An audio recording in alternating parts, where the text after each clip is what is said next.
Title: About Algeria. Author: Charles Thomas-Stanford. Preface. *******.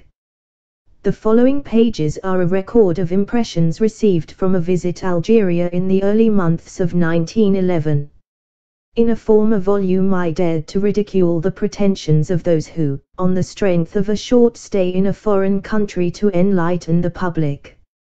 My chickens have come home to roost. If I must seek an excuse for hasty conclusions, I may find it in the motor car. It has revolutionized the relations of time and space, and abolished the barren interludes of travel. It has increased fourfold the traveler's opportunities of observation.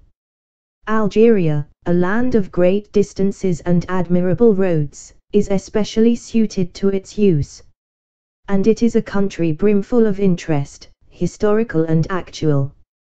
The scholar may dig in the debris of the Roman and Byzantine dominions, the connoisseur revel in the relics of Moorish art, the politician contemplate the colonization of a conquered territory in the face of a subject population alien in race and religion. The ordinary traveler will be content to sip a little at each source.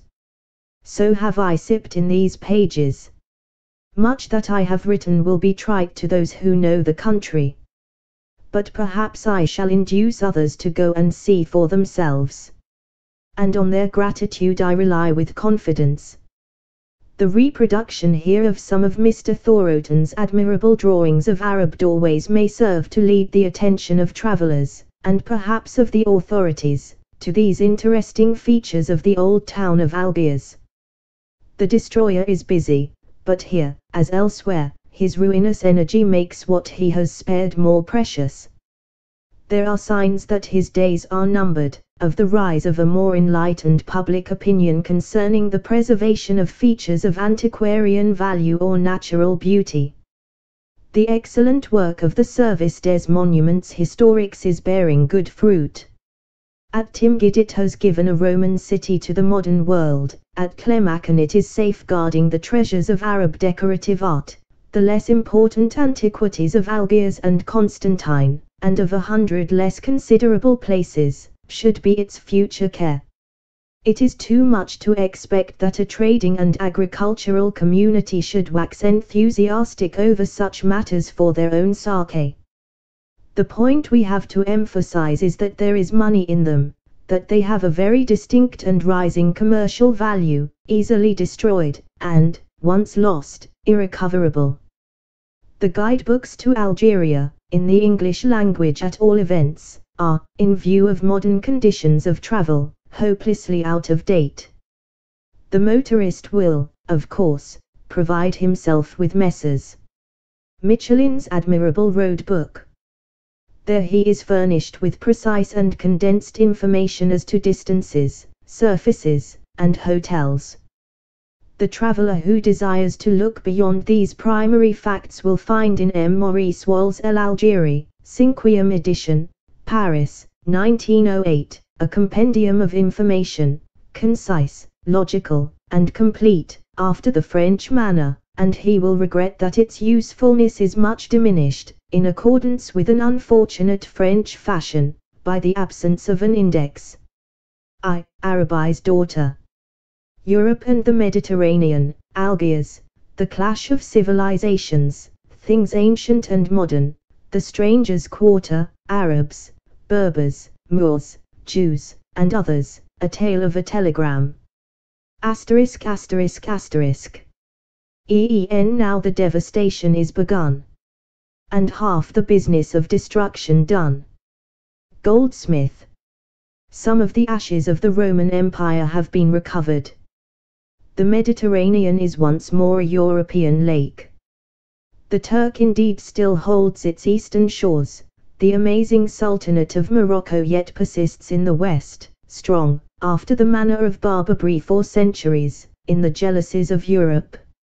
Yet the Turk, while maintaining his assertion of the unity of the Godhead, which divides him from Christendom, is, nevertheless, in other ways almost to be accounted a member of the European family, and even in the vigorous days of the empire the wild tribes of the greater Atlas recked little of the might and majesty of Rome. These are the limitations. Our concern is with the achievement, and especially with the fertile country, once Rome's granary, now after 1,000 years of neglect and abasement restored to the orderly uses of civilized man. We are to visit a land unsurpassed in the variety of its historical vicissitudes, and strewn with the stones of many empires, a land where today a European nation, cherishing, perhaps more than any other, Roman traditions in its law and polity, controls by force of arms and of character a vast and heterogeneous population, previously united only in its submission to the brooding blight of Islam. The grand object of traveling, said Dr. Johnson, is to see the shores of the Mediterranean. On those shores were the four great empires of the world, the Assyrian, the Persian, the Grecian, and the Roman. All our religion, almost all our law, almost all our arts, almost all that sets us above savages has come to us from the shores of the Mediterranean. The doctor's aspirations were doubtless confined to its northern shore. If he had indiscreetly placed himself within the jurisdiction of the Dey of Algiers or the Bay of Tunis, he might have found his value appraised on a basis different from that which prevailed at the club, and in default of ransom have been set to uncongenial tasks. We are more fortunate in our generation.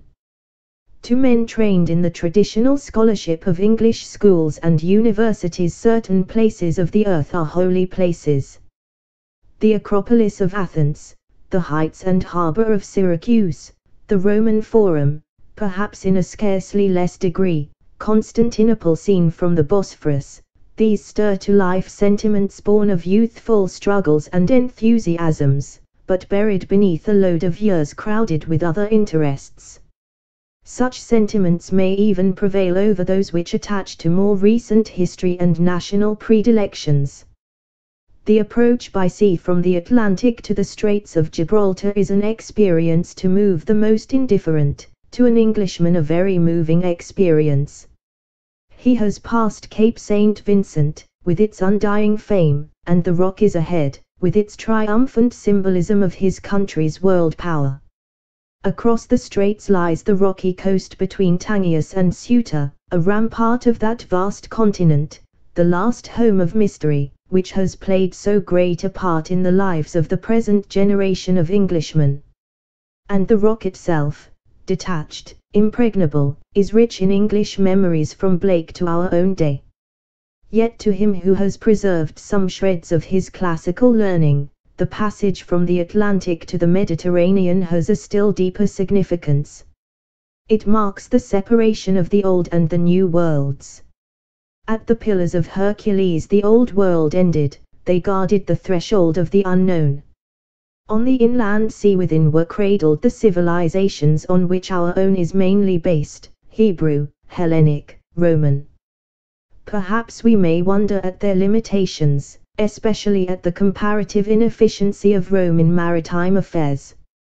If Rome with her vast resources had owned a spark of the naval enterprise of ancient Phoenicia or modern Britain, if she had spent on the sea a tithe of the energy she exercised on land, exhibited nowhere more completely than in that northern Africa to which we are bound, the history of the world might, indeed, have taken a different course. But it was reserved for the great awakening of the 15th century to probe the secrets of the mysterious Atlantic, and to throw open vast fields for conquest and colonization to the European races. And when through the gathering darkness we look back to the Twin Peaks, we recall the legend of the two dragons guarding the entrance to the Garden of the Hesperides, and wonder if it was invented by ancient mariners to cover their lack of enterprise. Many Mediterranean cities present a fair prospect to him who comes by sea, especially in the pearly radiance of the Mediterranean dawn. Algiers surpasses all. The steepness of the hillside which it fills and its own white brilliancy give to it a special distinction. Many writers, following a leader as sheep that have gone astray, have compared it to the tiers of seats rising one above another in a Greek theatre, a fanciful and baseless comparison. There is no such ordered arrangement. The straight lines of modern houses enclose a central mass of strange irregularity, so confused that from a distance it has the semblance of a heap of ruins. This is the remnant of the Arab city, a swarming ant heap of native life, filled with strange and savage memories of the astonishing pirates who were through centuries, and even until living memory, the scourge of Christendom. The seafront has entirely lost its ancient aspect, its long line of symmetrical houses, with its Boulevard de la République, and its Boulevard Carnot, recalls Palermo or Messina. And stretching south and east along the hills which encircle the bay, the city's suburbs seem to have no end. White houses gleam amid dark foliage and splendid villas crown the heights. The first view of the streets is something of a shock and a disappointment. We have heard of the ancient Arab city, we have seen photographs of narrow lanes with quaint Moorish houses almost meeting over the wayfarer's head, and yet we find ourselves driving at a hand gallop through wide, modern streets, with their normal garniture of tramways and motor cars. An occasional snow-white mosque, a public building or two of Arabesque style, suggest the Orient. In other respects the streets are those of a very prosperous and busy modern French town. It is easy to see that Algiers enjoys a municipality anxious to be in the forefront of civic progress, that M. le Maire is determined that his city shall not be ashamed to look Marseillais and nice in the face, and that as the native and the stranger wander incuriously through the streets, earnest committees, sanitary committees, waterworks committees, lighting committees, tramway committees, committees for the regulation of everything that can be regulated, are seated in upper chambers eagerly concerting measures for their welfare. And it may even be that civilization is sufficiently advanced for a ratepayers' association to be keeping a bilious eye on the proceedings of its chosen representatives, and endeavoring to solve the eternal problem, quis custodiet custodes. It will be recalled that the immortal Tartarin suffered a similar disenchantment. He had figured to himself an oriental town of fairy mythology, holding a middle place between Constantinople and Zanzibar, il tombe en plein Tarascon. But that soaring and romantic spirit refused to be bound in the chains of the commonplace, and, following humbly in his wake, let us strive to see an Arab beauty beneath the veil of our neighbor in the tramcar, and to hear in the rumble of a distant train at night the roar of ravening lions. Algiers, doorway in the Rue de la Casbah. The hasty and inconsiderate modernization of an ancient and historic town such as Algiers suggests serious considerations.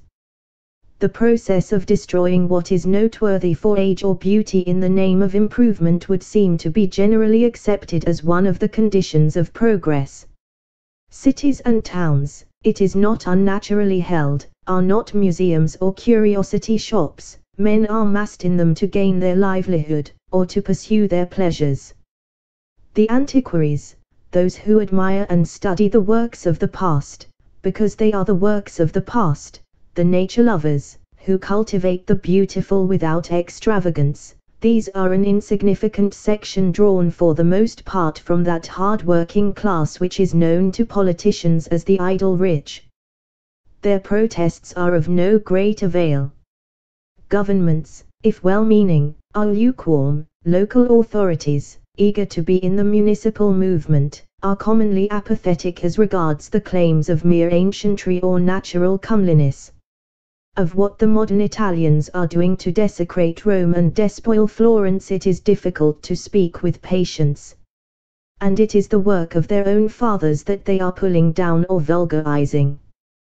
The conditions here are quite different, and the reforming zeal of the French so far less flagrant. They have replaced by their own civilization what they regard as the barbarism of a conquered race.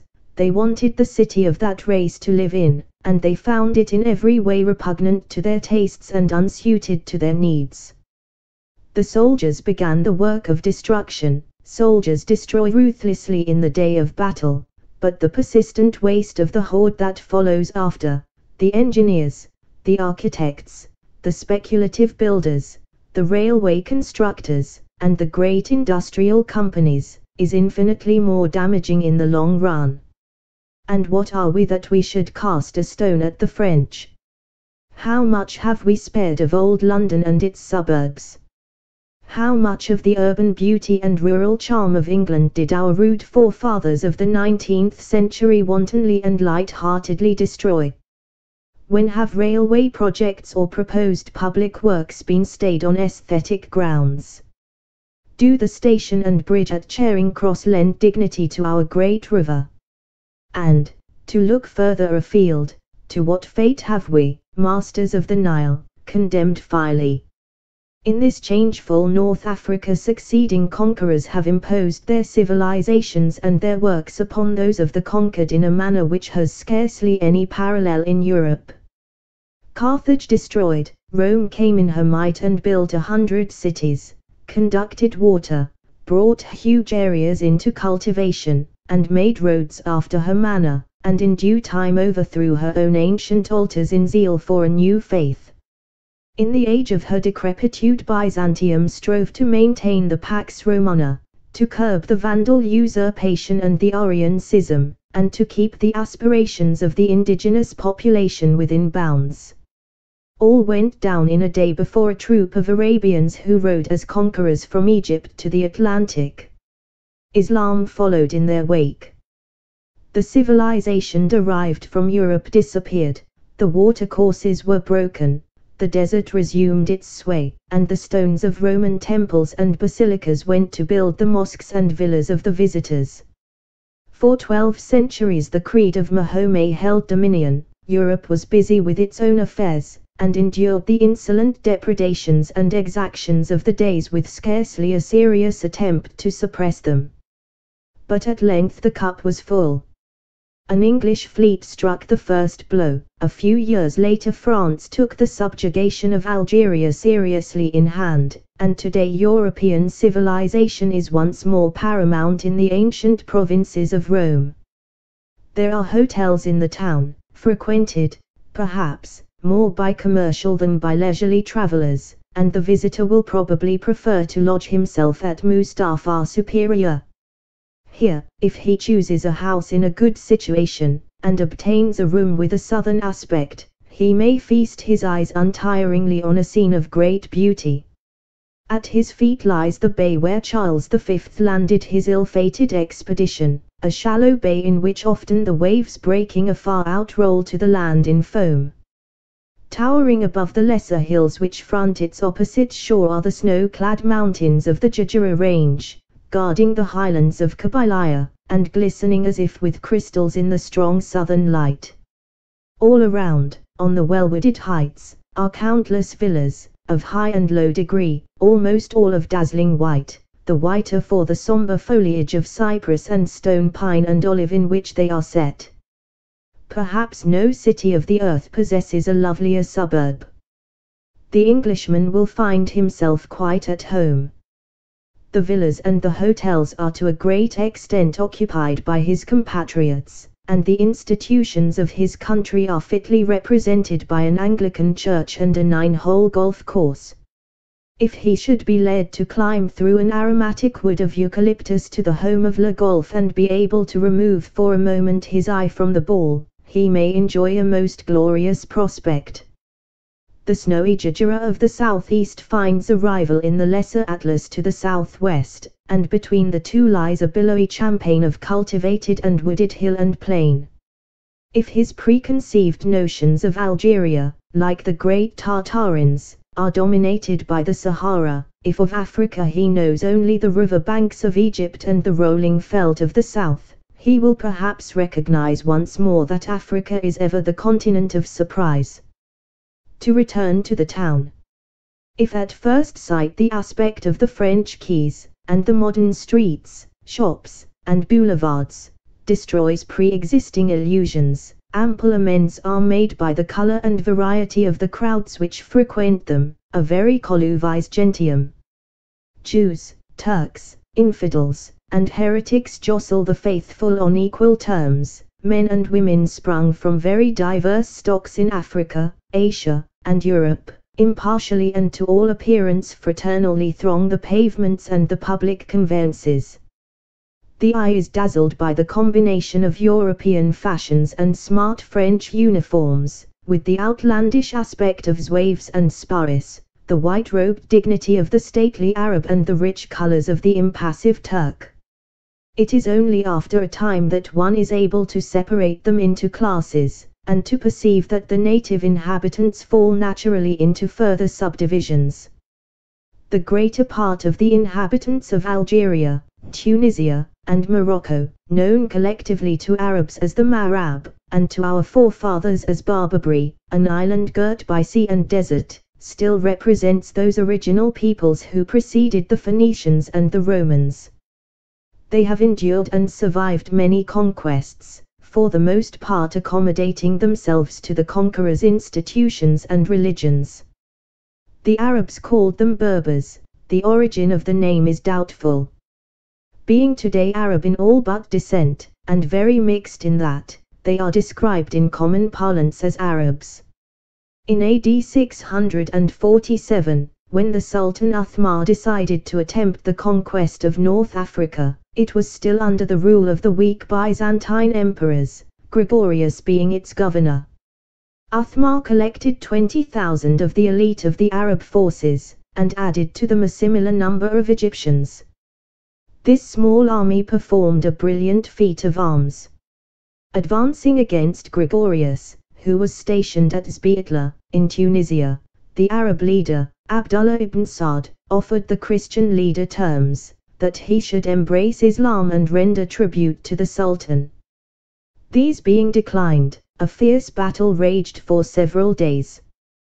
Gregorius was in command of 120,000 men, but they were probably no match for the disciplined Arabs. It is said that his daughter, a maid of incomparable beauty, fought at her father's side, and promised her hand and a fortune to whoever should kill Abdullah. This seems to have been a somewhat ill-advised proposal, for Abdullah, hearing of it, offered the same reward to the slayer of Gregorius. After several days of desperate fighting, the Christian host was utterly defeated. Gregorius fell in the final onslaught, and his daughter was bestowed on Ibn Ez-Zobi, who had slain him. So ended the first Arab attack on northern Africa. It had momentous consequences. Not only did it bind to Islam for 1200 years the provinces which for centuries before had been Christian and an appanage of Europe, but it paved the way for the Arab invasion of Spain. Abdullah's raid was shortly followed by other military expeditions. 18 years later Sidi Okba, having established a permanent government, pursued his course through what is now Morocco to the Atlantic Ocean. In order to complete the downfall of Christianity, a special tax was imposed on Christians, a leaf out of the book of Constantine the Great, who, in order to ensure its spread through the Roman world, had ingeniously enacted that no pagan master should own a Christian slave. The tax had the effect desired, and the whole population embraced the faith and rule of Islam. 400 years later a great Arab immigration took place. The brigand tribes of Hilal and Sulaim, being driven from Arabia into Egypt, speedily found their way thence into northern Africa, which they overran like a flight of locusts. From these nomad hordes are descended in the main the Arabs of today. If the true Arabs only represent a fraction of the total Mohammedan population, variously estimated at a third and a sixth, they have imposed on the remainder their language, their religion, their institutions, and their customs, with the result that in a sense all are Arabs, though not of race. The purebred Arab is of an aristocratic type, tall, thin, muscular, and of dignified carriage. His narrow and retreating forehead indicates no great brain power. This feature is sometimes so marked as to give an aspect of semi-idiocy. A rigorous childhood ensures the survival of the fittest. The Arab children are left to themselves, naked in heat and cold, in sun and rain and frost, and only the hardiest reach manhood. The result is seen in the finely tempered physique of the race, in the Arab's extraordinary powers of endurance, and in his disregard of hardship and suffering. Whole tribes are infected with what are called the diseases of civilization. Typhus and smallpox sometimes blaze like a flame among them. The Arab scorns precaution or cure, and lives or dies with indifference. As becomes his aristocratic traditions, he prefers war to peace, and plunder to work. His nomad life, which accords with these tastes, is probably an accident forced upon him by the climatic conditions of the country. His wealth depends on his flocks and herds. His very existence is tied to the necessity of finding pasture for them. New ground has ever to be sought, different altitudes being visited according to the season and the period of rainfall. For a people of filthy habits, a nomad life has many advantages. The constant change of camping ground counteracts in some degree the want of sanitary conditions. Algiers, Moorish doorway, Rue Porte Neuve. According to European ideas, the Arab is a barbarian, sans foi ni loi. With some limitations, as in his hospitality, although he will not scruple to rob his guest next day, he has no sense of honor, and aims not at telling the truth, but at telling a lie adroitly. His women are mere beasts of burden, absolutely at the mercy of their lord.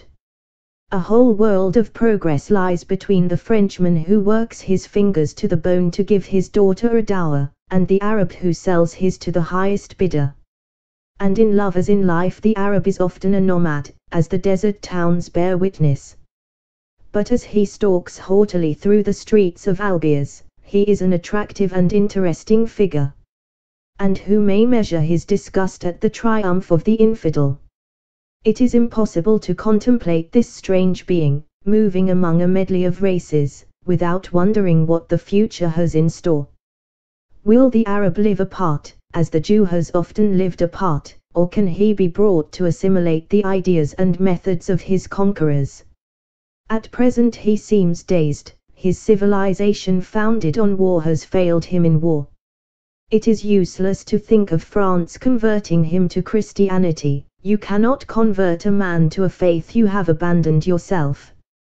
And his religion, absolute and absorbing, not of his life a thing apart, but his whole existence, seems to oppose an impassable barrier to European influences. You cannot reason with a man under a spell. Yet it is impossible to suppose that the present situation can continue indefinitely, and this is fully recognized by the French themselves. The only solution so far attempted is in some kind of education for Arab children. Our problem in India and Egypt is a less urgent one. We have not colonized either country as the French have colonized Algeria. The sang-pur of the original inhabitants, called Berbers by the Arabs, is most fully represented by the Kabils, who inhabit the mountainous tracts of the littoral, both east and west of Algiers. They were Christian under the later Roman rule, but adopted the religion of Islam after the Arab invasions. Otherwise they have little in common with the later comers. Physically they are more nearly allied to the races of southern Europe. Living in their mountain fastnesses, they have retained their own customs and institutions, some of which are said to show a trace of Roman influence. Their women are not veiled, and occupy a much more independent position than is usual in Mohammedan countries.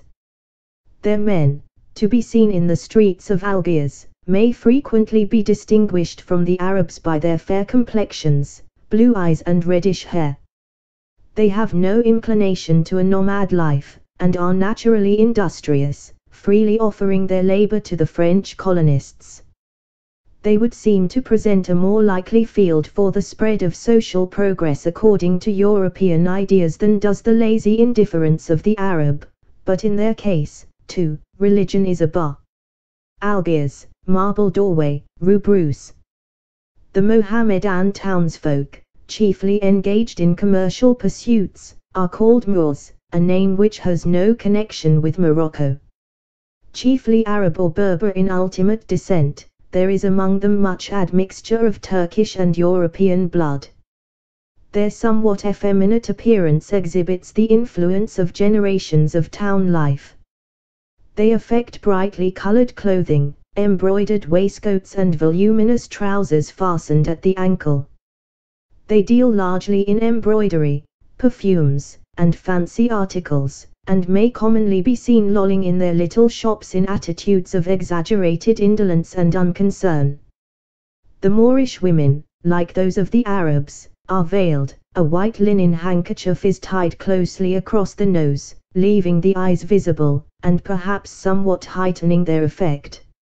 A white shawl, called a haik, is thrown over the head and extends to the knees or lower. The legs are encased in very voluminous trousers tied at the ankles, and setting in a way which gives them the appearance of being stuffed full. Altogether a very ungainly costume. But even so they are less wanting in dignity than the middle-class European women decked in a travesty of a mode which is itself absurd. The veiling of all Mohammedan women for the last 1200 years is due to the jealousy of the Prophet of his young and beautiful wife Aisha. Since the decree of 1870, which constituted them French citizens, the Jews have gradually ceased to wear a distinctive dress, and have become, as far as outward semblance goes, merged in the European population, but their physiognomy bereaveth them. It is, however, as far at least as the men are concerned, of a less marked type than that of the German and Russian Jews, with whom we are more familiar, and, possibly from some admixture of Arab and Spanish blood, has an air suggestive of better breeding. The Jews have existed in Algeria from early times, according to tradition since the fall of Jerusalem. It is certain that the first Arab invaders found many Jewish colonies which had made numerous proselytes among the indigenous population. But the modern Algerian Jews are probably derived in the main from the Jews who were expelled from Italy in 1342, and from the emigrants from Spain in the 14th and 15th centuries. These Spanish Jews, better instructed and more cultivated than their African brethren, have exercised a dominating influence, exhibited today in their names, their customs and their language. The Jew of the South is scarcely to be distinguished from the nomads among whom he lives. The Jew will go to any country, and live under any government, and he can make a living anywhere, except, it is said, in Aberdeen. He has been trained for countless generations to endure the restraint of princes and the buffet of outrageous fortune, but probably at no time and in no place has he had to put up with such treatment as was commonly meted out to him by the days of Algiers. Habitually subject to every kind of indignity, he was liable on the smallest provocation to be put to torture and to death. If he raised a hand to the striker, the hand was lopped off. But said one of them to an English traveller, "Look what a lot of money we make." Profits may no longer be what they were, but the ancient race has ceased to quail before the oppressor. It is indeed not slow to exhibit the contempt which it was long forced to conceal. A little Jew entered a railway carriage in which every seat was taken but one, and over that sprawled a big Arab, who showed no intention of making room. The Jew pushed him aside with scant ceremony, whereupon the Arab turned and said, "Ist ceq vous desires me manger?" "Vous manger?" "Moi," replied the other, "je suis juif." The refined insult of this reference to Jewish rules of diet was doubtless lost on the barbarian, but it is a happy illustration of the passing of the old order. In Algeria the Jews number about 70,000, or in the proportion of 1 to 6 of the European population. Since their admission to French citizenship they appear to have performed the civil and military duties attaching to it in the most exemplary manner. This has not prevented the rise of a very strong anti-Semitic feeling among the European immigrants.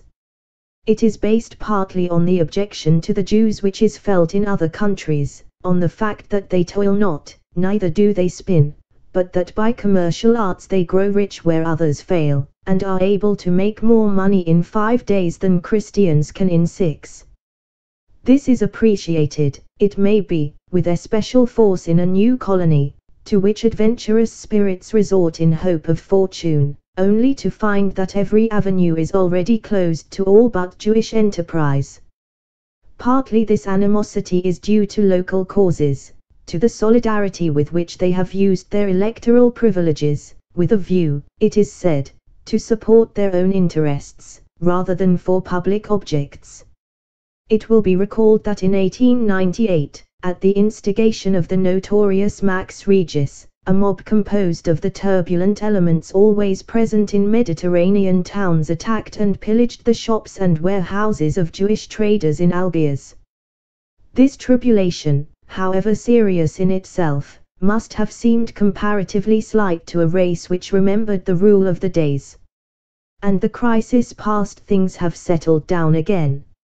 An agitation for the abrogation of the rights of citizenship granted in 1870 still exists, but it is unable to produce serious grounds in support of such an extreme step. To an observer it would appear that the commercial and financial enterprise of the Jews must be of immense advantage. Algiers itself is booming.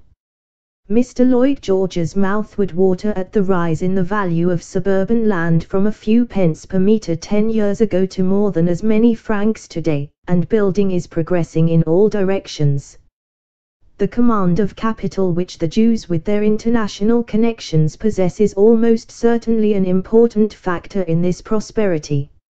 And the decline of credit in England, the fear of spoliation by predatory politicians, from which its capitalist classes, rightly or not, are suffering, may be having unsuspected results in assisting the development of other countries.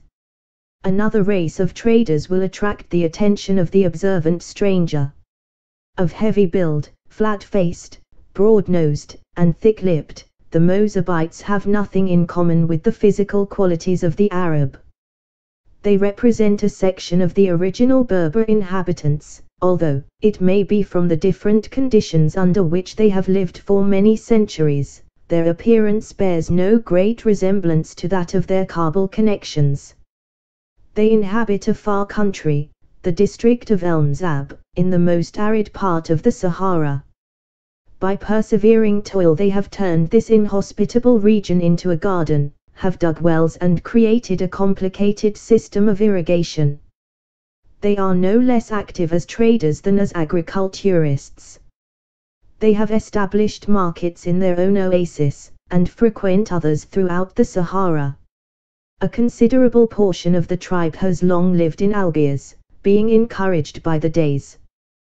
They have almost a monopoly of certain of the more humble trades, they are especially butchers and greengrocers.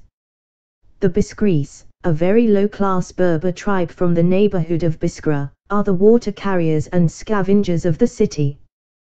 They form picturesque groups around the fountains in the Arab quarter. Their dark complexions suggest a considerable admixture of Negro blood. The true Negroes are also numerous, and with their alert and smiling faces offer an agreeable contrast to the somber impassiveness of the Arab. As elsewhere, they do much of the hard work of the country, as masons and workers on the roads and railways. Negresses are employed as servants, and especially as masseuses in the Moorish baths. Such, mingled with Frenchmen, Italians, Spaniards, Maltese, and a sprinkling of almost every European race, are the numerous types of diverse humanity which the streets of Algiers everywhere present. In so rich a scene the artist will find fruitful sources of inspiration, both of form and color. The ethnologist will have scope for studying the features and carriage of different races, and for tracing the effects of their not infrequent intermixture. To the politician it will all give furiously to think. During the last century or two a large portion of the Mohammedan world has fallen under Western dominion.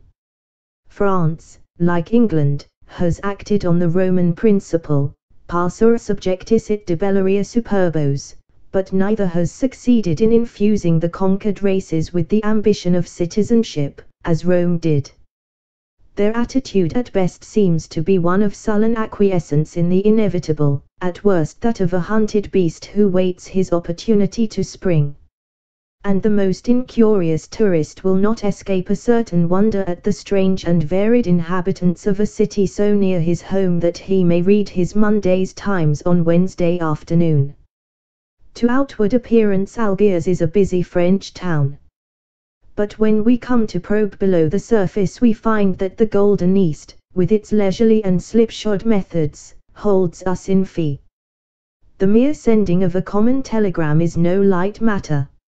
I desired to telegraph 5 words to an inhabitant of the city of Funchal in the island of Madeira.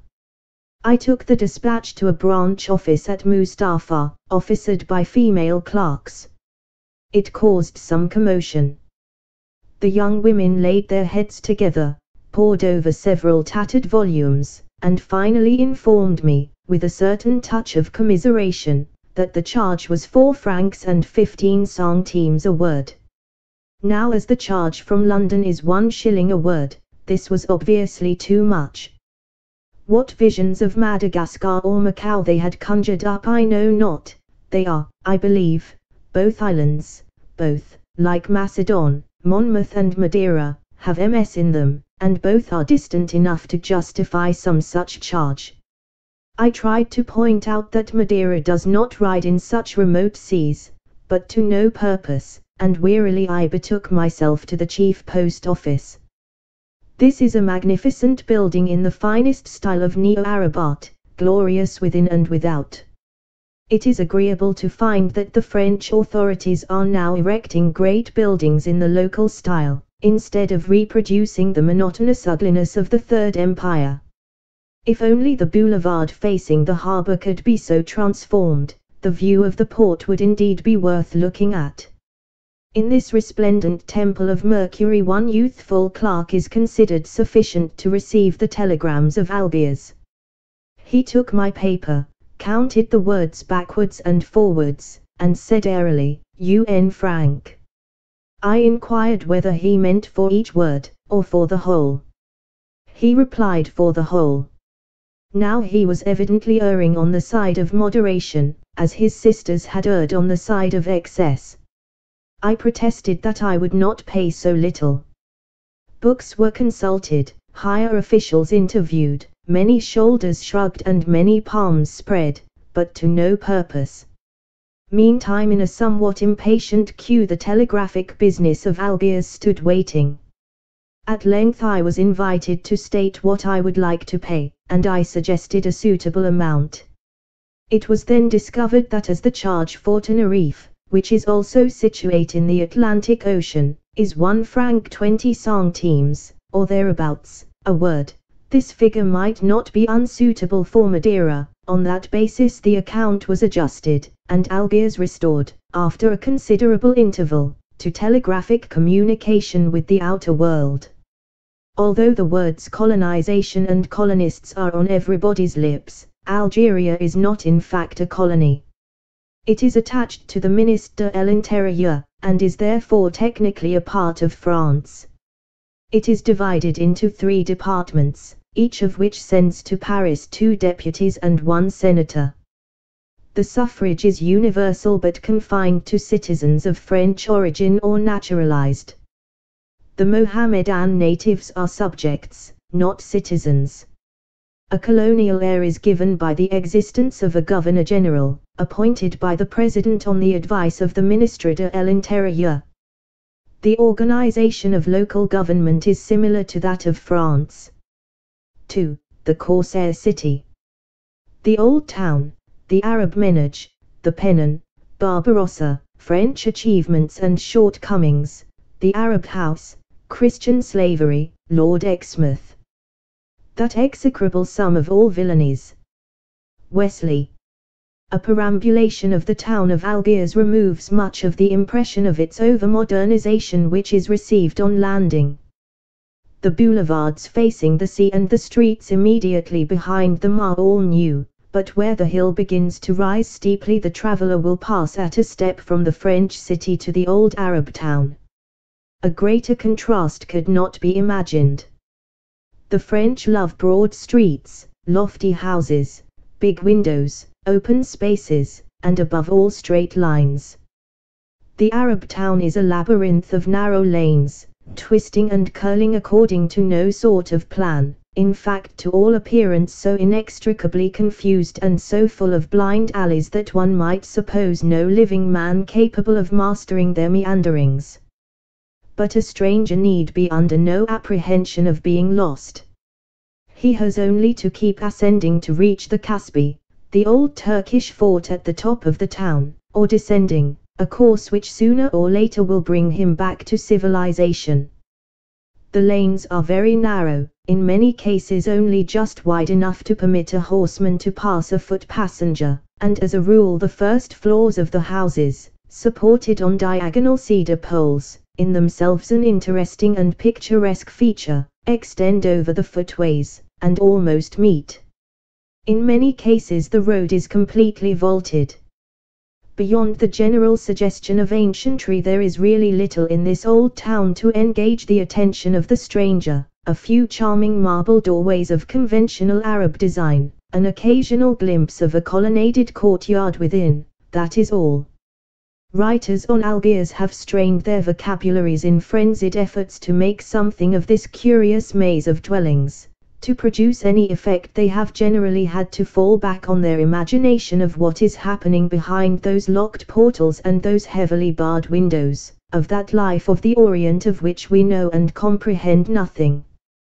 Perhaps there is nothing very extraordinary to be known. The sombre, tyrannical master and husband, the infantile and enslaved wife, that is our general impression of the Oriental menage.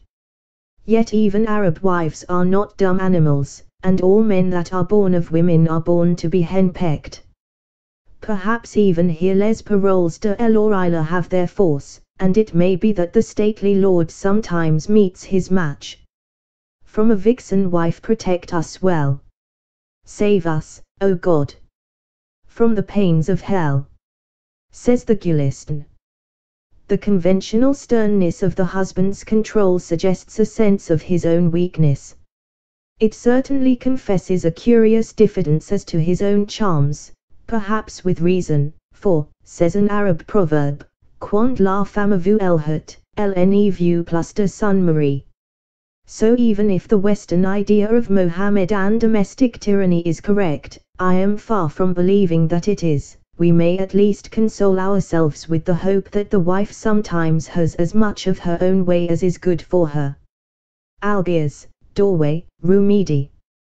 And it would seem that women everywhere must still have chains to hug. If in Western countries the husband is no longer lord, and the priest no more director, the tyranny of the dressmaker is cheerfully, nay, eagerly, accepted. In one decade a tight cape prevents the lifting of the arms, in the next a skimpy skirt hobbles the legs. A mere man may venture to see in these disagreeable manifestations a surviving badge of ingrained servitude. The lanes of this old town, with its squalid exteriors and possibly rich interiors, are not very clean, and to the Western eye, if not nose, they suggest insanitary conditions. But it is never safe to judge from appearances, and it may be that your brand new Hotel de Luxe is richer in lethal germs than this ramshackle city. I am not armed with any statistics bearing on the point. At any rate, these devious thoroughfares appear to be admirably policed, and in spite of their cutthroat appearance it is said that they are safe for passage by day or by night. If the aspiring word painter has failed to convey any due impression of this curious labyrinth, the artist has seldom been more successful. Perhaps it passes the endurance of flesh and blood to sit and paint, where there is too little room to sit, exposed to the torments of an Arab crowd. Even the humble photographer must own defeat. The narrowness of the lanes, the height of the houses and the unwelcome attentions of the passers-by try his skill beyond endurance. The casual wayfarer, content with his own impressions, has the best of it. It appears that in Turkish times the streets of the city had no distinctive names. It may be that everyone knew where everyone else lived. The Arab, at any rate, had no address. Presumably he had no extensive correspondence. And perhaps he seldom received callers. There were certainly no public vehicles, indeed no vehicles at all.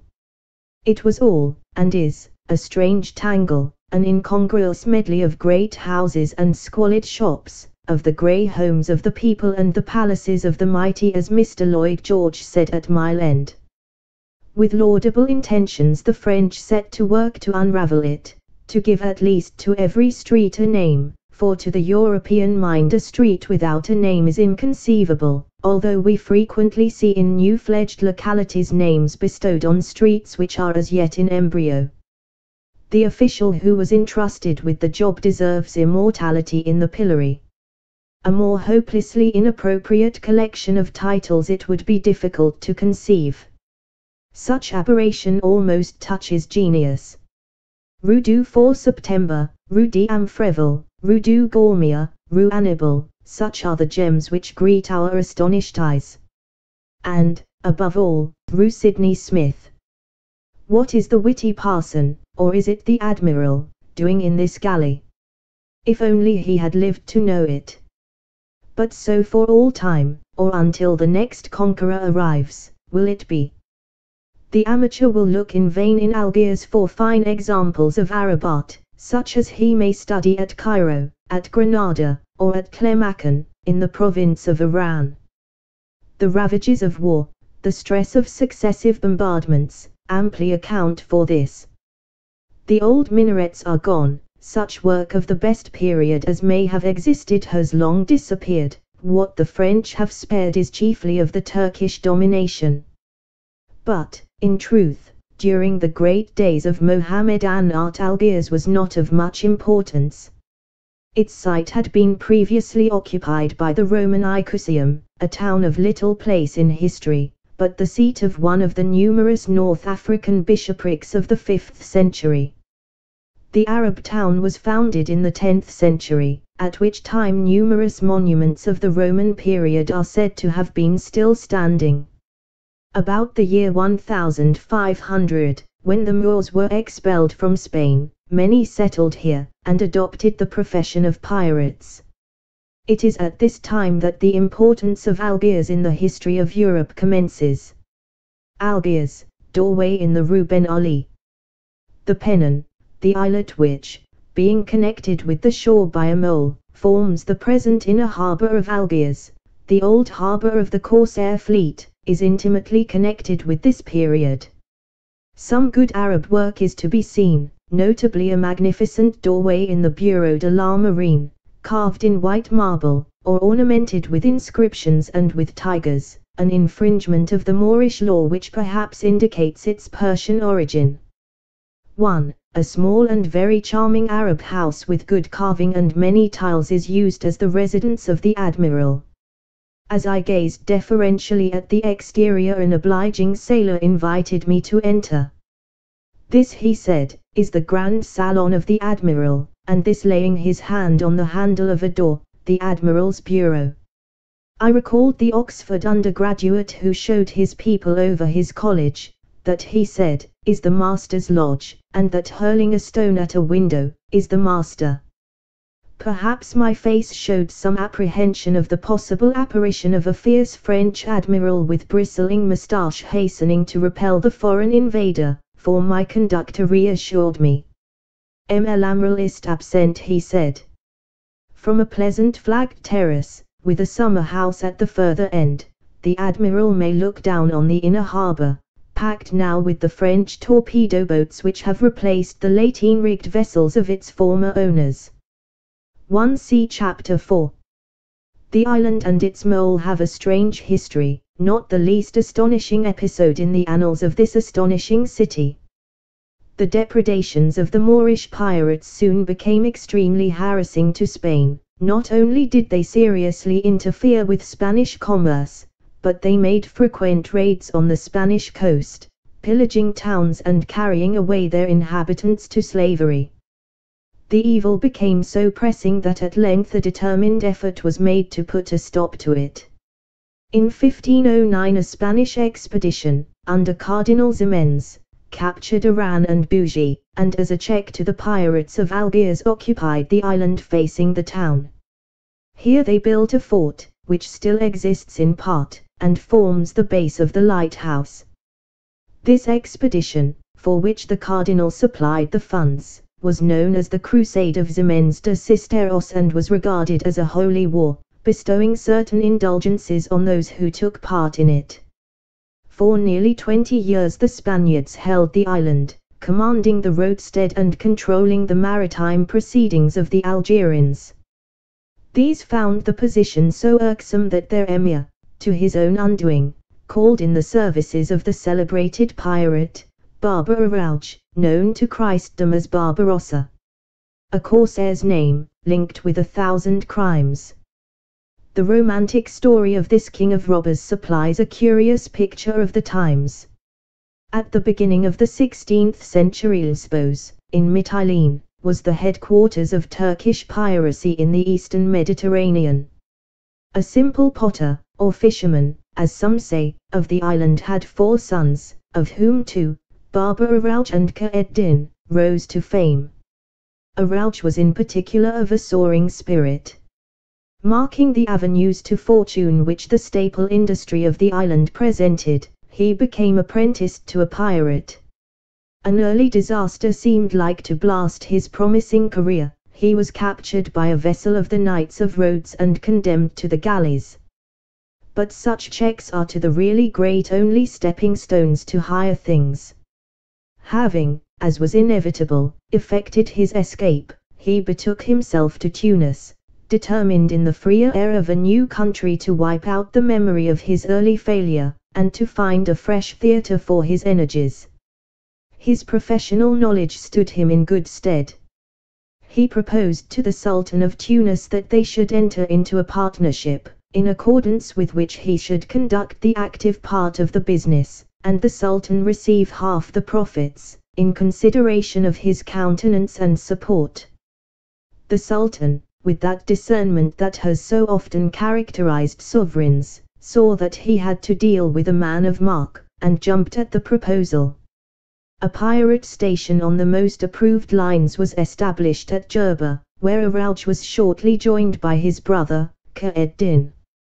The enterprise met with more than the success it deserved.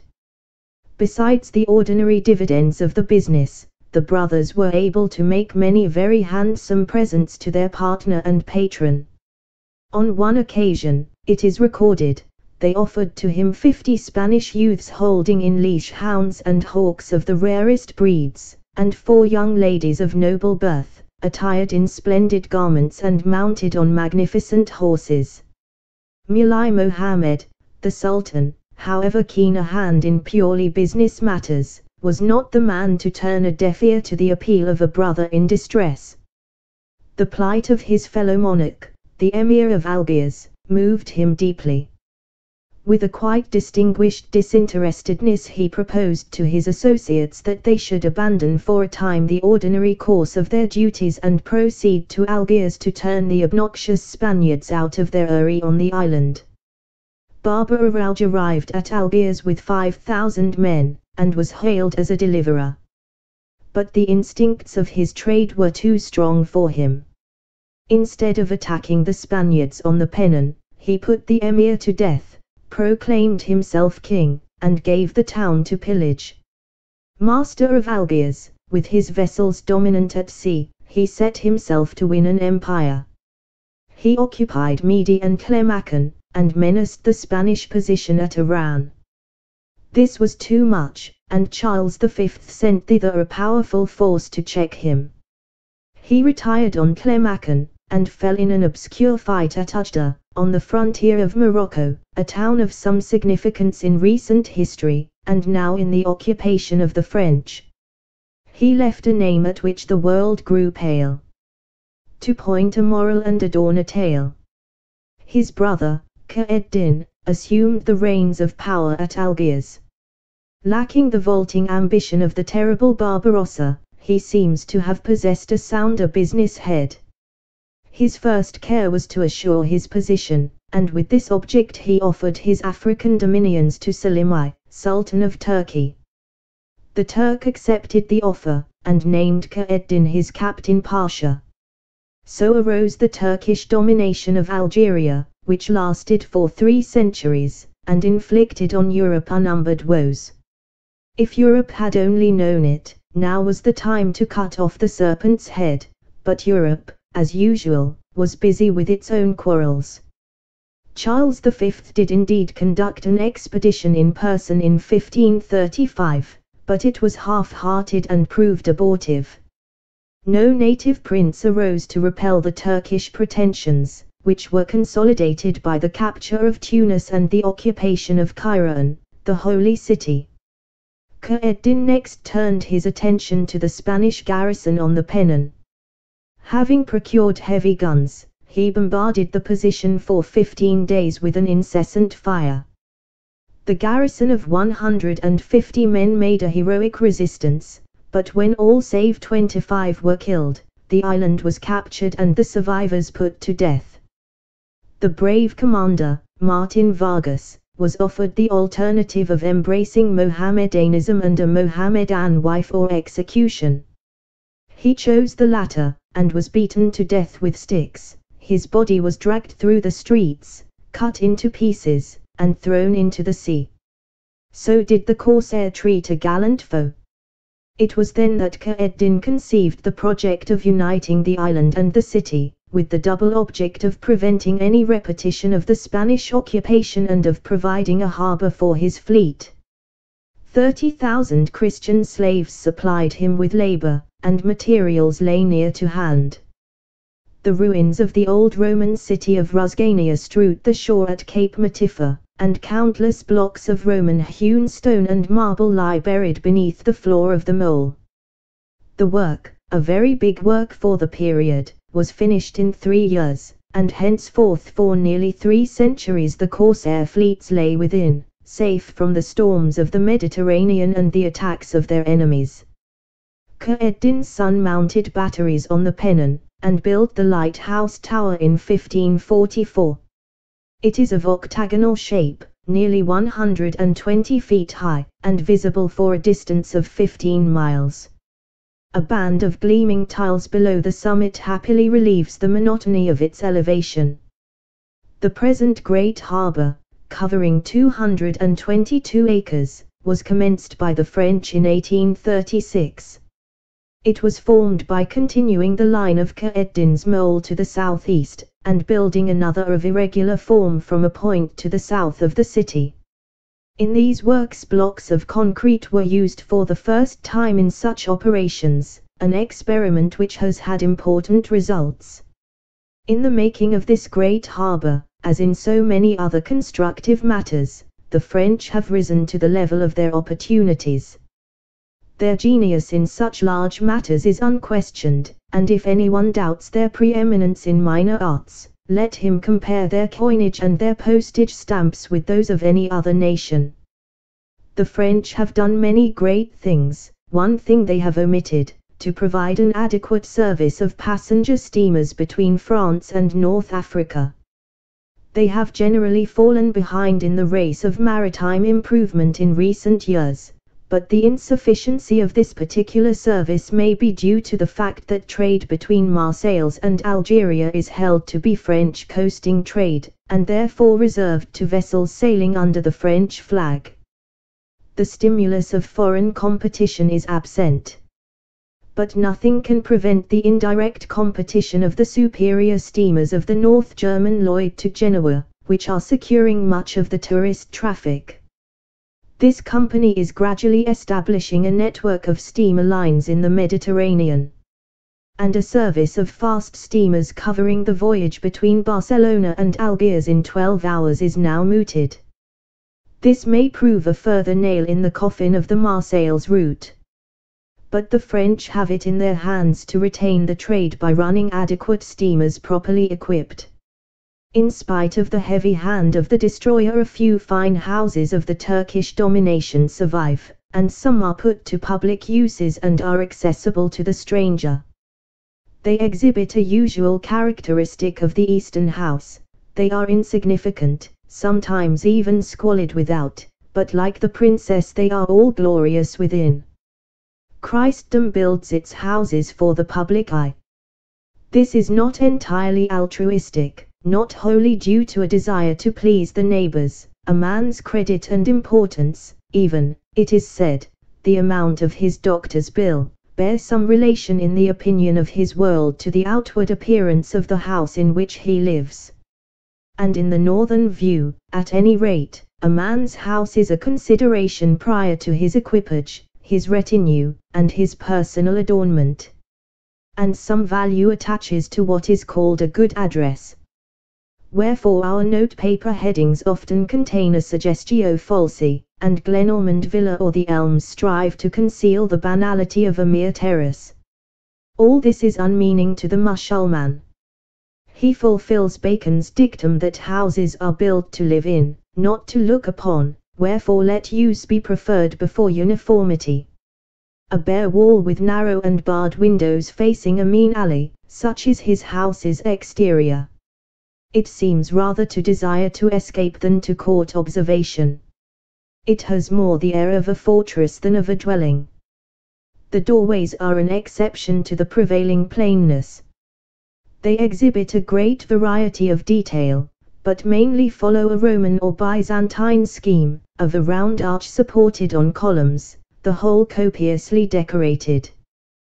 The doors themselves are generally of simple woodwork, often heavily studded with iron, and sometimes retaining their fine old handles and knockers. To the wanderer in the Arab town they offer a never-failing source of interest and study. The elaboration of the doorway when all else that is external is plain would seem to be thoroughly congruous with Oriental taste and tradition.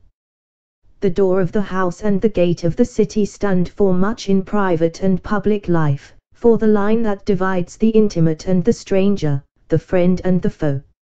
Our fathers had some sense of the dignity of the door, a sense which in our careless acceptance of decadent conventions we have almost lost. We may strive to recover it in contemplating these Arab portals. The charming drawings of Mr. Thoroughton, here reproduced, accurately represent their general scheme and the variety of their ornament. A common decorative feature appears to be based on the artichoke. The precision of its symmetry doubtless appeals strongly to Mohammedan prejudices. When you have passed the portal, the very contrast of the squalor without heightens the effect of the splendor and refinement within. The usual type of house is one which the Arabs owe to the Romans, or both to an earlier source. The doorway opens onto a long vestibule, with a row of marble seats on either side, divided at regular intervals by columns, often twisted and generally suggesting the Ionic order. From this you pass into the main dwelling, a square marble court open, or partially open, to the sky, round which are grouped the chief rooms.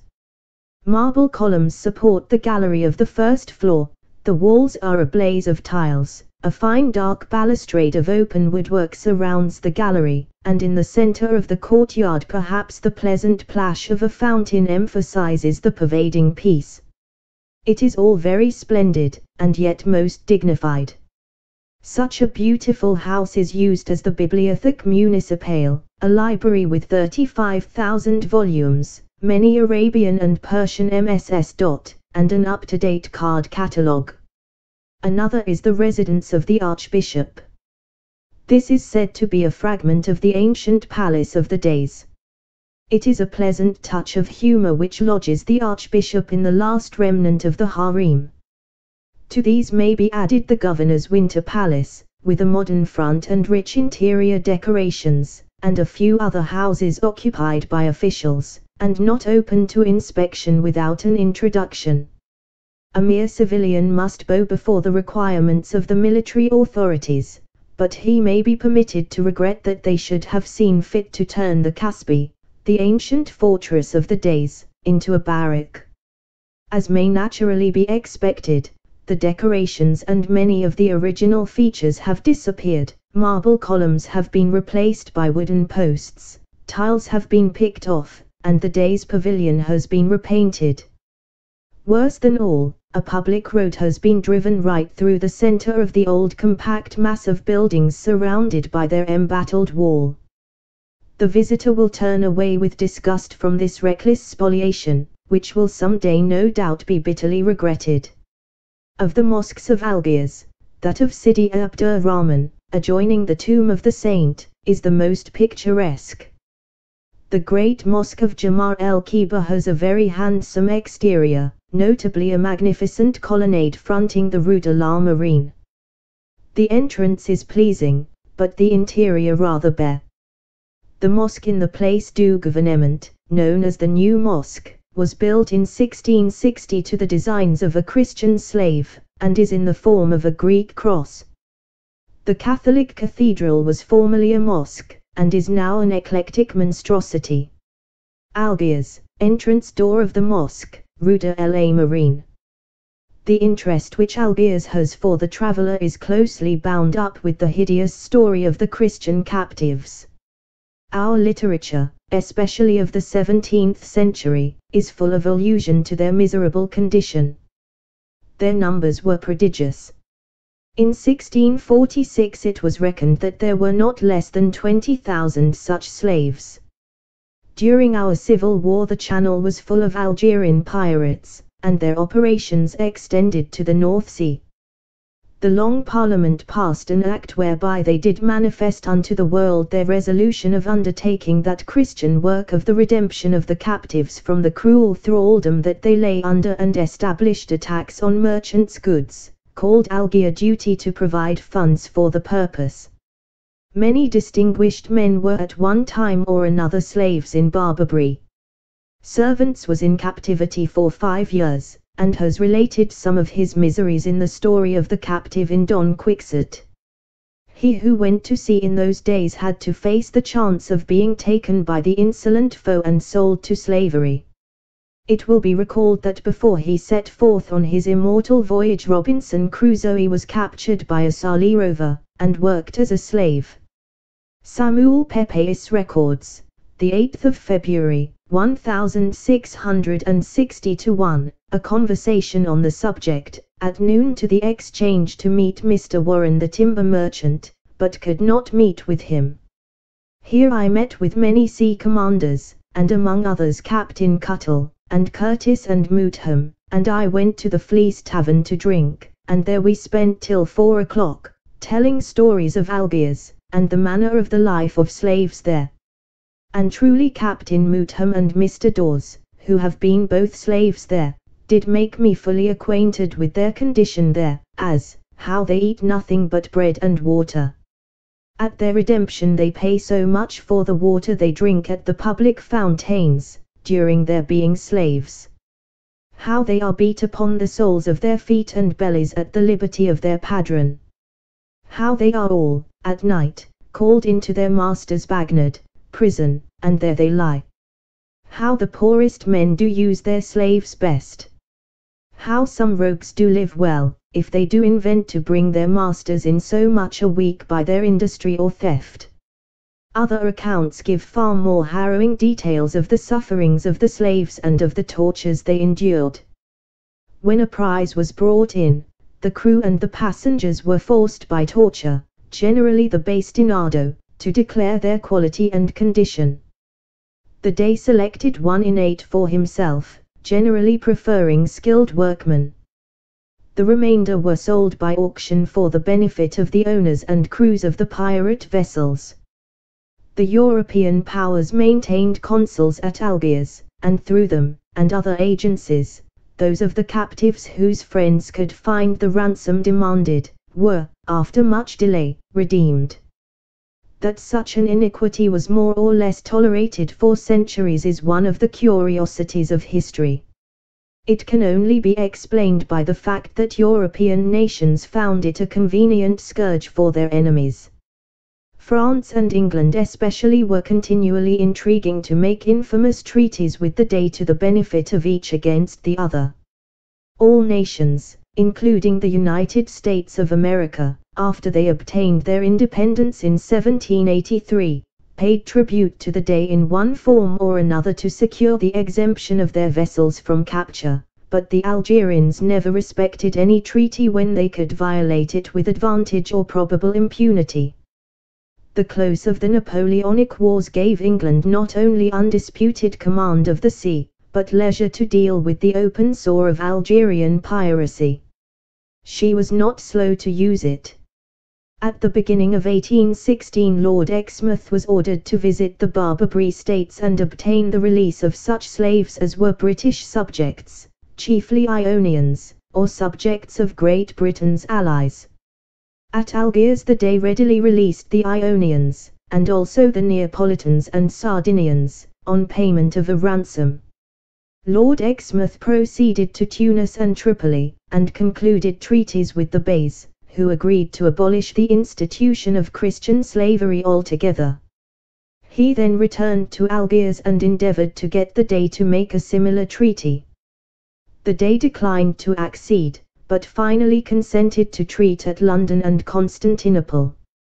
Lord Exmouth took a high hand. He told the Dey that he evidently had little idea of the power of a British man-of-war, and that he would engage, if hostilities became necessary, to blow the place to pieces with 5 line-of-battle ships. Shortly after he had sailed for England, matters were brought to a climax by an attack by Turks and Arabs on a large number of coral fishermen, sailing under French and English colours, who had landed at Bono on Ascension Day. About 200 were massacred in a church and hundreds more wounded. The British consul was killed, the houses of Christians pillaged, and the British flag trampled underfoot. The British government considered that the cup was now full, and that strong measures must be taken against these barbarians. On Lord Exmouth's arrival, a fresh fleet was fitted out. He was offered any force he required, but he determined to rely on the 5 battleships he had mentioned to the Dey. To these were added 5 frigates and some smaller vessels. At Gibraltar he found a Dutch squadron of 5 frigates and a corvette under Admiral Van Capellen, who asked and obtained leave to cooperate. After some vexatious delays, Exmouth arrived off Algiers on the 26th of August, 1816. His dispatch, dated the 28th of August, is very interesting reading. He had previously sent on the Prometheus, to endeavour to bring away the British consul, Captain Dashwood. A landing party brought off his wife and daughter, disguised in midshipmen's uniforms. The surgeon was following with the consul's infant child concealed in a basket. As he was entering a boat, the child, unfortunately, cried, with the result that the surgeon, 3 midshipmen, and others, in all 18 persons, were seized and confined as slaves in the usual dungeons. The child was sent off next morning by the Dey, and as a solitary instance of his humanity it ought to be recorded by me, says his lordship. Captain Dashwood was closely confined in irons. The Prometheus brought word that energetic measures of defense had been taken, that additional works had been thrown up, and a large army assembled. The whole Algerian fleet was collected within the mole. On the morning of the 27th the fleet was lying in sight of the city becalmed, and Exmouth sent ashore a flag of truce with the demands he was instructed to make. Receiving no answer, and the Dey breeze landwards having sprung up, he moved his fleet in towards the mole, the Queen Charlotte, the flagship, leading. The shore batteries opened the engagement with a tremendous fire, whereupon the leading ship commenced action. Before nightfall the enemy's fleet was completely destroyed, his batteries abandoned, and half the town in ruins. At midnight the ships and parts of the town were still burning. Thus did Lord Exmouth demonstrate to the Dey the power of 5 English ships of the line. The battle was of quite an unprecedented nature. It was a new departure to bring a fleet up close under the guns of formidable batteries. The fleet had poured 50,000 shot, weighing over 500, tons of iron, into the town, and used 118 tons of powder. A little touch illustrates the close quarters of the combatants. A vast crowd of Arabs was collected on the shore, and before he opened fire Lord Exmouth called out and waved to them to depart. The warning had no effect, and thousands were killed. The English losses were considerable, 123 men killed and 690 wounded. The Dutch had 13 killed and 52 wounded. Lord Exmouth himself was struck 3 times, but escaped unhurt. It was pointed out at the time that, in proportion to the number of men in the English ships engaged, the casualties were far higher than in any of Nelson's victories. The day must have passed an uncomfortable night, and morning found him in a very humble mood. He agreed to all the English demands. These were, the abolition of Christian slavery forever, and an undertaking to treat prisoners of war according to the usage of civilized nations, the immediate delivery of all slaves, the repayment of the ransom of the Neapolitan and Sardinian captives, an apology and reparation to the English consul. Having accepted these comprehensive and ignominious terms, not as regards the apology to the consul with a very good grace, the Dey consoled himself by beheading his prime minister.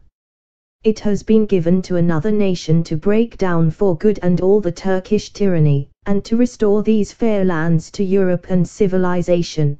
But we may congratulate ourselves that the gallantry of our own navy dealt the first serious blow, and exposed the hollowness of the game of bluff which the corsairs of Algiers had played against Christendom for centuries. Yet nothing can quench our wonder that the hand was held up so long, even into the lifetime of men still living and vigorous. 3. New roads and old cities. Rome's successors, the road and its influence, Algerian highways, the motor car and modern travel, an aqueduct, Churchill, Cleopatra's daughter, Typesa, the French as colonists, viticulture. Among the ruins of old Rome, the grandeur of the Commonwealth shows itself chiefly in temples, highways, aqueducts, walls and bridges. Addison. From many points of view the modern French may be regarded as representing most fully among the peoples of Europe the Romans of the Empire. The sturdy physique and unrivaled endurance, the unsurpassed gallantry and devotion to duty of their soldiers, recall the qualities of the legions. Their absorbing pride in and love for their native land is an echo of the tremendous sentiment of Roman citizenship. The logical coherence of their legal system is frankly based on the jurisprudence of Rome. Their faculty for producing the most perfect work in the more refined forms of engineering and the manufacture of delicate tools and machines is a natural development of Roman thoroughness in constructive matters. And like the Romans they are the slaves of convention. Everything Roman was according to a settled plan. The empire was a vast aggregation of cities which aspired to be little Romes. From the borders of Scotland to the fringe of the Sahara, from Portugal to Asia Minor, cities were raised more or less, as circumstances permitted, fulfilling the conventional design, conventional not only in town planning, and in the scheme of public buildings, but in the architecture of private houses and the most minute details of decoration. We grow weary in the museums of today of the repetition of the same motifs in sculpture, in mosaic and in bronze work. The only variety is in the quality of the execution. So, too, must a French town, a French house, a Frenchman's manners and a Frenchwoman's clothes be in accordance with a sealed pattern deposited in the temple of the great goddess Comme il faut. The French are the most law-abiding of nations, but their laws are les convenances. The occasional license exhibited in their art and literature and morals is but the effort of a few eccentric individuals, not always of unmixed French breeding, to break through the trammels in which the mass of the race is bound.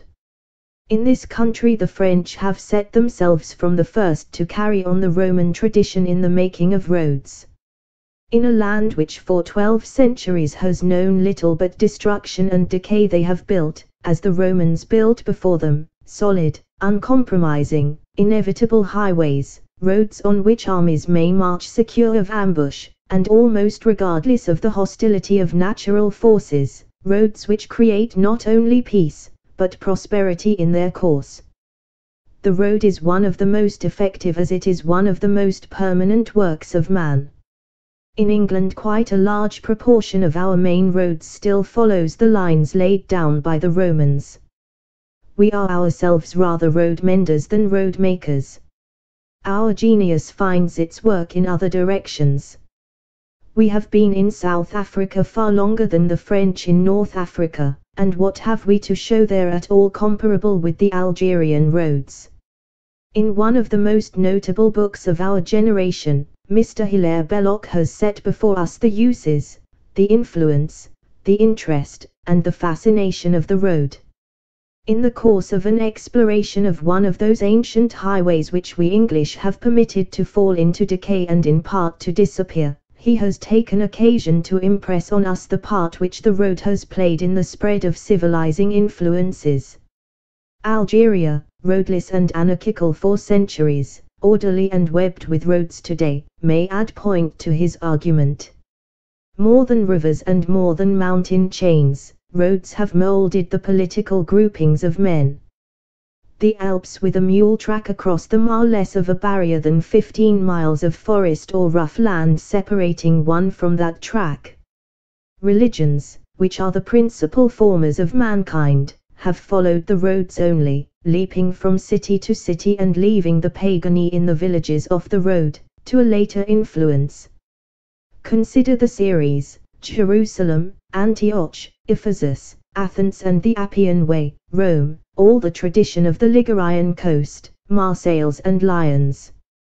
I have read in some man's book that the last link of that chain was the river Rhone, but this man can never have tried to pull a boat upon the Rhone upstream. It was the road that laid the train. The mass reached Lyons before, perhaps, the last disciple of the apostles was dead. In the Forez, just above, 400 years later, there were most probably offerings at night to the pagan gods of those somber and neglected hills. And with religions all that is built on them, letters, customs, community of language and idea, have followed the road, because humanity, which is the matter of religion, must also follow the road it has made. Architecture follows it, commerce of course, all information. It is even so with the poor thin philosophies, each in its little day drifts, for choice, down a road. 2. To the Old Road 1904, p. 5. The making of the Algerian highways has been no light matter. They have frequently demanded much engineering skill. Their repair is a difficult and expensive business. The heavy winter rains and the fierce summer sun have a rapidly disintegrating effect on the friable materials available. Algeria is not only an exceedingly mountainous country, but its physical conditions are very peculiar, and, except by those who have explored them, not as a rule very fully understood. The common idea of a fertile belt, more or less hilly and of varying width, between the sea on the north and the Sahara on the south, is imperfect and incorrect. As a very rough generalization, subject to innumerable variations of mountain and valley and plain, Algeria may be said to consist of two parallel ranges of mountains running northeast and southwest. The northern range slopes very gradually to the sea, often in a series of plains, providing with its copious rainfall that fertile tract known as the Tell, once the granary of Rome, and now again developing a great export trade. The Tell itself contains numerous ranges of lesser hills, called Sahels. The southern range faces the desert, in the east, in the great rocky mass of the Aurès, with steep cliffs, in the west less abruptly. Between the two ranges is contained a lofty plateau, of convex form, in the main barren and sandy, but covered here and there with scrub. In many of its features it imitates the true desert. It has its shallow depressions filled with brackish water, and its inhabitants dwell in rare oases where fresh water occurs. The mountains attain no great elevation, their summits seldom exceeding 6,000 feet. This is a pity. A lofty range treasuring copious stores of eternal snow would perhaps have made of the high plateau a veritable garden, and its influence would have been felt far southwards into the Sahara. The direction of the mountain lines causes the Tell, the land of tilth and colonization, to be wide at the western end of the colony, in the province of Iran, and narrow at the eastern end, in the province of Constantine. Where the desert breaks in waves of shifting sand against the southern range, where the streams run southwards and lose themselves, there and not on the seaboard of France and Spain would seem to lie the destined boundaries of Europe, this the proper limit of European enterprises. The sea is today less than ever a barrier, dissociabilis, it is rather a link. The Mediterranean may lash itself in rage, but its rage is impotent to check the progress of the great steamers. The southern frontier of the Roman Empire is once more the southern frontier of Europe. The burning sands of the Great Sahara are the true divide. Yet French enterprise is loath to admit this. The indomitable spirit of adventure however profitless, the spirit which led their crusaders to the Holy Land, the army of Napoleon to Moscow, and marched on his interminable desert march to anticipate Kitchener at Fashoda, this spirit is still at work. Further into the Sahara the outposts are continually being pushed. A railway is projected to Timbuktu, now a journey of 3 months for caravans, and the connection of the French colonies in North and West Africa has long been mooted. We may admire this spirit and its manifestation, but in all deference may ask, is it business? At the time of the French invasion, 80 years ago, there was not a single road in the interior of Algeria. The Roman roads had disappeared. The Arab paths only permitted the passage of horsemen, and wheeled vehicles were unknown. In the Tell transport was by mules, in the south by caravans. The army no sooner landed than it began to lay out roads, and for some time afterwards their construction was in the hands of the military engineers. They are now in the care of a special department. The system which has been evolved consists of a great artery running east and west from the frontier of Tunis to the frontier of Morocco, united by branch roads to the chief ports on the coast, and sending forth great feelers southward to the Sahara. These are the great national trunk roads constructed and maintained by the state for strategic purposes, and they have a total length of about 2,500 miles. Besides these, the state has assisted in the making of a great number of roads partly strategic, but for the most part designed to open up new regions to colonization. These, with the ordinary country roads, make up a total of nearly 10,000 miles. It would almost seem that in the design of the great highways running east and west, and north to sea, and south to the desert, the French had some prescience of the invention of the motor car. The roads are, in fact, most admirably adapted to its use, often from their open character and long straight stretches, a part, no doubt, of their military intention, at almost any possible speed. And their surface is commonly excellent. Remote places formerly only to be reached by painful journeys in jolting diligences are now within easy reach. And although the automobile is still the luxury of the few, it may not be long before popular omnibus vehicles will extend its advantages to the many. The railway train is becoming the inferior beast of burden, crawling wearily along at its African pace of 15 or 20 miles an hour, while the sprightly motor car flies past, perhaps at a speed of 50. It is true that Article 14 of the Reglements for Algeria provides that en or Concas, La vitesse en excedera celle 30 km al jour en res campanit celle 20 km al jour dans les agglomerations, but there seems to be no disposition to enforce this, and there are no police traps, and no AA scouts.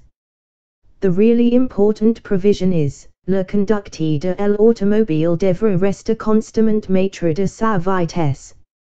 We may take it therefore that travel in Algeria is entering on a new phase, that this most beautiful and interesting country has at a blow become accessible to the traveler who has neither time nor inclination for primitive methods of journeying, and that in the matter of country hotels French enterprise will surely rise, it is already rising, to the new opportunities. There are motorists and motorists. To one class the car itself is all important, the country traversed a minor matter, the surface of the road on which she is to display her powers being the first consideration. Such enthusiasts will bring their own cars, and will perhaps not regret doing so. But there are also persons of grovelling mind, who cannot rise to any enthusiasm over carburetors and petrol consumption, who, in fact, regard the motor car as merely a very agreeable means to a very desirable end. Such lowly souls will perhaps be satisfied with hiring a car in Algiers. They will find no difficulty in selecting an adequate vehicle at a reasonable rate, no black care will sit behind them. If a breakdown occurs they have only to study the scenery until it is repaired, and they will have the advantage of a chauffeur who knows the country, and will not forget the rule of the road at a critical moment. He may have other qualities, ours was a sportsman, and would produce a gun and shoot thrushes for our dinner while we photographed Roman temples. Our murmured pity at their death missed its mark, he regarded them simply as very good, to eat. And so they are. Before he sets forth on more ambitious journeys, the master, temporary or permanent, of a motor car may make several interesting expeditions in the neighborhood of Algiers. The guidebook will suggest his objective. The excellent maps of the voies de communication will point out the way. If his tastes run in the direction of visiting historic sites, he may spend a very interesting day in motoring to Churchill, the ancient Julius Caesarea, situate on the coast about 70 miles west of Algiers. He has a choice of routes. He may proceed inland to Bledat, and thence to Marengo, and so to Churchill, and return by the coast road, or vice versa. We chose a middle course. We followed the Bledat road as far as Boufféric and then turned westwards by country roads to Marengo. With occasional interludes of roughness, especially where the marshy nature of the country renders their maintenance difficult, these roads are very good.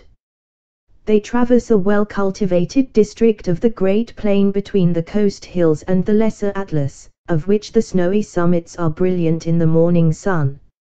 On a hill to our right we catch a glimpse of the curious Tombeau de la Chrétienne, so called, in all probability the mausoleum of Juba II and Selene his wife, the founders of Caesarea. It is placed on the summit of a hill 756 feet above the sea, and is a circular building of about 130 feet in height. Like most Roman buildings it has been used as a quarry by subsequent peoples. Perhaps the solitary capital of a column which I noticed on a farm gateway came from this source. Churchill, the aqueduct. Between Boufféric and Marengo the country is fairly well cultivated, substantial farmhouses, surmounted by groves of eucalyptus trees, stand amid great fields of vine and corn. It is difficult to realize that, in spite of its long history, this is essentially a new country, far newer than the colonies of South Africa, newer than a good deal of Australia. At Marengo we join the main road from Bledat to Churchill and descend rapidly by the side of the newly constructed railway. From a contemplation of the enterprise of modern France, we are taken back at a bound to the works of ancient Rome by the appearance on a hill to the left of a portion of the aqueduct of Caesarea. At this point it spans a lateral valley in a triple series of arches, rendered perhaps more impressive by a breakage in the middle, Leaving the car, we scramble up by the side of a stream and reach the great watercourse itself. Passing beneath its arches, we ascend the valley a little, and turn to look down on its immense proportions. Amid the rough mountain scrub we have passed from all evidence of modern cultivation, and are alone with this mighty fragment of the past. It is difficult to find a reason for the feeling, but few of Rome's monuments impart a fuller sense of her magnificence than the aqueducts which survive at so many different points of her empire. They are a symbol perhaps of her relentless power over nature and man, of her determination to have what she wanted at all cost. Sometimes, as in the Campania, it is the long lines of interminable arches which impress us, here it is rather their soaring height. Many modern peoples would have carried the open watercourse by a circuitous cutting on the hillside round the head of the little valley. Such a proceeding was alien to the directness of Rome. See distant mountains leave their valleys dry, and o'er the proud arcade their tribute pour. To lave imperial Rome, the city to whose fountains and baths the aqueduct brought copious streams of fresh water from the hills, has disappeared. A squalid little port fills some of its site, and entombs its marbles, but the aqueduct, situate too far from the habitations of subsequent man to serve his purpose as a quarry, and too threatening with its mass to encourage any hasty attempt at demolition, has survived. A mile or two lower down are a few arches of a branch of the same aqueduct, perhaps more picturesque in their greater ruin, but less impressive in their situation and height. All around as we enter Churchill are evidences of its ancient glory.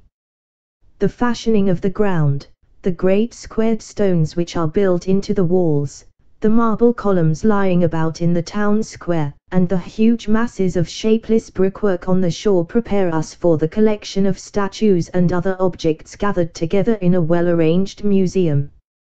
The city of Caesarea, renowned for its magnificence in the splendid Roman world of the 1st century, rose under the hand of a woman, as Carthage under Dido's. To the loves of Antony and Cleopatra was born the Princess Selene. In her veins flowed the blood of the Ptolemies, perhaps of the pharaohs, and of the paramount family of Rome. Truly, to adapt the language of the turf, was she bred for building. Possibly with the idea of providing for this inconvenient young lady at a safe distance from Rome, Augustus mated her to Juba, a descendant of that Massinissa, king of Numidia, who had been the staunch ally of the Romans in their long struggle with Hannibal. Juba, educated at Rome, had developed literary tastes. He is lauded by Pliny for his erudition, and we learn from Plutarch that he merited a place among royal and noble authors. Save perhaps for the dark blood of his ancestry, he was a fitting match for Cleopatra's daughter, especially as he was restored to the Numidian throne of his family, with all the power of Rome behind him. Retiring to the ancient Phoenician town of Ile, the royal pair set to work to raise a noble city, which perhaps with a punning reference to its former name they called Julia Caesarea, and to gather around them a circle representing the best culture of the time. Marble colonnades and porticos, baths and theatres and temples sprang into being on the fair curve of the bay beneath the wooded hills. Great libraries enshrined the literary labours of the monarch and the learning of the age. The scholars of Greece found a comfortable and inspiring home at the court of the pedantic king, and the existence of 100,000 citizens attested the material wealth of the new city. Juba and Selene lived here in peace to old age.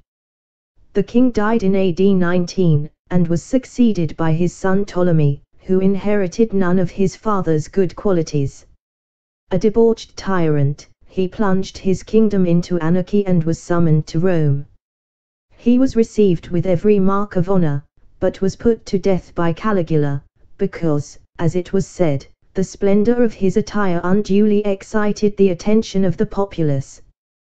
Ptolemy's sister Drusilla was the wife of that Felix, governor of Judea, before whom Paul reasoned of righteousness, temperance and judgment to come, so that Felix trembled, and answered, Go thy way for this time, when I have a convenient season I will call for thee. Drusilla is described in the Acts of the Apostles as a Jewess, which she was not, by birth at any rate. It is sad to learn that as late as 1840 much of the Roman city was still to be seen. The theatre, now marked by a mere depression in the ground, was almost perfect. Here we have a genuine grievance against the French conquest, but 1840 was in the Dark Ages. So Caesarea has passed, the Vandals, the Arabs, the earthquakes, and the French have all done their worst, and between them they have made an end of it. Perhaps even a systematic excavation would not yield us much of value. The statues to be seen in the museum are for the most part copies of statues already found at Rome, and suggest that there was little originality in the artists employed by Juba and Céline.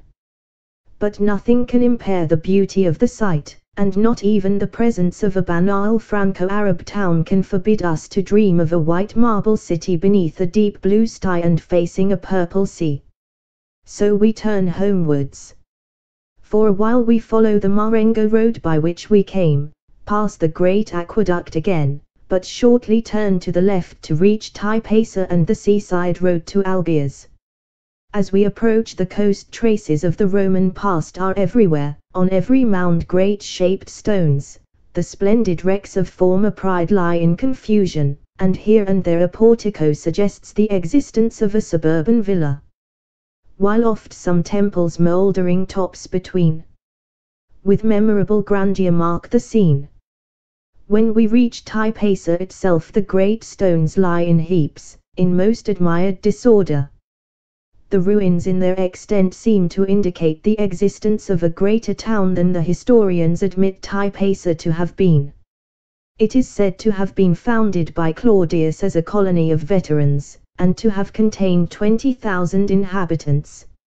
It is rich in memories of the great Aryan controversy which played so important a part in the history of North Africa after the triumph of Christianity.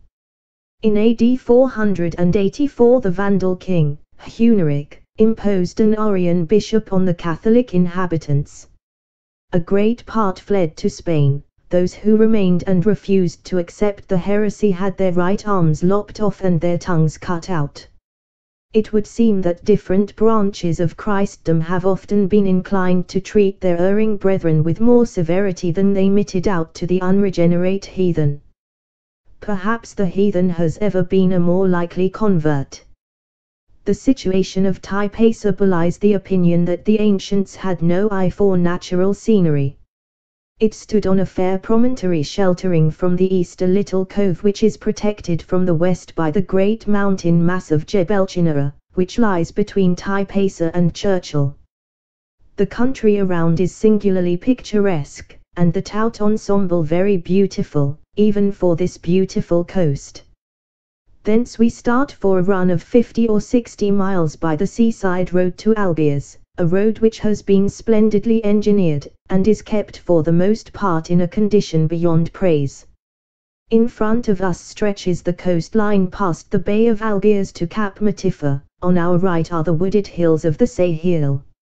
Here and there the land between the road and the sea is laid out in gardens formed in small rectangular plots divided by hedges of a tall reed to break the force of the wind. Even so the Dutch nurserymen erect screens to protect their tulips on the wind-swept lowlands of Holland. In these enclosures we particularly note frequent plantations of the tall silver banana. And so in due time we reach Algiers, conscious of a well-spent day. Travel gives the death blow to many illusions. If there is one tenet to which British self-complacency has clung with more desperate energy than another, it is that our people are the only successful colonists. We are ready to admit that the German has hardly had a fair chance. He is relegated for the present to desert tropical lands which failed in the past to tempt even Portugal. That France owns colonies of a different class we have been dimly aware, but the oracles of the club and of the press have consistently pictured to us the French colonist as a miserable being who passes his time sipping absinthe in a café, and longing for his return to La Belle France. Possibly in the purlieus of Algiers such a being might be discovered. At any rate, he is certainly not more in evidence than the remittance men and bar loafers are in our own colonies. And a motor drive for 20 or 30 miles through the rich plain which encircles Algiers will send our long-cherished belief packing to the limbo of dead British prejudices. We have recently discovered that the home-staying French, at any rate, know something about practical gardening, and the raising of vegetable crops for market, that their scientific methods and untiring energy combine to get more out of the ground than we do, and we have even been led to pocket our pride and to import certain practical French gardeners, at a fancy wage, to show us how the thing is done. In this we are only following the example of our ancestors, who acquired most of their arts and crafts from French and Flemish refugees. Yet it was quite a shock when one of these newcomers, looking round him at the fair fields of the home farm on a great estate in a southern county, ingenuously remarked, "But why is not this country cultivated?" Of this great plain between the sea and the mountains no such question could be asked. Some corn is raised, and some vegetables, such as artichokes, but most of it is devoted to the culture of the vine. It is all in the highest state of cultivation, and not an inch is wasted. The vines are planted in open fields, with the precision of the hops of Kent. Now is the time of pruning, and they are all being cut back to within a foot or so of the ground. To an eye accustomed to the hillside and rocky vineyards of the Rhine, of Italy, or of Madeira, to the vines which in southern Europe throw themselves in reckless abandon over trellises and wayside trees, these flat fields, which suggest turnips or beet, have a very unromantic appearance. But it is easy to see that the cultivation is conducted on the most scientific and businesslike lines. It was our privilege to be invited to visit a French gentleman and his family at their residence about 20 miles from Algiers. Our host has purchased a large tract of land, the whole of which he has turned into a great vineyard. He has built a pleasant country house, and filled it with treasures of Arab art, and the trophies of travel in other lands.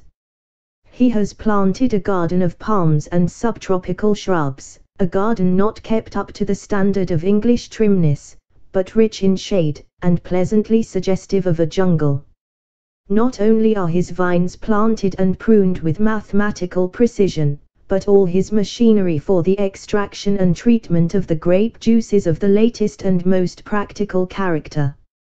A long building lined with huge vats gives an idea of the greatness of his undertaking, and is designed to enable him to hold the produce of 2 vintages in the event of a bad market, a very important advantage to a producer. There is nothing of the model, or pleasure, farm about the place, it is all intensely practical.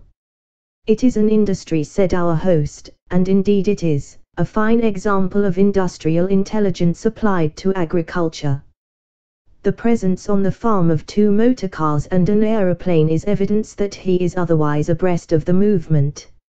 It may be that our host is exceptionally gifted, both in enterprise and resources, but at any rate his example must be of great value.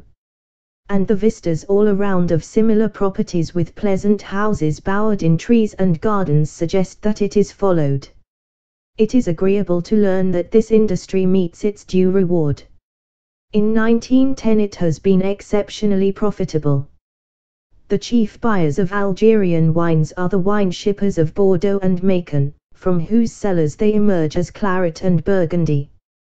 The complete failure of the vintage in Europe has caused a rise of fully 50% in the price of the produce of Algeria.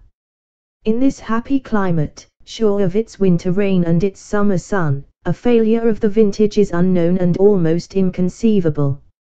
Viticulture has become the most important of the industries in which Europeans in Algeria are engaged, and its prosperity is of great importance to the colony.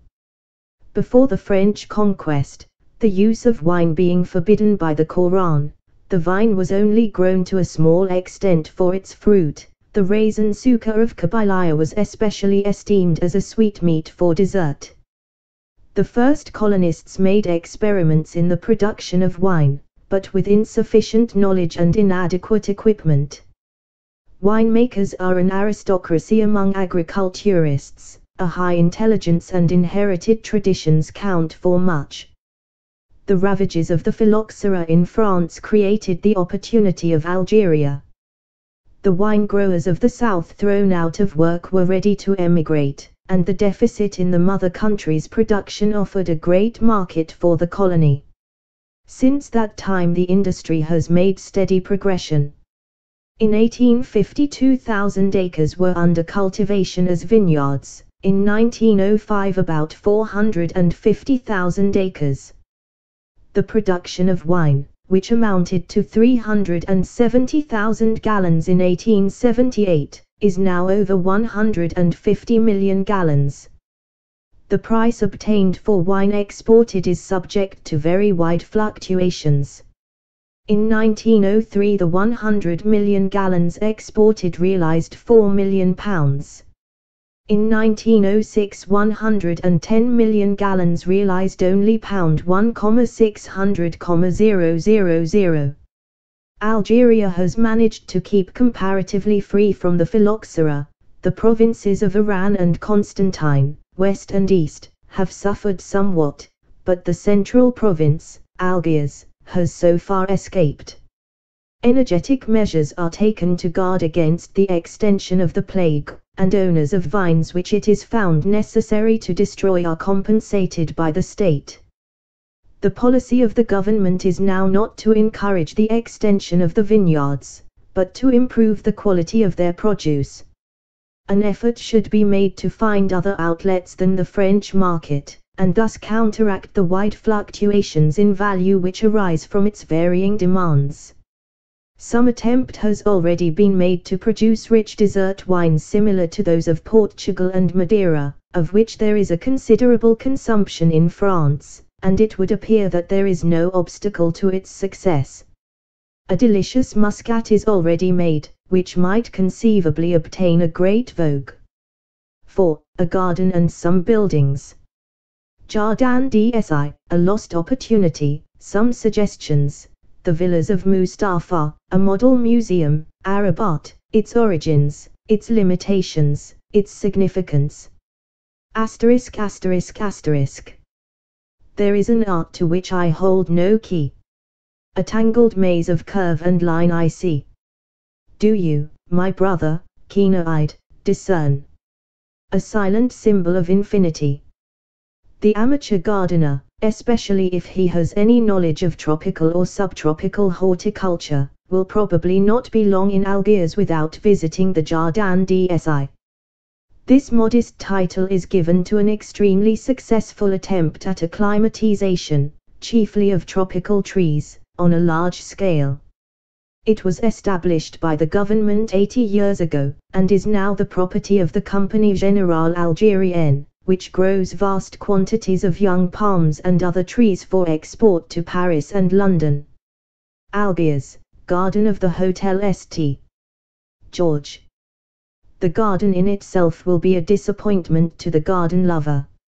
It is a rectangular piece of ground, intersected by straight alleys, and with the exception of a pool of water at the southern corner, containing a small island, there is little attempt at what is called landscape gardening. And the possibilities of a water garden are neglected. One wonders what an Algerian Whistler would be like. The whole aspect of the place suggests a not very well kept nursery garden, which in effect it is. But the wealth of its contents completely atones for its poverty in design. Perhaps the most striking feature is an avenue of India rubber trees, which have attained a gigantic size, a height in some cases of 60 feet and a girth of 20 feet. It is a wonder that this garden was not floated on the London market during the recent boom. At any rate, it does contain rubber trees, which it is understood some of the areas offered to the public did not, Another species of ficus covers a large space of ground, throwing down fresh roots from its lateral branches, and apparently prepared to travel in this way in every direction. It is unfortunate that the trees and shrubs are very insufficiently labeled. Occasional fragments of labels more or less indecipherable, and in some cases, I think, incorrect, may be discovered, but there is no systematic attempt to afford information. This ought not to be so in a garden for which the state is partially responsible. The palms are very fine, and of many different species, including some great rarities which I am unable to name. All the commoner bamboos are in profusion, but being for the most part planted as hedges rather than as clumps, they lose their natural effect. Various yuccas vie with the India rubber trees in their splendid growth. At the southern end of the garden, where the formality of the avenues gives place to a little wilderness, are some magnificent clumps of Strelitzia augusta, finer in size and growth than I have seen elsewhere, and towering above them are some lofty specimens of Coriacea speciosa from Brazil. In the drier spots are various species of aloe, and in the wetter papyrus flourishes exceedingly. The fantastic Monstera deliciosa is quite at home, and emits its constricting coils in the palm trunks, in a way which must be very painful to them. Not much color is to be expected in the early months of the year, but 2 or 3 bougainvilleas make a moderate show, and both Bignonia venusta and B. smithii are in flower. The exquisite Plumbago capensis is coming into bloom, also the single red hibiscus and its less attractive double variety. A little trouble spent on this garden would soon make it one of the finest in the world, without in any way impairing its commercial uses. The material is there, and a little skill in rearrangement of walks and in grouping of specimens is all that is wanted. Perhaps a friendly critic may venture to be also an adviser. It is to be presumed that Algiers welcomes the advent of strangers. And I find that the local press records with satisfaction that hotels are full, and also that great steamers with hundreds of tourists constantly arrive. These strangers do good to trade, and it may therefore be worthwhile to pay a little attention to their tastes, and to increase rather than diminish the attractions which draw them hither. Even if the inhabitants of Algiers care little about the beauty of the surroundings of their city, they are part of its essential charm, and should be preserved from the destruction which is everywhere threatening them. The ruthless felling of ancient trees, the obstruction of points of view, the vulgarization of pleasant places, these may seem little things individually, but in the mass they tell. There are, I believe, full powers to deal with such matters, and the Minister of the Interior has recently addressed to the Prefet of France a circular calling attention to the necessity of safeguarding sites of artistic and natural beauty. Let Algiers lead the way, and she will not repent it. But she may some day bitterly repent inaction now. Algiers, fountain in the Caspi. Another suggestion. It would not be a great matter for the town to purchase a block of buildings in the old streets below the Caspi, to clean them out and to preserve them without undue restoration. Strangers wish to see what the old town was like, and are not all able to battle with the squalor and turmoil of the old streets as they are. Such a little natural museum would more than pay for its cost.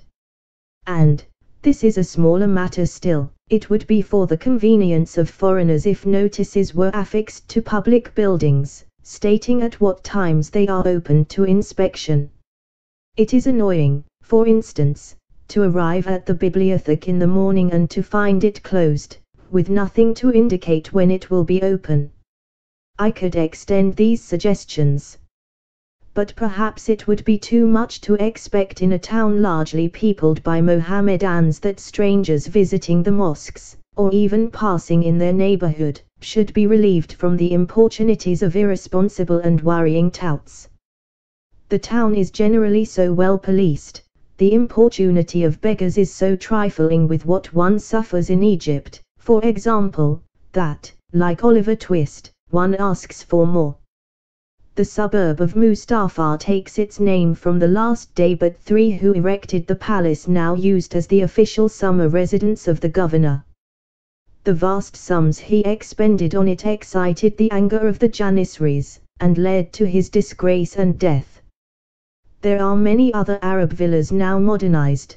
They are well described by the artist Fromentin, a painter in words as on canvas. Today without exception they belong to Europeans. So the deep mystery which veiled them has vanished, and much of their charm has disappeared. The architecture of these houses has no great meaning when applied to European uses. We must therefore accept them for the pleasure of their exterior aspect, and study them as the graceful monuments of an exiled civilization. Inhabited by the people who built, I might say, dreamed, them, these dwellings were a creation both of poetry and genius. This people knew how to make prisons which were places of delight, and to cloister its women in convents where they were unseen yet seeing. For the day, a multitude of little apertures through stretching gardens of jasmine and vines; for the night, the terraces, what more malicious, and at the same time more full of care for the distraction of the prisoners. The gardens resemble those playthings which are designed for the amusement of the Arab woman, that singular being whose life, long or short, is never anything but childhood.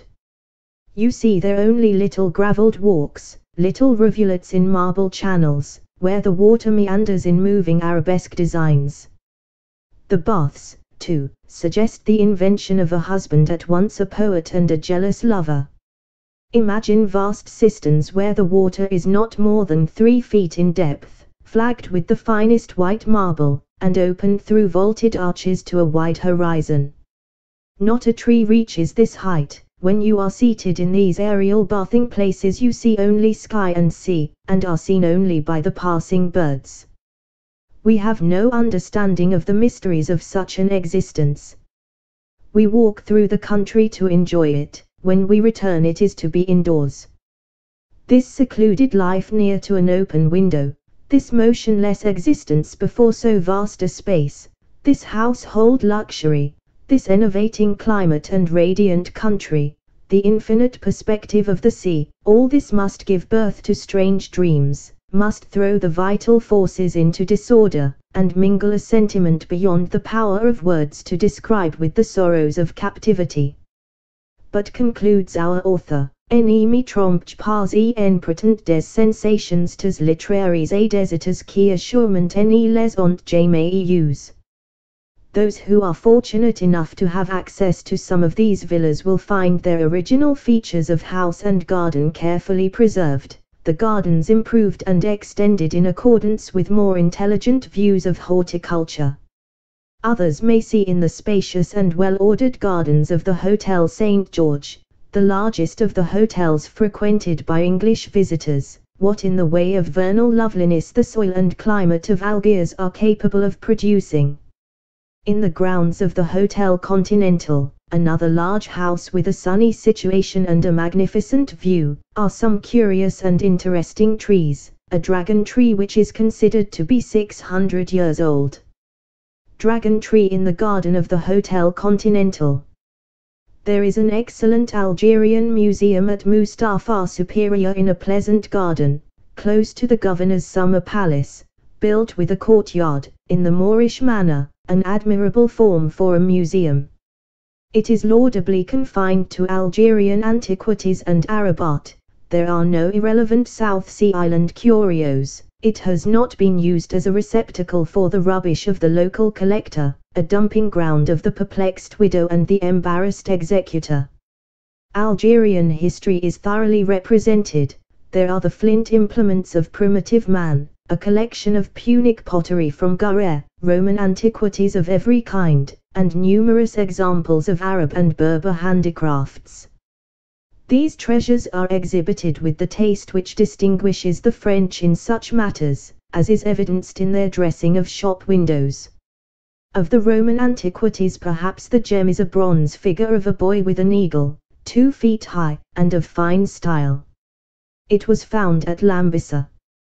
From Lambisa come numerous other exhibits, including some gold coins of the period of Septimius Severus, an emperor of African origin, of Julia his wife, with filigree mounting, and Caracalla and his son, of Macrinus and Severus Alexander. These are in mint condition. And there is a very fine gold medallion of Posthumus.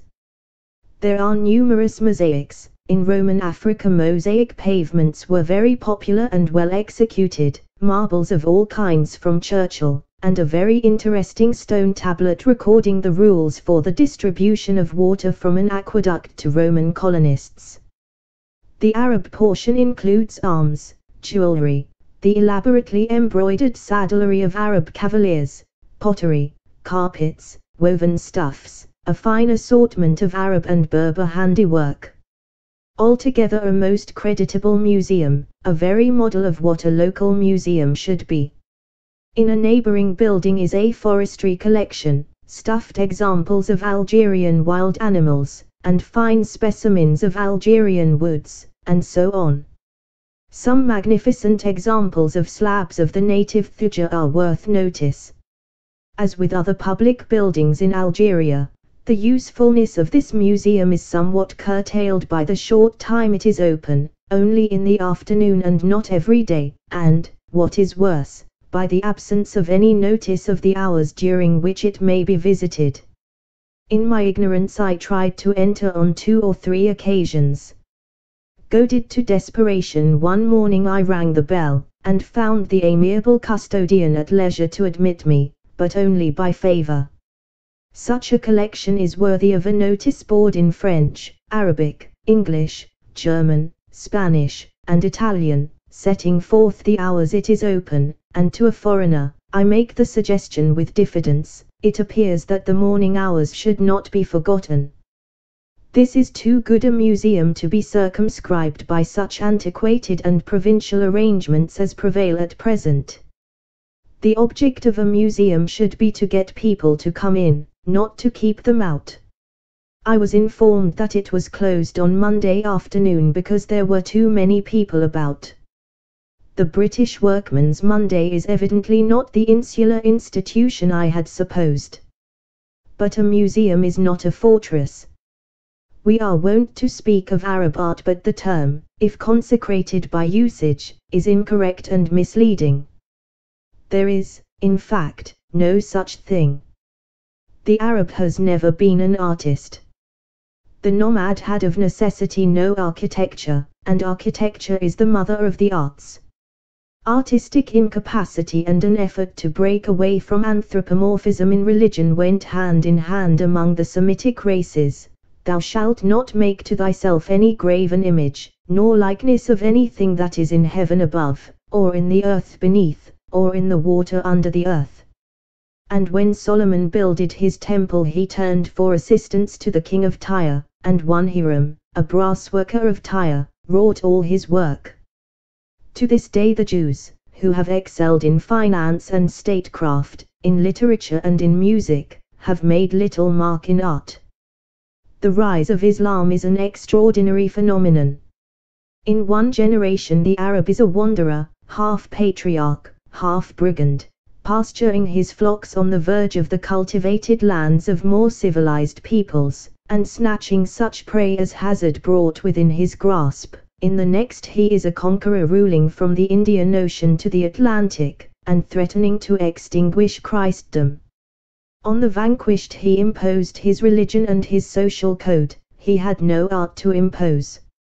Having become by force of conquest and the exigencies of government a dweller in cities, he showed his incapacity to understand the work of his predecessors in such eccentricities as re-erecting their fallen buildings with the columns inverted, using the capital as base, and the base in the capital's place. As architects he employed the natives of the countries he had overrun, in Egypt Copts and Greeks, who reproduced Byzantine forms and fixed the typical lines on which the development of Arab art was to take place. In this deference to local tendencies is to be found the origin of the wide divergences of art in the Mohammedan world, of Persian art in the East, and Moorish art in the West. The conquered and converted peoples continued to build, as far as the main plan was concerned, in the same way as they had built before their conversion, adapting their previous methods to present needs, and to the requirements of their conquerors. In Barbary the development of art followed closely that of Spain. The Moorish art of Spain was chiefly Roman or Byzantine in origin. The first mosque built, that of Córdoba, is said to have been designed by architects from Byzantium. Columns used in its construction were brought from the ruins of Merida and other Roman towns, and even from distant parts of the Mediterranean. From this commencement sprang the later glories of Moorish art, exhibited in their most splendid developments at Granada in Spain, and Clemacan in Algeria. If in the scheme of its buildings Moorish architecture followed earlier examples, the Byzantine basilica and the Roman house, in its decorative features it was more distinctively Mohammedan.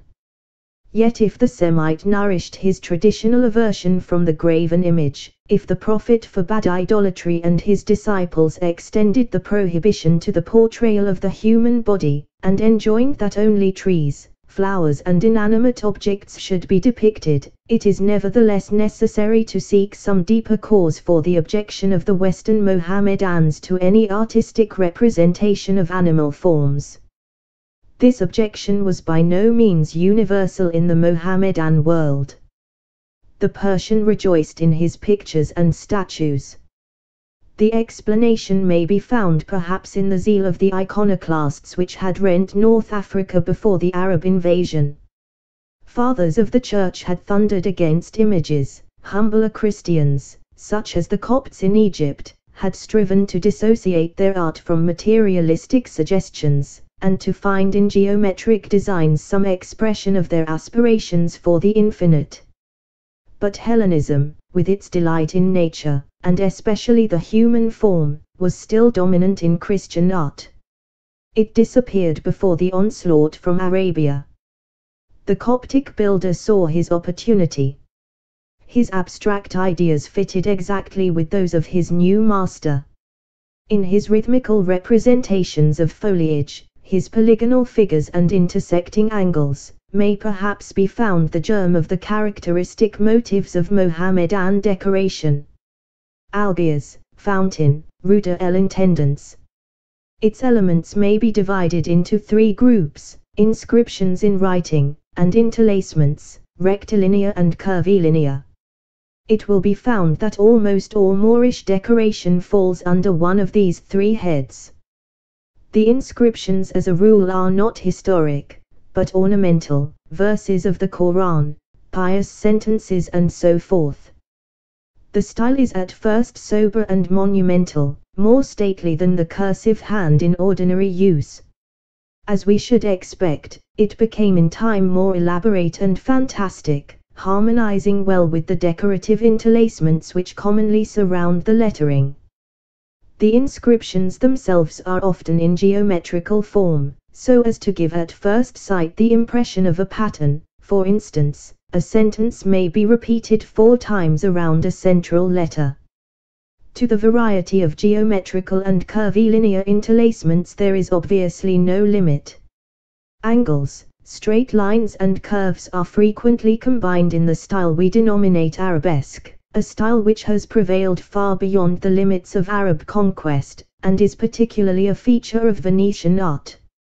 Late examples show great development, especially on floral lines. Leaves of particular trees, notably the palm, are represented. But a mathematical suggestion does not cease to prevail.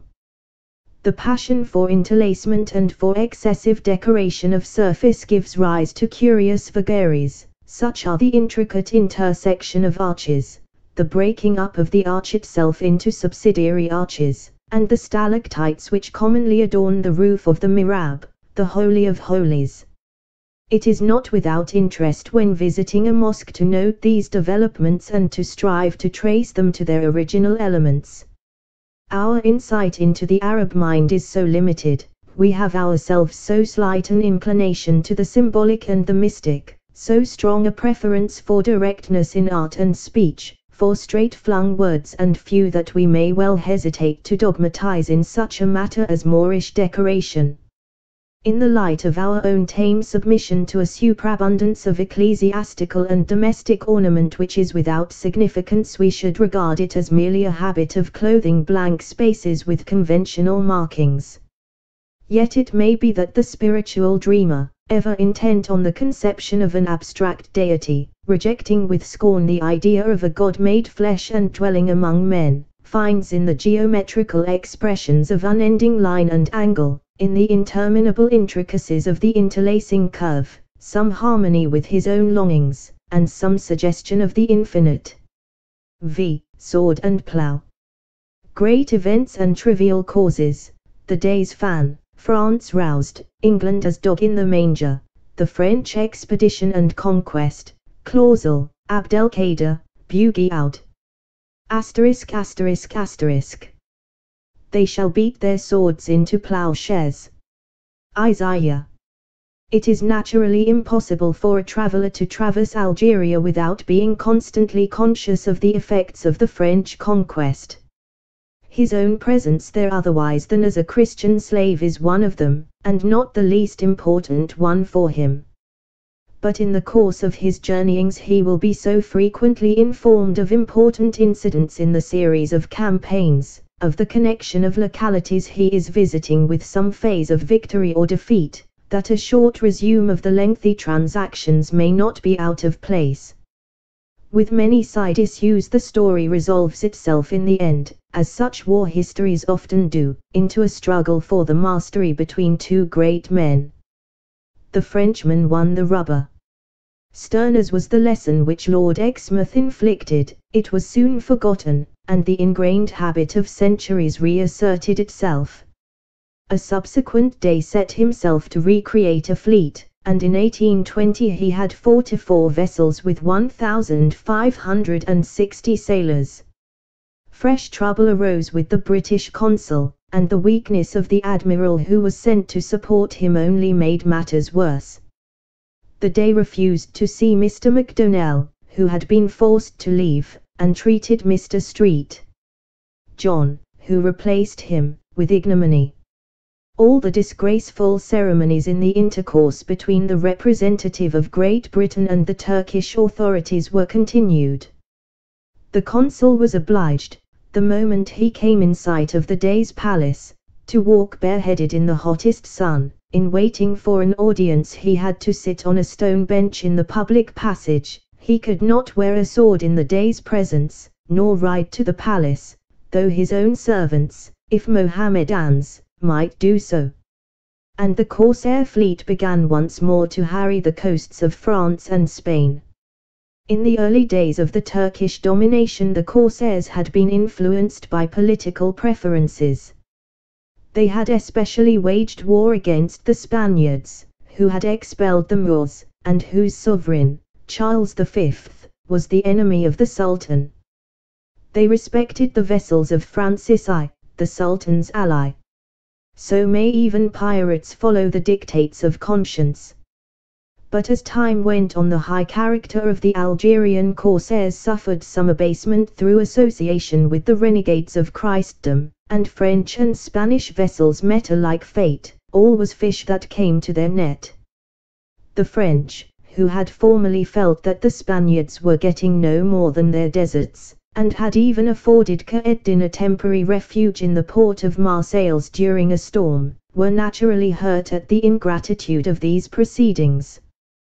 They went so far, in the reign of the Grand Monarch, as to bombard Algiers on 2 occasions, with the customary result.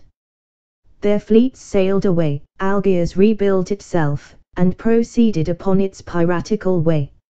No one has ever rivaled the Deys in the art of taking a beating, and coming up again with a smile, unless it be their ultimate conquerors. Great changes in the history of the world have often been, or have seemed to be, the result of accident. Wars have been waged, conquests effected, empires created, not of settled intention and design, but as the outcome of the personal quarrels, and the personal ambitions of individuals, less, in modern times at any rate, of sovereigns than of subjects. The British Empire has been created rather in spite of than by the aid of the governing powers of Great Britain. Cecil Rhodes is but the latest of the long line of Englishmen who imposed imperial responsibilities on a half-hearted England. Governments seldom dream imperial dreams, they are more concerned to keep their seats. Sovereigns like George III may lose an empire. Mere accidental citizens, as Clive or Rhodes, may create one. So this fertile North Africa, through history the shuttlecock of Asia and Europe, with an illimitable hinterland of rather light soil, to quote the words of a statesman who had little sympathy with African conquest, became French because an Algerian Dey struck a consul with his fan. This incident arose, as modern international incidents frequently arise, out of a financial dispute. Certain Jews of Algiers had a claim against France for corn supplied during the Napoleonic Wars. The Dey pressed this claim as his own, and being dissatisfied with the delay in settlement he made a violent scene with the consul. It est oublié jusqu'à le touche de son chasse-mouches. Apologies were demanded and refused, and for 3 years, from 1827 to 1830, France endeavored to blockade the port of Algiers. The Dey Hussein continued obdurate. So little repentant was he that when the Provence entered the port in 1829, having on board a French admiral, charged to make a last effort at negotiation, for the blockade was costing 7 millions of francs a year and effecting nothing, all the batteries opened fire on her. Even now the French ministry was reluctant to make war, and proposed to the Sultan of Turkey that Mohammed Ali, Pasha of Egypt, should bring the Barbary states under his rule. The Sultan refused his authorization, and an expedition was decided on. France was destined to become an African power, un peu malgré. The naval authorities were strongly opposed to a military expedition. It would, they declared, be absolutely impracticable to land an army with its indispensable material and former experience, especially the failure of Charles V, appeared to support their view. But the French cabinet decided to make the attempt.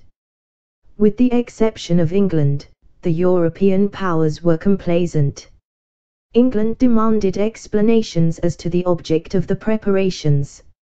M. de Polignac in a circular note explained that his master desired only to suppress piracy, slavery and the tribute paid by Christian nations to the Dey. England was not satisfied and asked for a formal renunciation of a policy of annexation.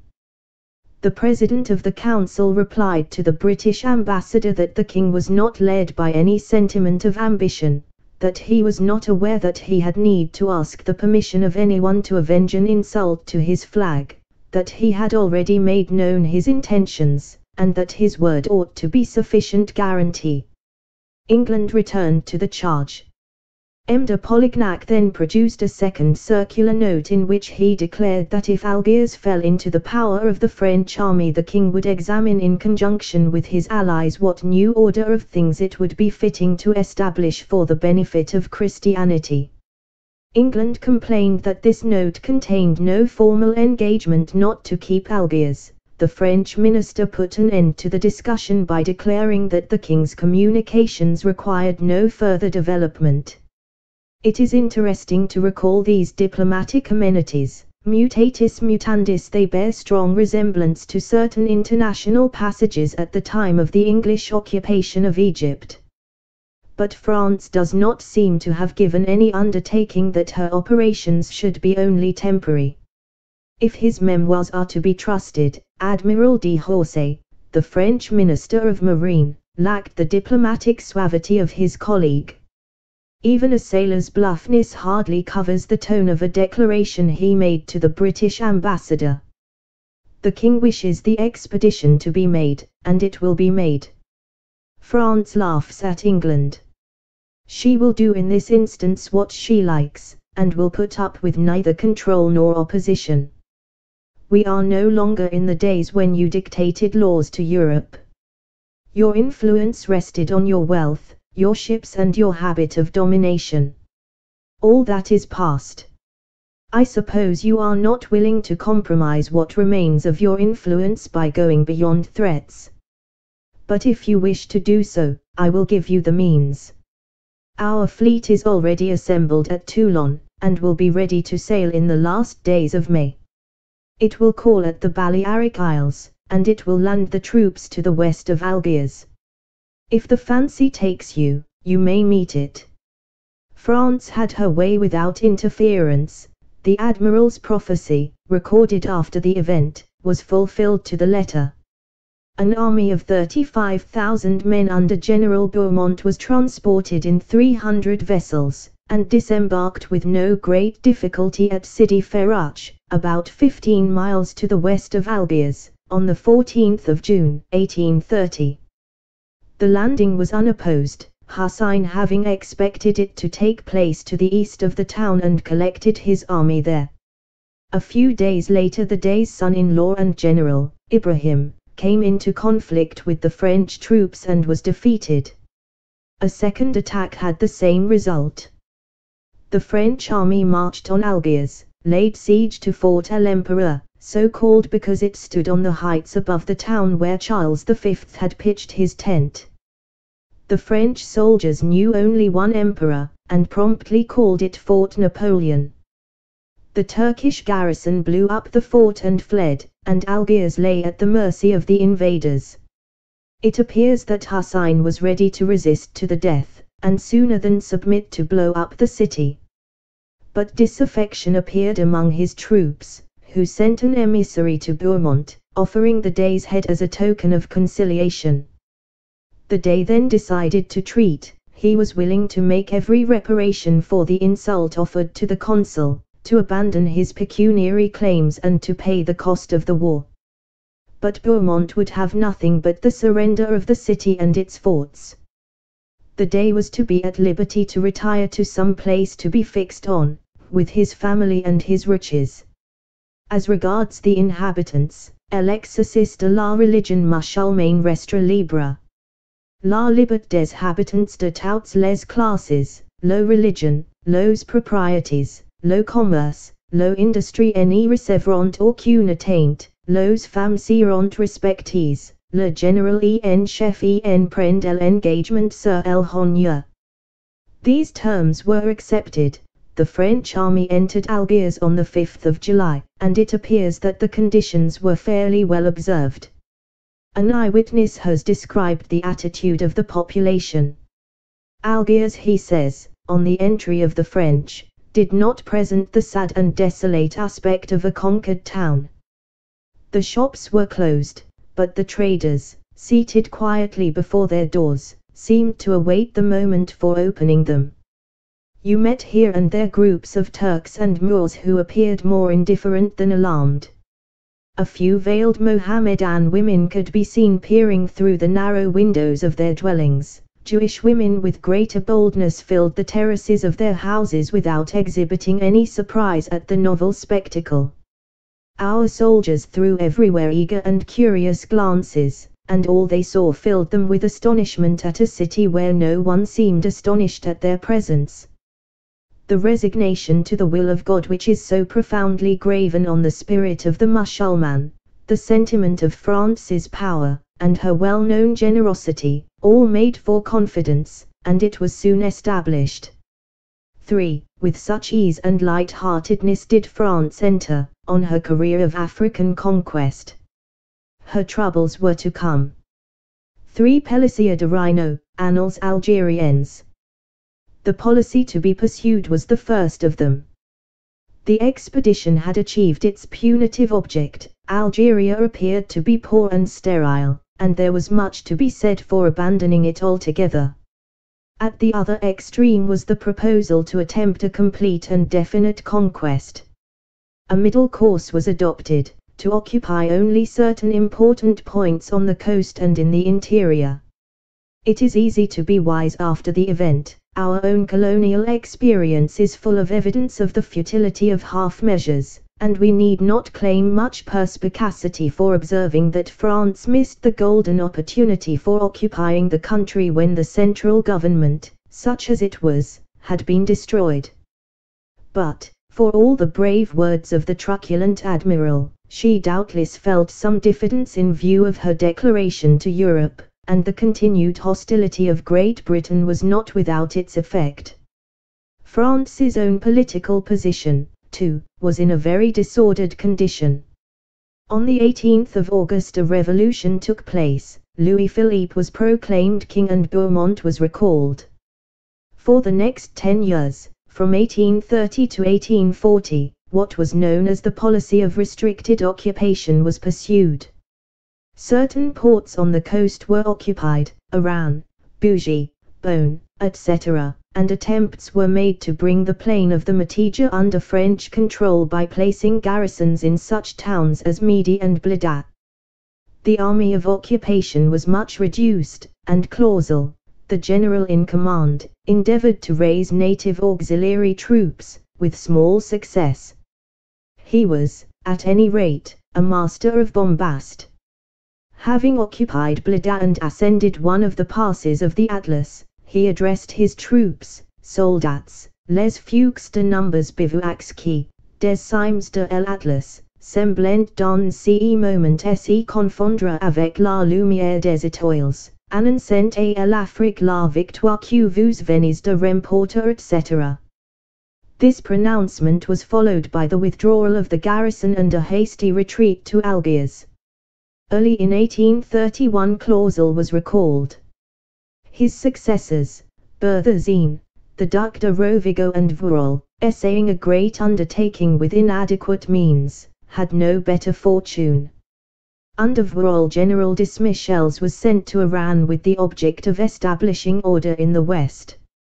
The tribes were in arms, and at their headquarters at Mascara had chosen as their general a celebrated marabout, or holy man, named Mahi ed-Din, who, having attacked Oran several times without success, resigned the command to his son, Abdelkader, then only 24 years of age, but destined to become one of the greatest leaders of modern times. He was, says Camille Rosset, of middle height, but well-made, vigorous and untiring. He was the best among the best horsemen in the world. Physical qualities are highly valued by the Arabs. Abdelkader had more, the qualities which make men conquerors: intelligence, sagacity, strength of will, genius to command. In eloquence he was the equal of the greatest orators, and could bend crowds to his will. He spoke in serious and measured tones, and was sparing of gesture, but his pale face was full of animation, and under their long dark lashes his blue eyes darted fire. It may be remarked that the blue eyes point to a Berber, rather than an Arab origin. Such was the man who for years to come was to bid defiance to the French. Their first dealings with him were unfortunate. Desmichelles arrived at Oran in the spring of 1833. Finding that he could make no headway against Abdelkader, who from his capital of Mascara was preaching a holy war for the extermination of the infidels, he concluded with him a treaty which enormously increased the Arabs' authority. Abdelkader was described in it as emir, all practical power was placed in his hands, and he was permitted to purchase arms and ammunition in French towns. No mention was made of French sovereignty. The treaty, though contrary to the instructions of the French government, was accepted by it in the belief that it assured peace. Difficulties soon arose. Desmichelles was recalled. His successor, Trezel, at the head of a column of 1,700 men, was attacked by Abdelkader in the marshes of La Mecta, and defeated with the loss of a third of his force. The prestige of this victory brought many waverers to the Arab leader's flag.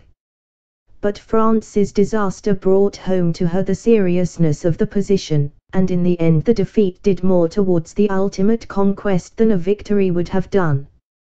Clausel, who had left Africa almost in disgrace in 1831, was sent back in full command in 1835.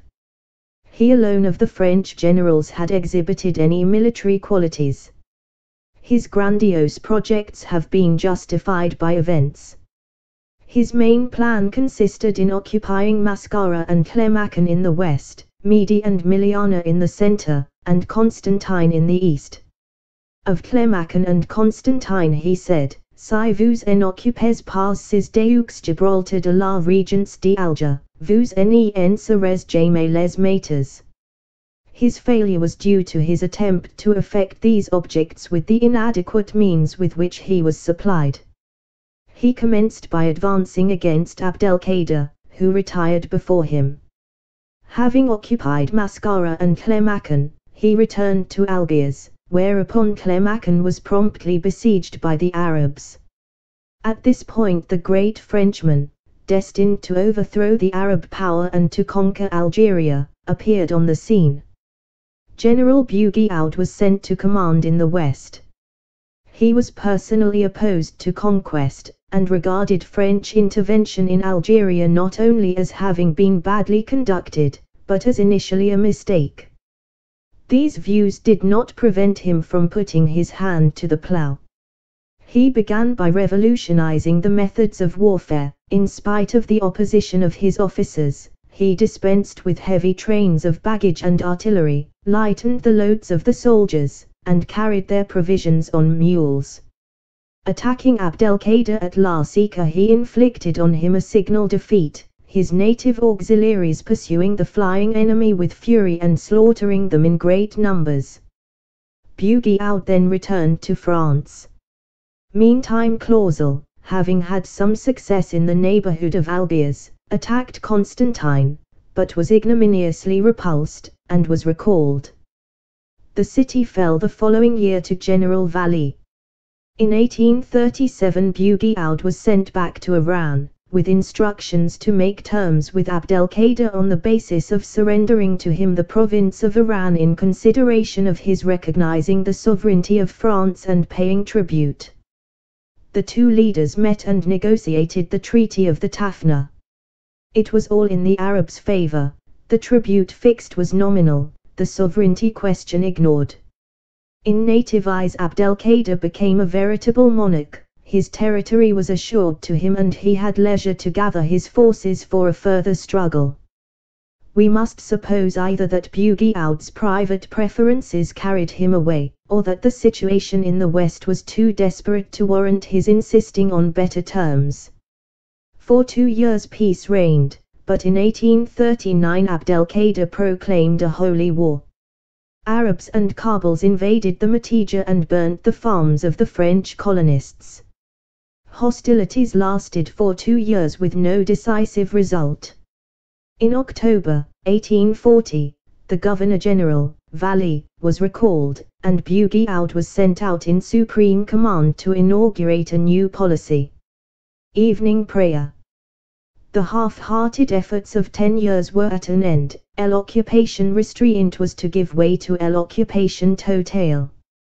France set herself at all cost to occupy effectively the whole territory of Algeria up to the desert. She had missed her chance at first.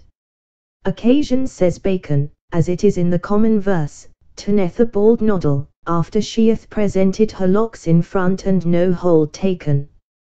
The unwise temporizing with Abdelkader had enormously increased the difficulties of the position. But there was to be no more dalliance. Bugeaud was one of those born leaders to whom the exigencies of the occasion are more important than military tradition. To seek the enemy's force and to destroy it was for him a leading principle, as it has been for our great naval commanders. He abolished the garrisons of his predecessors, and substituted for them mobile columns.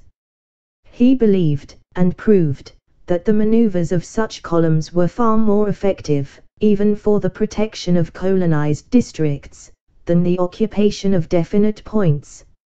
In the main he relied on infantry, supported by a light and very mobile artillery. The a priori view that cavalry is necessary to meet a mounted enemy found in his operations no support, however useful it may be for surprises and pursuit. Can it be that the famous telegram to our colonies at the beginning of the last South African War, infantry preferred, was due to a statesman's study of the memoirs and correspondence of Marshal Bugey-Out? He even conceived the idea of mounted infantry, mounting his men on mules or camels as occasion served. He prohibited the use of wagons for baggage and provisions, and dared, in spite of the indignant protests of his cavalry officers, to use the troop horses to carry rice and corn. Sprung himself from the ranks, he had fought as a corporal of the guard at Austerlitz. He understood the soldiers' needs, powers and limitations, and was in turn trusted and beloved. Le Perrier Bugey-Out he was affectionately called. Such was the man who was to win for France her African empire. Caravan of Acade. It is unnecessary to recount the details of the long duel between Bugey-Out and Abdelkader. Step by step the Arab leader was driven from the fertile regions to the high plateau, and with every reverse his authority over the tribesmen waned, even if his own resource and resolution never failed. A severe blow was dealt in the spring of 1843. Abdelkader had established a vast caravan, known as the Smala, comprising the families of his forces, their flocks and herds, and a crowd of non-combatants who abandoned their homes and followed his fortunes rather than submit to the foreigner. It was, as Bugey-Out said, la capitale ambulante de l'Empire Arabe. It was reputed to contain 40,000 persons, defended by 5,000 combatants. The young Duc d'Aumale, son of Louis Philippe, was charged with its capture. Having located its position at Tagin, he attacked it with a force of 600 horse, without waiting for his infantry, consisting of 1,300 men. The suddenness of his onslaught broke down all resistance. The defenders fled, leaving much booty and many thousand prisoners in the hands of the French. For some months more Abdelkader continued to make a futile resistance, but finally fled to Morocco. In July Bugey-Out received the fitting acknowledgement of his success, and was named Marshal of France. France now came into conflict with the Empire of Morocco, the commencement of a page of history still unfinished. The Sultan, perhaps against his own inclinations, was compelled by the sympathies of his people to espouse the cause of the Arab leader. His son led an army of 40,000 men to the frontier. Bugey-Out, with a force of 8,000, met him on the banks of the Islay. The night before the battle Bugey-Out addressed his officers, who were assembled at UN Punch to welcome some comrades arrived from France. With our little army of 6,500 bayonets and 1,500 horses I am going to attack the army of the Prince of Morocco, which amounts, according to my information, to 60,000 horsemen. I would the number were double, or thrice as great, for the greater would be its disorder and disaster. I have an army, he has only a mob. And I will explain to you my order of attack. I give my little force the form of a wild boar's head. The right tusk is la Mauritière, the left tusk, Bedio, the snout is Pellicia, and I am between the ears.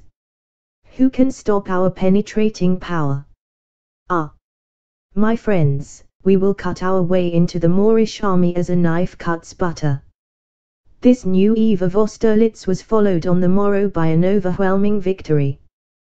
By midday the Moors were in flight and their camp of 1,000 tents, with all their artillery, was captured.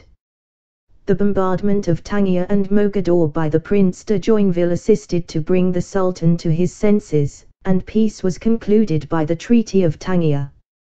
But the troubles of the French were not over.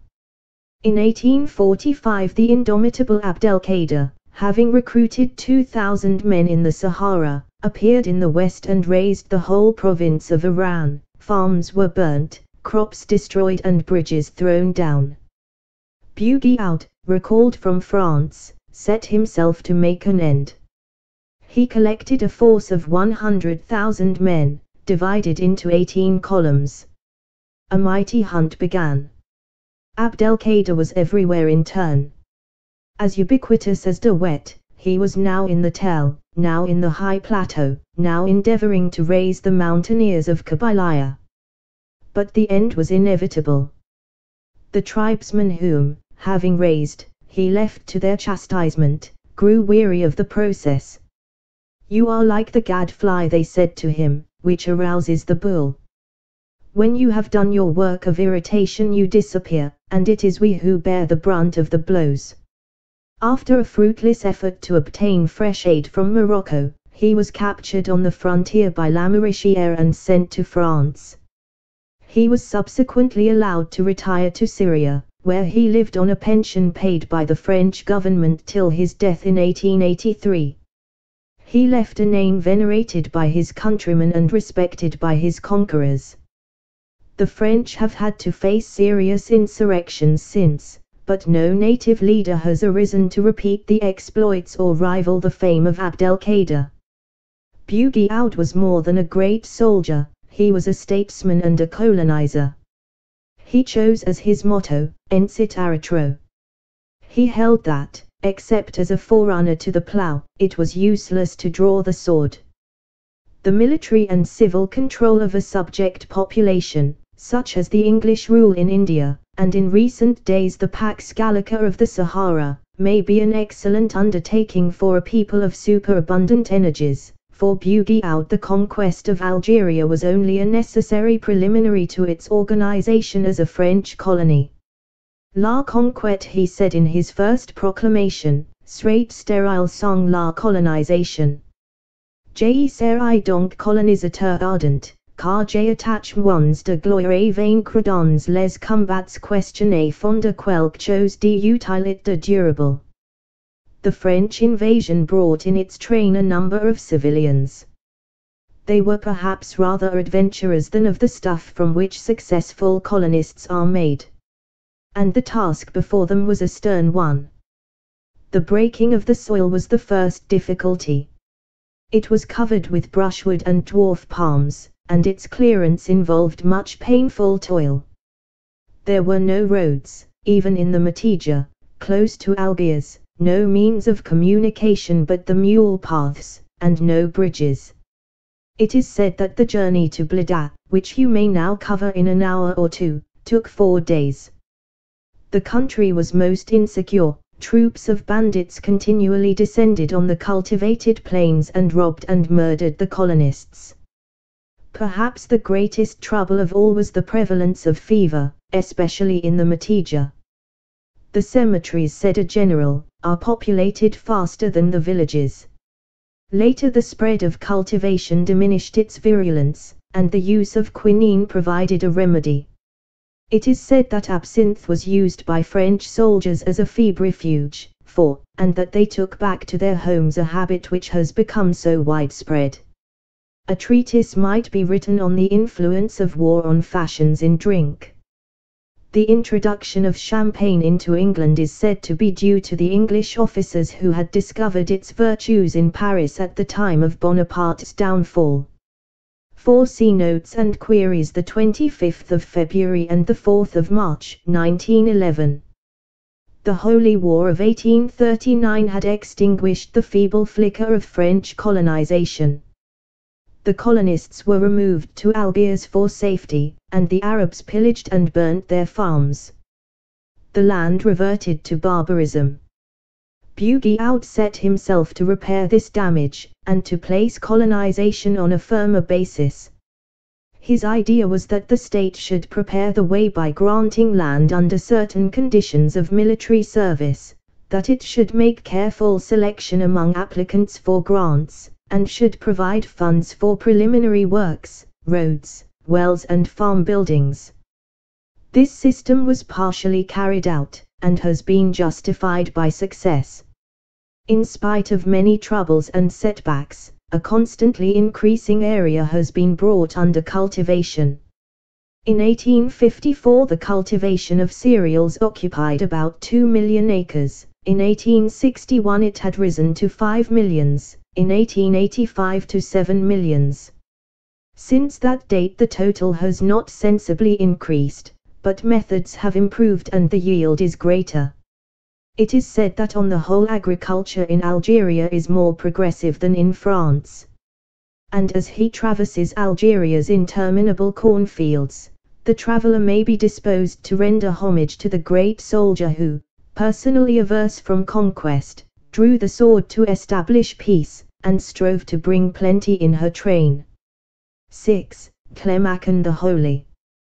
Western Algeria, Sidi Bel Abbes, the Foreign Legion, a city of learning, its inhabitants, the Mosque of Abul Hassan, Mansoura, its story, Sidi Boumediene, Iran, Spanish immigrants. *****. A city dreaming of her ancient pride. Amid the orchards on her mountainside. Do you sleep sound, O saint that shares her fame? While stranger horsemen through her portals ride. Far to the west, beyond Iran, and close to the frontiers of Morocco, lies a hill city, once the seat of empire and of learning, but now sunk to the condition of a provincial town. Yet Clemacan has occupied so high a position in the Mohammedan world, and the reputation of its existing monuments is so widespread, that the enterprising traveler will desire to visit it. The distance from Algiers is great, some 800 miles there and back, and as there is little of interest on the road, a journey by motorcar is not inviting. It is perhaps better to make use of the excellent train service between Algiers and Oran. If you leave Algiers at 9 p.m., you may change about 6 a.m. at a junction a little short of Oran and reach Clemacan about 11.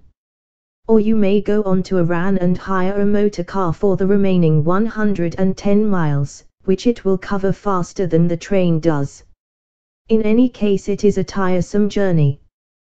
The road and the rail alike rise through a series of great plains divided by rocky steps, and chiefly devoted to corn growing. The country is very bare and very uninteresting. There are few trees. It is said to have been once well wooded, but, although the Arab will take care of a tree near his house or his mosque, he has no regard for trees in general. So countless generations of browsing goats have made an end of the woods. One cannot but think that more attention to reforesting would meet with its reward. Here, as elsewhere in Algeria, both in the plain and on the mountain side, the traveler will notice a number of square whitewashed buildings, surmounted by a cupola. They are known by the name of Kuerba, and are generally the tomb of a marabout or saint, and serve as objects of pilgrimage and much local veneration. At Sidi Bel Abbes, a town of 25,000 inhabitants, about half of whom are Spaniards, are the headquarters of the famous Foreign Legion. The very name of this corps stirs memories of forlorn hopes and daredevil enterprises. The inimitable Ouada, whose disregard of the grammatical niceties of her own and other tongues was a generation ago the delight of undergraduates, who could say of her high-born hero that he ignored the proud motto of his haughty race, pro patria et rege, and acted on the principle, pro ego. Ouada has pictured for us after her own fashion, in under 2 flags, the life of a foreign adventurer in the French service during the earlier days of the occupation. The picture, if imaginative in details, is full of life, and it is no doubt true that many broken men of gentle birth and upbringing found in the campaigns on the verge of the Sahara an outlet for energies for which civilization had no use. Today the Legion is composed largely of Alsatians, Germans and Poles, and is celebrated for its band. But it is still to the fore when stern work is on foot. The situation of Sidi Bel Abbes renders it very convenient in the event of trouble with Morocco, which is constantly recurring. The town and its environs are an agreeable exception to the surrounding country in being pleasantly wooded. The olive trees are most carefully pruned, all the center branches being cut out, and the outer ones trained to form a cup. This system admits light and air to the fruit, and facilitates the gathering of the crop. Within a few miles of Clemacan the scenery becomes more bold. The train climbs onto and encircles a rugged mountain range, traverses a great ravine, down which roars a graceful cascade, and emerges from a short tunnel into the noise and hubbub of Klemakan station. The high road takes another course. It skirts the base of the rocky hills, and boldly ascends direct to the town, offering pleasant views of its walls and minarets. This is the habit of roads and railroads in many lands. The road approaches boldly to a frontal attack, the railroad creeps in stealthily or remains diffidently outside. So does the traveler by rail too often miss the beauty of the incoming. The Arab horsemen who in the 7th century of our era rode through North Africa and carried the crescent into Europe were the elite of the race. Not only did they and their sons and those to whom they taught their faith and language and made like unto themselves conquer kingdoms and found great cities, promote commerce and achieve enormous material prosperity, but under their rule were produced works of art worthy to be ranked with the best. It is perhaps lucky that progress in these respects was accompanied, as it is generally accompanied, by a decline in martial prowess, or Western Europe might today be tied fast in the chains of Koran, and the women of London and Paris be veiled as was Mahomet's wife. Among the greatest of Mohammedan cities from the 11th century to the 15th, Klemakan stood high. It was peopled rather by Berbers than by Arabs of pure blood, but, at any rate, they spoke the Arab tongue, held the Arab faith and represented Arab culture at its highest excellence. In spite of the continual stress of war, it was enriched with noble buildings, it became a kind of university of Arab learning for North Africa, and it acquired the reputation and sanctity of a holy city from the selection of a neighboring village as his last resting place by a great Mohammedan saint. Klemakan, the minaret of Agadir. At the period of its greatness, Klemakan was a large and populous city, containing 100,000 to 150,000 inhabitants. The enceinte constructed by the French encloses a much smaller area than the old walls, of which at least 2 series can be traced. The present town has about 30,000 inhabitants, for the most part Arab or Jew. It does a considerable trade, especially in olive oil, but it has lost its position as the terminus of the caravan routes from the south. Since the construction of the Saharan railways, it is cheaper to unload the caravans at the southern stations, and forward the goods to Iran by rail. Apart from the mosques, the streets present little of interest. It is said that the French found the town almost in ruins. Today it is a shabby fifth-rate French town. The inevitable boulevard has been constructed, and even where the old houses remain they are hidden behind a hideous modern front. The old palace of the Bey has unhappily been turned into a barrack. The commercial value of antiquities as an attraction to tourists was not realized in time, it is hardly understood now. Klemakan occupies an important strategic position, close to the Moroccan frontier, and is garrisoned by French troops. At the Hôtel de France, a somewhat ramshackle but not uncomfortable hostelry, with very obliging hosts, breakfast many officers of the garrison. The variety of uniform is great, not less great the variety of human types, from the fair, and apparently frail, young exquisite, whose physique suggests rather the counting house than the Sahara, to the grizzled veteran of many campaigns. Yet the native inhabitants lend color and interest to the mean streets. The Arabs of the better class wear a dark blue overcoat and hood, which shows off their proportions to great advantage. The women are very closely veiled, only exhibiting one eye. The children, especially the little girls not yet come to the age of veiling, are cheerful and pretty, their rosy cheeks bearing witness to the cold and bracing qualities of winter at this elevation. The Jewesses affect bright colors, and red is the color of their mourning. An occasional stranger of fierce aspect and unusual dress attracts your attention, and your guide murmurs Moroccan. Some handicrafts survive in Klemakan. The rubbishy trinkets dear to the Arab woman and the Christian tourist are laboriously turned out by Jews in the street of the goldsmiths. It is something to know that they are not made in Austria. Here and there you will catch a glimpse of an old Moor bending over a carpet loom. A good deal of leatherwork is done, and there is a brisk business in harness and saddlery.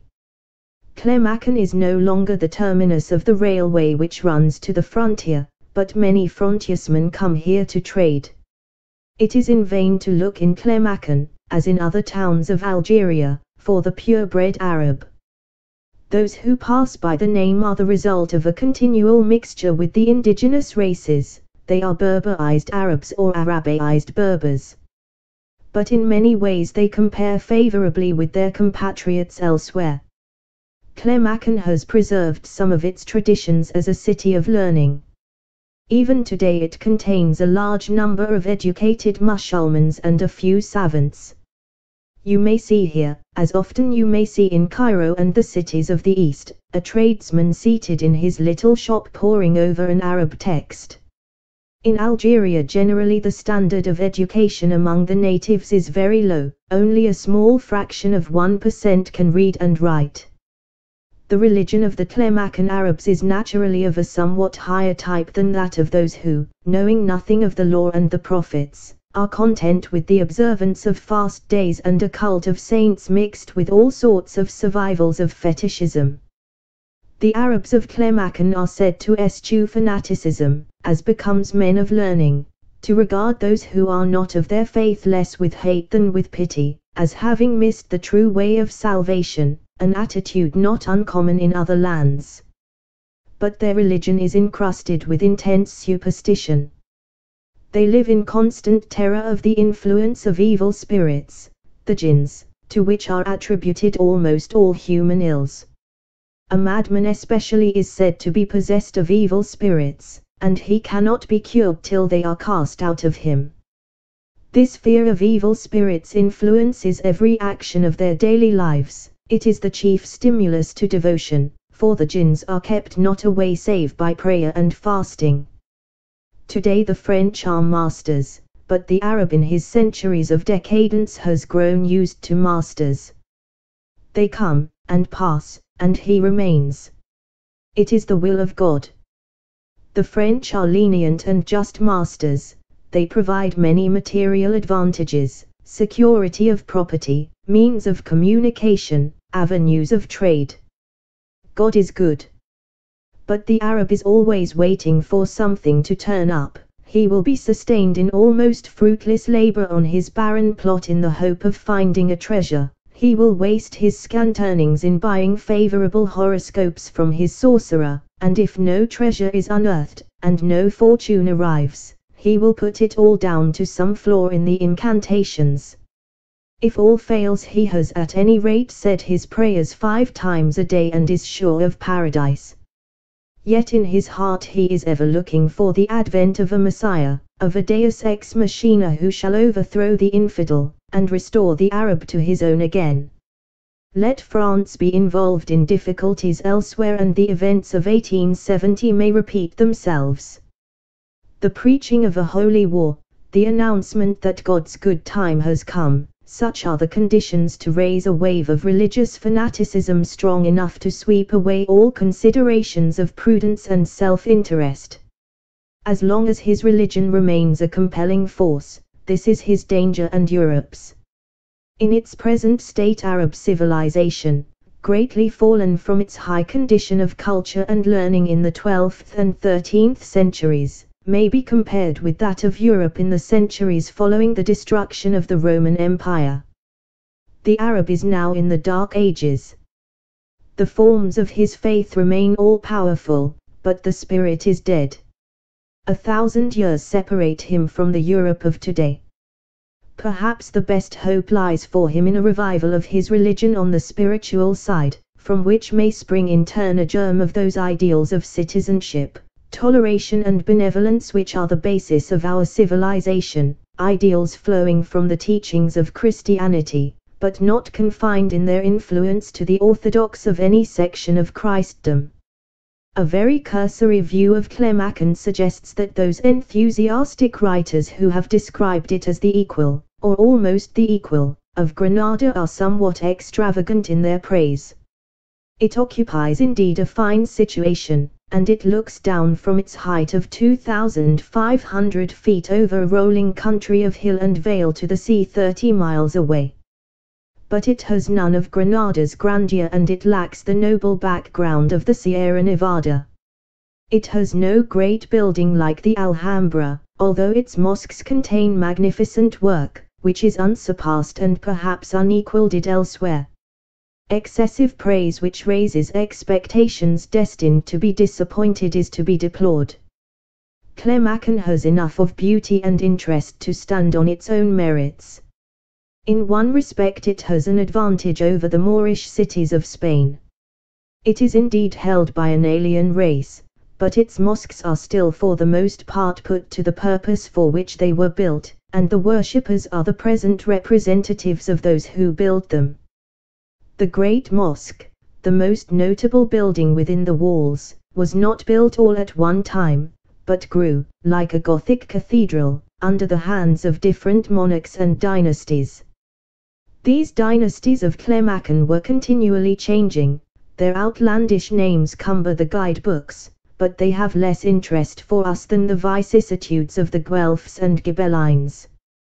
The first stone of the mosque was laid in the year 530, you must add 605 to bring it to the Christian era, as a contemporary inscription obligingly records.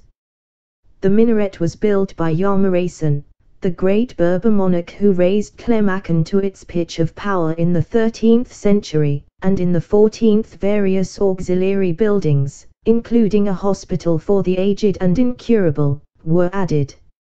The interior of the mosque is impressive, with its forest of pillars, there are 72 in all, and its dim religious light. The mihrab, the Holy of Holies, the shrine which looks towards Mecca, is finely decorated with leaves of acanthus and Arabic inscriptions. The large court is charming, it is surrounded by arcades, and 2 basins of running water provide for the ablutions of the faithful. The material of the whole was originally onyx, and much remains. It is truly a noble building, and it has escaped any serious restoration. Unhappily the same cannot be said of the neighboring mosque, known as the Mosque of Abul Hassan, an eminent lawyer and saint, a combination which seems unusual. On this delightful little building the hand of the restorer has lain heavy. He has seen fit to plaster it with modern tiles, suggestive of the bathroom, and in order to throw more light into the building, which is now used as a museum, has made several openings in the walls. It is poor comfort to find in a distant land that we English have no monopoly of ecclesiastical vulgarity, even our church restorers could hardly have done worse than this. It is not easy to formulate the ethics of restoration, the right course can only result from intelligent and instructed effort, but this may be said of almost everything. The ignorance and indiscretion of those who add poor modern ornament to a grand old building passes understanding. It happens that this little mosque, charming otherwise within and without, enshrines a masterpiece, its mihrab. The mosque was erected in AD 1298, according to an inscription on one of its arches, and presumably the interior decoration is of the same date. The dates of the world's few masterpieces are important. The decoration of the mihrab is executed in plaster. I am not competent to describe its details, they follow the conventional scheme of leaves and scrolls, but with quite unusual refinement. This mihrab has been highly praised, but no praise can be too high for it. It has been described as the finest example of Mohammedan art in existence. It is very likely that it is. An eye that has enjoyed any training will see at a glance that it is on a par with the greatest decorative works of man. It exhibits all the characteristics of the finest periods, especially the combination of exuberant fancy with dominating restraint. Its exquisite delicacy and its small size give emphasis to its unique distinction. I cannot refrain from quoting a French writer who fitly appreciates its qualities. Cette décoration est le comble de la richesse et du goût ornemental. Elle réunit en effet les qualités les plus diverses, homogénéité de l'ensemble, variété infinie du détail, netteté et fantaisie, largeur et minutiae dans l'exécution. Elle est empreinte d'un sort d'atticisme oriental, d'un but atteint sans efforts et naturellement. Capte la lumière sans grands reliefs, elle emprisonne dans les réticules d'un ténuit extrême, la force de SEU dans ses méandres idéalement fins, donna a des murales touts unis un vêtement de dentelles, un encadrement de rubans histories qui les agrandit et les rend pour ainsi dire immaterials, entraîne le regard et l'ébloue par la complication, le rassure par l'ordre et la paix, voilà le problème que d'obscurs ouvriers out résolu à la fin du 13e siècle de notre ère. 5. 5. Renan, Paysages Historiques. Another pleasant little mosque, that of Sidi El Hala'i, lies outside the walls in a squalid native suburb, which is nevertheless a better frame for it than the banal French houses of the town itself. It has a very fine portal and a pleasant court. It commemorates a very extraordinary character, who from being Cadi of Seville became in disguise a confectioner at Clermacon. He was put to death apparently for spreading seditious doctrines, but his ghost having given some trouble he was canonized. It is said that Clermacon was built on the site of a Roman camp called Pomaria. The name happily expresses the abundance of orchards by which it is surrounded. In February only a few almond trees are in blossom, but the ground is beginning to put forth its wild flowers. A diminutive iris is everywhere, and gives a blue tinge to the wayside, as the bluebells to an English copse. In April, when the trees are bursting into leaf and the whole countryside is full of flowers, Clermacon must be set in a very bower of delight. And it is in the environs that the most interesting, picturesque and romantic of its antiquities are to be found. The walls of Mansoura. Just outside the Fez gate of the city lies a great artificial basin or reservoir, now dry, which is said to have been constructed by a king of the 14th century to give his wife the pleasure of witnessing miniature sea fights.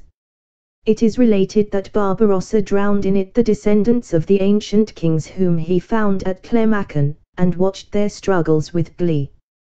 A short distance further on is an arch, ruthlessly restored, which was part of the wall of circumvallation built around Clermacon by Abou Yaqub, Sultan of Fez, who besieged it from 1299 to 1307 AD.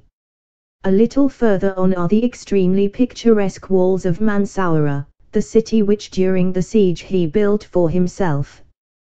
The story of this siege and of the building of Mansoura is very curious. It is told at length by the Arab chroniclers. Perhaps the following abbreviation of their account will suffice. And it came to pass in the reign of Uthman, king of Clermacon, that Abou Yaqub, king of Fez, gathered all his host together and went up and besieged Clermacon 7 years. And he built towers against it round about, and a wall so strong that the people said one to another that not even a spirit might pass through from within to without the city.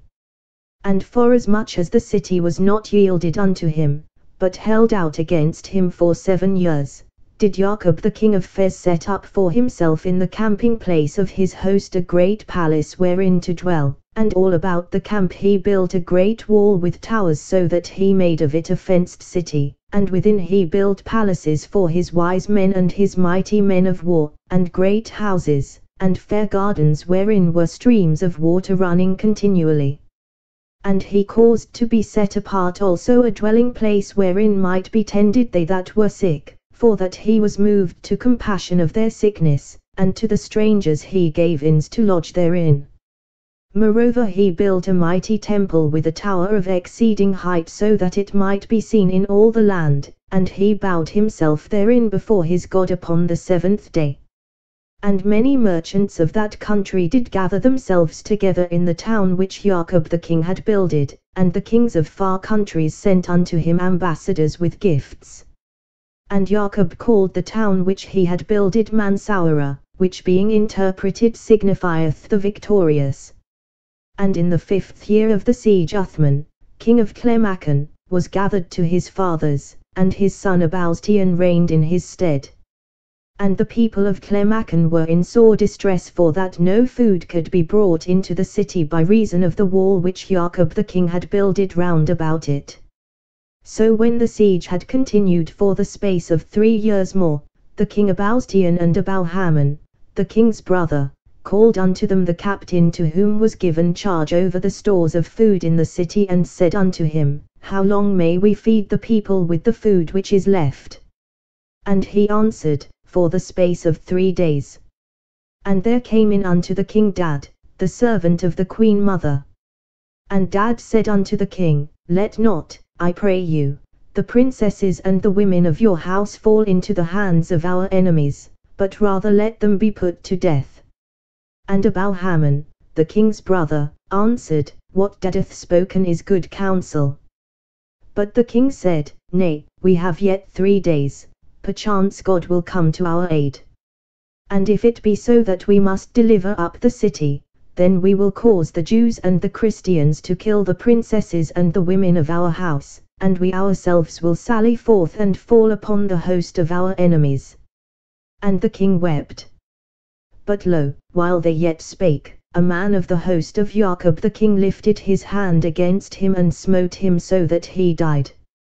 And Jacob the king's brethren and his sons sons strove among themselves who should be king in his stead. And the son of one of his sons, who was called Abalthabet, obtained the mastery over them. And Abalthabet made peace with Abaustian, king of Clemachan, and led back his host to the country of Fez, whence it came. And Clemachan had peace 33 years. So runs the tale of the Arab chroniclers, and the walls and towers of Mansoura stand today in witness that they lied not. Their entrancing story is full of the elements of Oriental romance, the fairy city springing into being almost in a night, the fearful proposal of the aged servant that the women should be killed, the long years of the siege reaching their tremendous climax in the assassination of the aggressor at the very moment when the besieged were preparing to sell their lives dearly, the struggle of the dead sultan's brothers and sons and grandsons for the succession. Such a struggle is a commonplace of Mohammedan politics. We have seen it in our own day in Afghanistan and Morocco, we may see it in Turkey tomorrow. It may plunge the country where it occurs in civil war, but in a South American republic even a change of party groupings will do that. As a system it can claim some merit in that it tends to place on the throne the strongest or the most astute member of the royal house. The Tower of Mansoura. Of the dream city of Mansoura nothing remains but the square of the ramparts enclosing a space of 250 acres, and the great minaret of the mosque.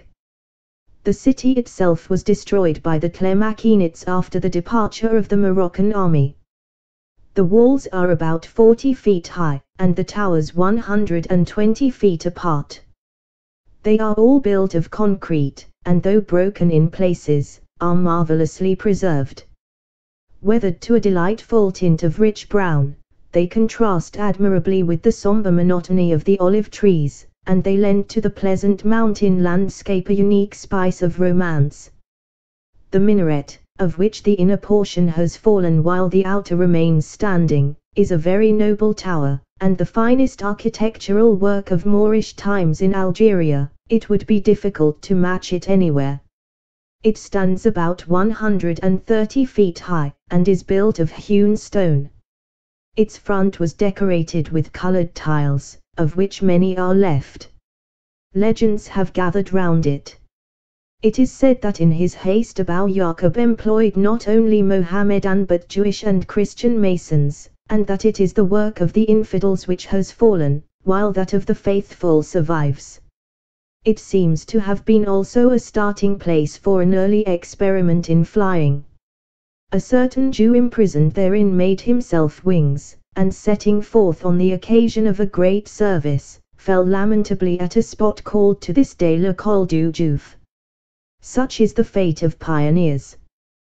The status of Clemacan as a holy city, which draws to itself pilgrims not only from the countries of North Africa, but from the very confines of the world of Islam, rests on its connection with the saint city Boumediene.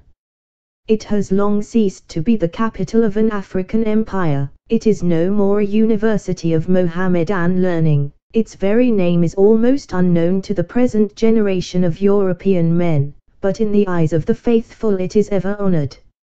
It is a little difficult for an unbeliever to comprehend what constitutes peculiar eminence in a Mohammedan saint, and there is nothing in the recorded life of Boumediene to throw light on the question. It is related that he was born at Seville in AD 1126, that he was an ascetic and a mystic, that he traveled through various Mediterranean countries performing miracles, preaching the vanity of earthly things, and emphasizing the beneficence of God and the authority of his prophet. Accused of heresy by the doctors of Clemacan, he was summoned thither by the reigning monarch from Bougie, then within the boundaries of the Clemacanian Empire. His failing strength sustained him almost to the city's gates, when, looking up at the little village of El Ubad, with its hanging woods beneath the rugged cliff, and owning at last the charm of the world he had so fiercely disdained, he breathed a wish to be buried in that lovely spot, and expired. And there for 7 centuries he has lain, and you may stand beside his tomb, which is decked in the tinsel pomp of Mohammedan finery and surrounded by the offerings of the faithful. It is approached from a little courtyard, in which is an ancient alabaster wellhead curiously worn by the chain which draws the bucket. The mosque which adjoins the tomb was raised shortly after the saint's death. It is of no great size, but both structurally and decoratively it possesses a charm which is unique. The high portal is a blaze of tiles in the finest style, tiles said to be partly of Moroccan, partly of Spanish origin, and the doors of cedar wood, covered with bronze, ornamented with a design of arabesque interlacement, are incomparably beautiful. It has been said that they are to Moorish art what the doors of Ghiberti are to Italian, but in their decorative flatness, a quality which becomes doors, they have a distinction which is their own. In the whole realm of Moorish decoration I have seen nothing more charming. The mosque itself does not belie the promise of its entrance. It follows the usual plan, but on a very high level. Its plaster decorations, if somewhat less fine than those of the Mihrab of Bel Hassan, are in the best style. The whole building is instinct with the charm of unassailable fitness, and fills the mind with an ineffaceable impress of beauty. Sidi Boumediene, the bronze doors. From these heights, mountainous and aesthetic, it will probably be the lot of the traveler to descend by easy stages to the town of Oran, which, as a commercial port, is the rival of Algiers. Unless he desires to do deal in olive oil or esparto grass, or intends to become a shipper of fine clarets and burgundies, it will not detain him long. Yet it is pleasant for an hour or two to sit before one of its brilliant cafes and survey the palpitating life of the streets. Oran is more than half Spanish, it is historically almost wholly Spanish. Today, if you inquire of a stranger your way in French he will very likely reply by asking if you have the Spanish, and if you have it not you must try again. But the Spaniards, great builders in Europe and beyond the seas, built little but fortifications on the African shore. Oran is frankly modern and European in aspect, the most oriental-looking building is the railway station. The French have built fortifications too, a picturesque fort crowns a hill to the west, 1,000 feet above the town, and there is much show of strength below. And there is an important garrison. Brilliant groups of officers frequent a café at the corner of the Place d'Armes, and get through a most unconscionable amount of handshaking.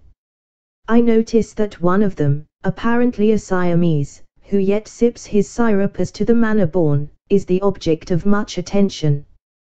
With the mass of the cafe's frequenters the soldiers appear to have no acquaintance. These men of business are Frenchmen in manner and speech, but there is a prevalence of that Levantine air which pervades the Mediterranean ports, not quite Greek, not quite Jew, and yet not wholly European. If there is one institution more characteristically French than another, it is the café. And, further, it is an institution which no other people, unless it speaks French, as do the Belgians, can reproduce. France has set the mode to Europe for centuries, but it has reserved the café. The other Latin nations are content with bastard imitations, the northern peoples frankly own their failure. Who can conceive a café in Hull or Aberdeen? Not more incongruous was the attempted Battle of Flowers in a Lancashire town. The mayor had visited Monte Carlo, which ended in the Tucino Lumpso Cole and the military being called out. It is not a matter of climate. Brighton and Worthing have climatic advantages over Bowlen and Dieppe. It is rather a matter of character. The café depends for its existence on French moderation and French civility, in the widest sense. The German in his beer garden piles empty glass on empty glass, the Englishman lolls at his reeking bar, only the Frenchman can be trusted to sit at his will at his little marble table, and contemplate his little drinks, and play his little games. He does not exceed, he does not quarrel. If he did either, the café were impossible. So is he a free man, while we for our sins must submit to stringent regulations of police. Oran's fine old Spanish fort and the ancient walls still speak of the Spanish dominion. It was a penal station to which convicts were sent, and the governors were in the habit of putting their labor to some useful purpose. An inscription records that the citadel was built at no cost to His Catholic Majesty but for the timber and scaffolding. After repeated struggles the town was surrendered to the Turks in 1791, a very convenient arrangement, as things turned out, for the French, who occupied it 40 years later. And they have made it what it is. Yet among the lower orders the Spanish element is perhaps still preponderant. To paraphrase the words of a French writer, 6. The peasants of Valencia and Murcia have only a few hours of sea to cross, and a bad season at home brings them in hundreds. If they find no work in and around Oran as gardeners they betake themselves to the country, and become field laborers, or harvesters of esparto grass. Sober and industrious, they are especially fitted to the conditions of cultivation in Algeria, which without irrigation is unproductive. They have in their veins the blood of those Moors who taught Spain to husband her waters. Oran is for them almost their own country. The two sides of the Mediterranean have identical characteristics, and in the smallest villages of the province they find themselves at home among their own people. 6p. Bird. It is interesting to recall in this connection that the increase of emigration from Spain generally is becoming a very serious matter. It reaches the annual average of 200,000 persons, or considerably more than 1% of the total population. The late government in 1907 dealt with the matter, and appointed a Conseil Supérieur de l'Émigration, which took the exceedingly futile course of endeavoring to check it by police interference with persons arriving at a port to emigrate, the arrest of emigration agents, and complicated regulations affecting steamship companies, which it has been found impossible to carry out. The chief effect has been to conceal a certain amount of emigration, which doubtless exceeds the official figures. The present radical government, pledged to reform in every department of the national life, is attempting to check unemployment and emigration by a scheme of extensive public works. Meantime, under French institutions, Spaniards are living contentedly and prosperously in a country marked out by nature for their occupation, which they were never able to secure for themselves. 7. The City of Precipices. Road and rail to the eastward, Constantine, its remarkable site, its checkered history, French conquest, Roman remains, Fronto, the Mary, the road northward, the Aures. Asterisk asterisk asterisk. A towered citadel, a pendant rock. Antony and Cleopatra. If the traveler intends to journey from Algeria into Tunisia, he will do well to visit Kabylia before he starts further east. If not, he may proceed first to Constantine, and motor through the mountain districts from Sétif on his return. For the greater part of the way the Great Trunk Road and the railway from Algiers to Constantine take a similar course, but towards the end they diverge, Constantine being situate north of the main line from Algiers to Tunis, at a distance of 20 miles from the junction of Elgara, while the road passes through the city. Hence it comes that the distance by road is 434 kilometers, by rail 464. There are not many convenient stopping places, perhaps Sétif is the best. By train you may make the journey either by night or by day, the latter is preferable, as much of the scenery is beautiful and interesting. Leaving Algiers, the line crosses the Matija, the great plain which encircles the Sahel, the rocky promontory on which Algiers stands, stretching on either side of it from sea to sea. At Menerville it begins to ascend, and shortly enters the gorge of the Issa. The country here is very picturesque. The river roars through a narrow cleft in the rocks, Kabul villages are perched on isolated points, and ruddy mountains stand bare against the deep blue sky. Palestro, a little further on, was the scene of a terrible and treacherous massacre in the Kabul insurrection of 1871. The European residents, numbering over 100, were attacked in their residences. After a desperate resistance, about half surrendered on terms, but were immediately killed. The remainder held out longer, but about 40 survivors, including 32 women and children, were ultimately captured and kept prisoners till the revolt was crushed. Further on the line runs under the southern slope of the snowy Jajara range, which is such a prominent object from Algiers. The view of the mountains is very fine. All the time the line is ascending, as it continues to do as far as Sétif, 200 miles from Algiers, and 3,573 feet above the sea. Here we are in the center of a vast corn-growing district, once the granary of Rome. The countryside is full of Roman remains, of towns and country houses and farms. At this altitude the climate, if hotter in summer, resembles that of central France. The landscape is very bare, a vast sea of corn, without a tree to break its monotony. To the east of Sétif the plain begins to slope downwards, the railway diverges to the south, but the road enters the valley of the Rumel, the river which forms the moat of the rock-girt city of Constantine. Constantine occupies one of those positions of natural strength which from the earliest times man has seized upon as a habitation secure from the attack of his fellow man. It is too much to suppose that its beauty had any force in such a selection. Yet it combines picturesqueness and grandeur with strength to a remarkable degree. A circular chasm or ravine, nearly 1,000 feet deep, and sometimes not more than 200 feet wide, creates a plateau which is in fact a peninsula of rock, only united to the mainland by an isthmus on the west side. Through the abyss roars the river Rumel.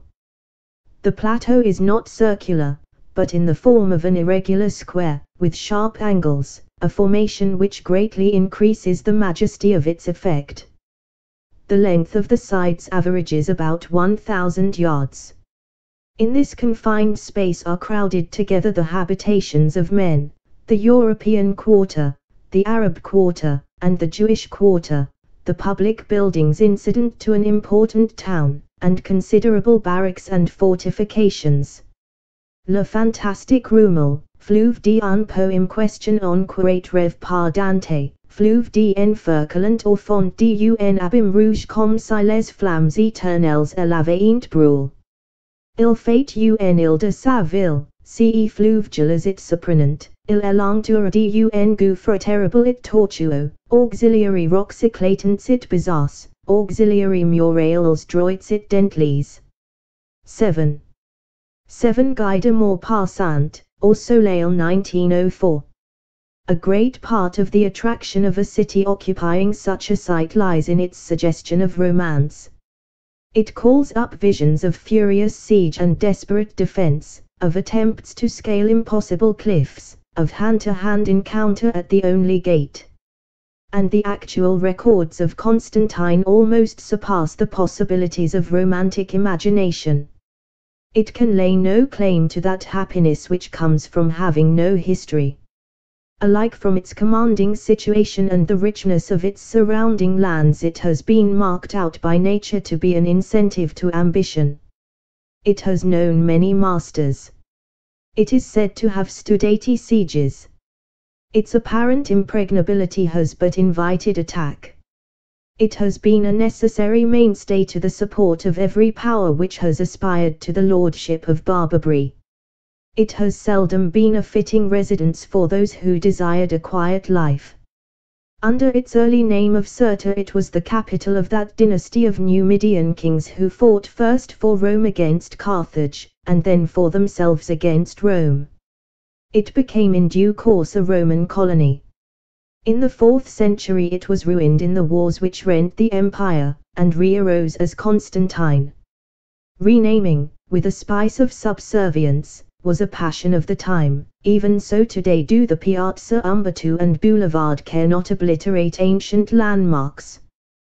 The frenzied quarrels of Christians and Christian heretics, which tore Africa to shreds, raged within its walls, but spared its buildings.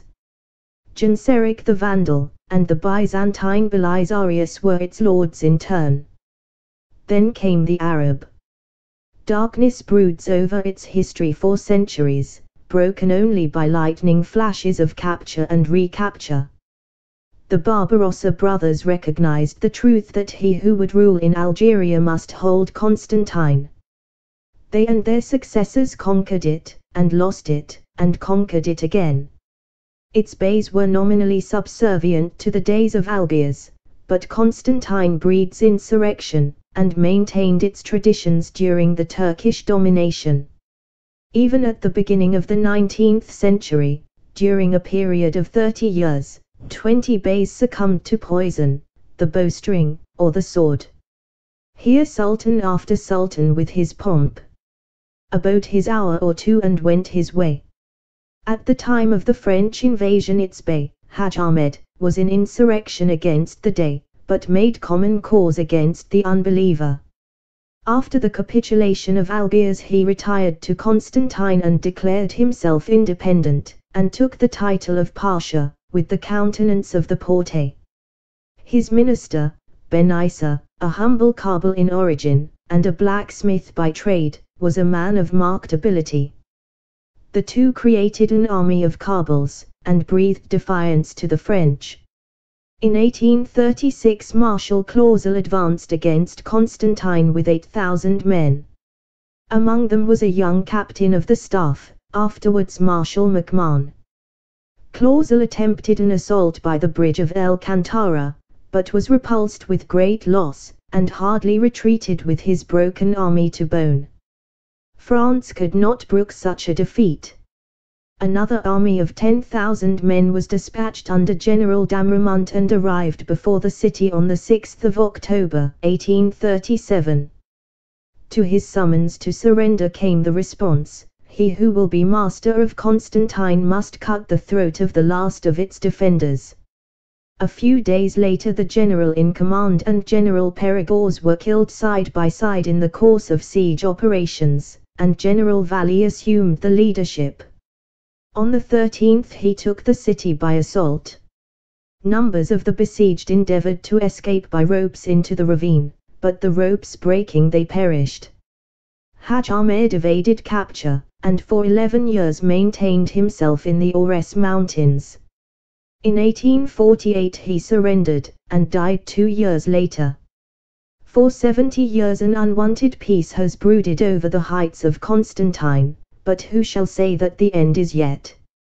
As usual, the French have destroyed most of the remains of the Roman city. The exigencies of space are here a better excuse than exists elsewhere. But the antiquary may still ferret out endless evidences of the ancient town. The ordinary traveler may amuse himself by strolling through the Arab quarter, he may perambulate the gorge by the Chemin des Tourists, he may cross the bridge and ascend the opposing height to view in its majesty this unique city of precipices. With a map and moderate intelligence he will need no guide, but he will be pestered by the attentions of guides, responsible and irresponsible.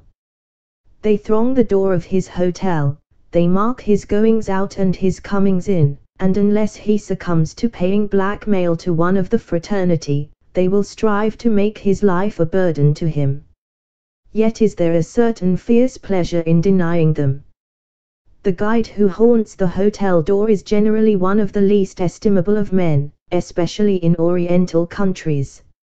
If you are weak, he will prey on your weakness; if you are vicious, he will reap his reward in ministering to your vices. He does not shrink from suggestion, and he seems to know no shame. He sometimes, when not guiding, fills a menial office in the hotel. One can hardly suppress a smile at the idea of the Epicurean having his pleasures chosen for him by the boots. To the credit of Algiers it may be said that one is there little troubled by these vermin, but Constantine has something to learn. The Roman city of Cirta must have presented a marvelously beautiful spectacle. Classical architecture perhaps looks its noblest in buildings which crown a height. The temples of Cirta were of course not individually comparable with those which adorned the Acropolis of Athens, or the line of cliffs at Girgenti, but from a general scenic point of view the effect would be similar and on a greater scale. If the present city, which, like the belfry of Christ Church, has no architectural merits, looks so impressive at a little distance, the ancient city with its marble columns and triumphal arches must have been grand beyond our powers of realization. We know from the ruins at Timgad what a Roman city in Africa was like, and Tamagudi was a provincial town of no great mark, while Cirta was the capital. Its remains are to be seen everywhere, especially by the iron bridge of El Cantara, which replaces the ancient Roman bridge, a very remarkable structure which stood until 1857, when 2 of its arches fell. It was designed to carry an aqueduct, and a roadway, which was supported on a double series of arches, stood 400 feet above the level of the river. It excited the wonder and admiration of all travelers. Shaw saw it in 1740. He says it was indeed a masterpiece of its kind, the gallery and the columns of the arches being adorned with cornices and festoons, ox heads and garlands. The keystones also of the arches are charged with caducei and other figures. The gorge contains many other Roman remains. Numerous inscriptions, statues and ornaments have been removed, and are collected in a garden near the Place de la Brèche. In this neighborhood was found a delightful epitaph of one Priscillius, a silversmith, written in very inaccurate and unclassical Latin, which may be thus translated. Here I, silent myself, in verse describe my life. I have filled an honorable career in prosperous times, Priscillius my name, a householder of Cirta and a silversmith by trade, a man of acknowledged probity and unvarying truthfulness. I have been friendly to all men, and whom has my charity failed? Laughter and good cheer I ever enjoyed with my chosen friends. Life was not the same to me after the death of my virtuous wife Valeria. I found my happiness in holy wedlock. I have celebrated in honorable fashion 100 happy birthdays. but there has come at last the day when I must shuffle off this mortal coil. The inscription you read while yet living I have prepared against my death. Let it be as fortune wills, never has she deserted me. Follow my example. Here I await you. Come. To one illustrious citizen Serta gave birth, friend to the orator, friend of the Emperor Antoninus Pius, and tutor of his heir, Marcus Aurelius. Some of the correspondence of the master and his pupil has been preserved. It abounds in intimate and homely touches. The prince went out hunting one morning, and on his return wrote, I betook myself to my books. I took off my boots and my clothes, and went to bed for 2 hours. I read 2 orations of Cato. I think I have caught cold, perhaps because I walked in sandals this morning. So I will pour oil on my head and go to sleep. Farewell, my dearest and sweetest master, whom I love better than Rome itself. When Marcus Aurelius succeeded to his imperial throne, he offered his old tutor the proconsulship of Asia, one of the greatest positions in the empire, but Fronto, who perhaps preferred to remain in his native Africa, refused the office on the ground of ill health. Nothing has been discovered at Serta bearing on Fronto's connection with the city, but an inscription built into a house at Gilma, the ancient Calamar, records his official appointment as patron of that town. The Arab quarter, which is gradually being squeezed out of existence, is quite different in character from that of Algiers. Its lanes are equally tortuous and narrow, and even more dirty, but it is more full of life and more actual. In Algiers most of the native shops are in modern, Frenchified streets, here they line the ancient alleys. Merchants sit in the serene Eastern fashion beside their stores of merchandise, artisans ply their little trades in a very confined space. More than half the population appears to be occupied in making shoes. The general confusion is increased by the constant passage of animals, horses, mules, donkeys and camels. It is a little bit of an old world, and being in close contact, yet hopelessly out of touch, with the dominant world of the day, its hours are numbered. The march of improvement, especially when cribbed and confined as by the cliffs of Constantine, brooks no denial. And if we are compelled to hold our noses, we may nevertheless be disposed to shed a tear. Zouaves.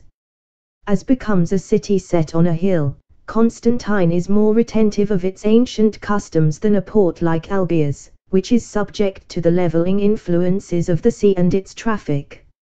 Here, for example, the Jewesses retain their distinctive dress. They delight in bright colors, and in heavy barbaric jewelry, such as broad bracelets and large circular earrings. They wear a peculiar headdress, a sort of lace veil with gold or gilt ornaments, surmounted by a pointed cap. The girls affect a very diminutive form of this cap, generally of brilliant red or blue, stuck jauntily on one side of the head. They are very lovely, these Jewish girls, the finest type of their race, with noble features and clear olive complexions. In point of refinement and the carriage which marks good breeding, perhaps no race touches such wide extremes as the Jewish. For some reason or other the Constantine Jews are at the top of the tree. You may sit in a café of the Place de la Brèche and watch the endless pageant of commingled East and West. The military note is predominant, zouaves and sparris are everywhere. Behind a series of transport wagons of the Chasseurs d'Afrique motor car hoots impatiently. Next a group of little donkeys bearing loads, heads low, and ears wearily flopping.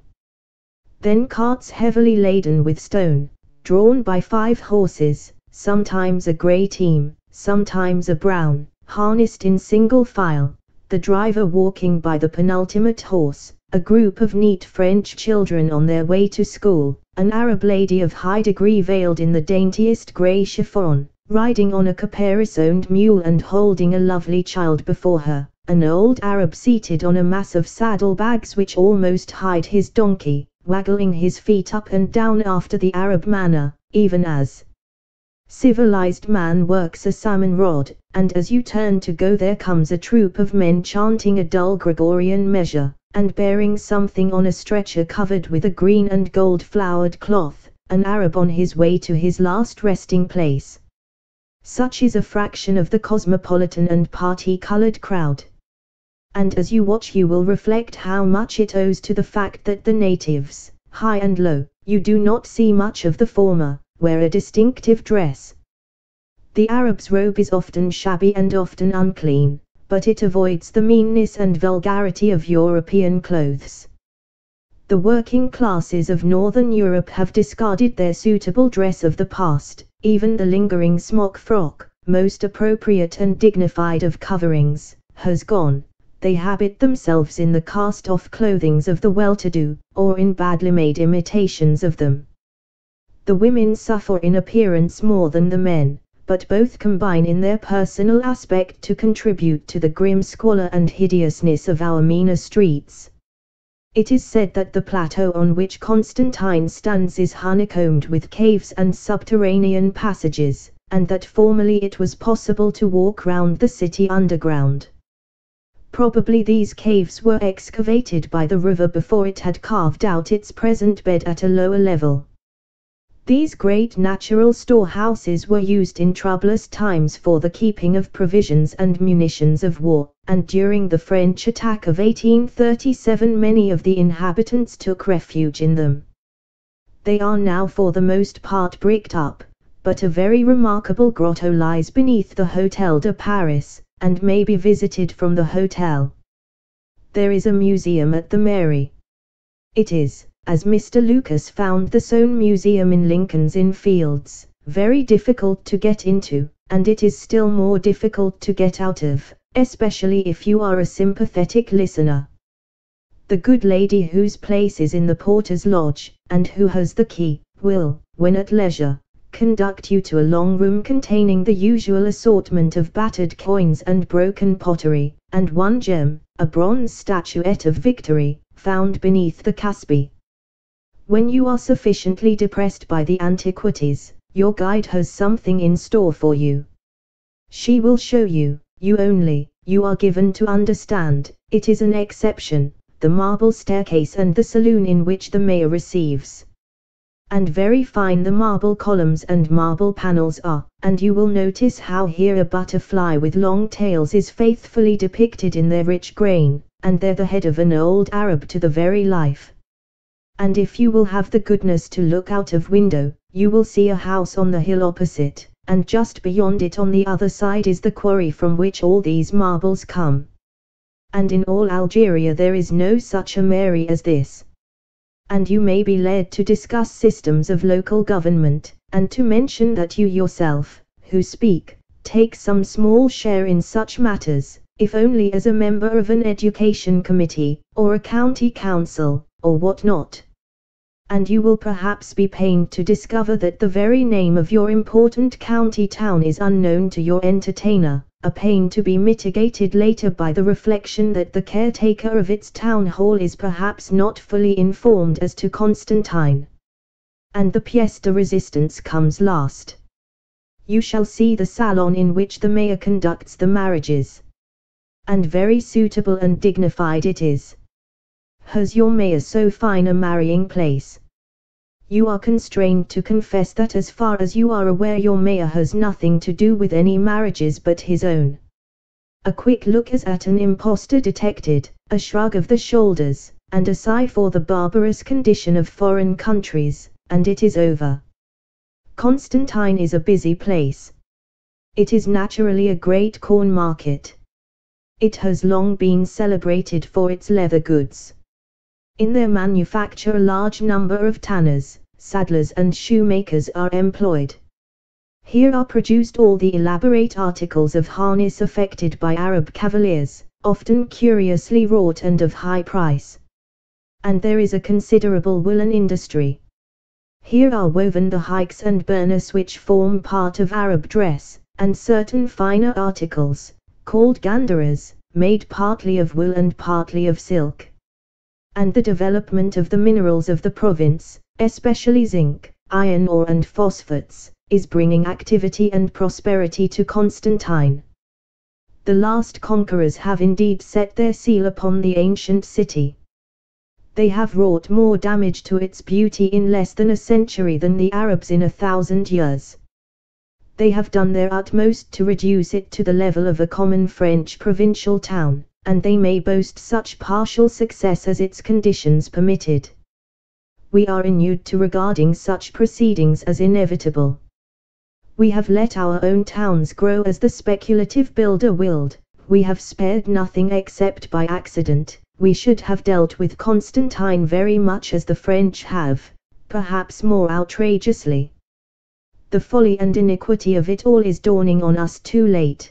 We are beginning to see that the 19th century betrayed its trust. It destroyed wantonly in time of peace what even the stress and exigencies of centuries of war had spared. The cliffs of Constantine's great gorge still hold aloft its plateau. If they enclose a city unworthy of their protection, such a condition is perhaps, relatively to their own permanence, merely transitory. They will doubtless see the passing of all that our banal age has set up. It is fortunately not built for lasting. And a more enlightened race of men may yet arise to crown with the towers of a noble city the finest sight in the world. From Constantine the traveller will doubtless turn his face southwards.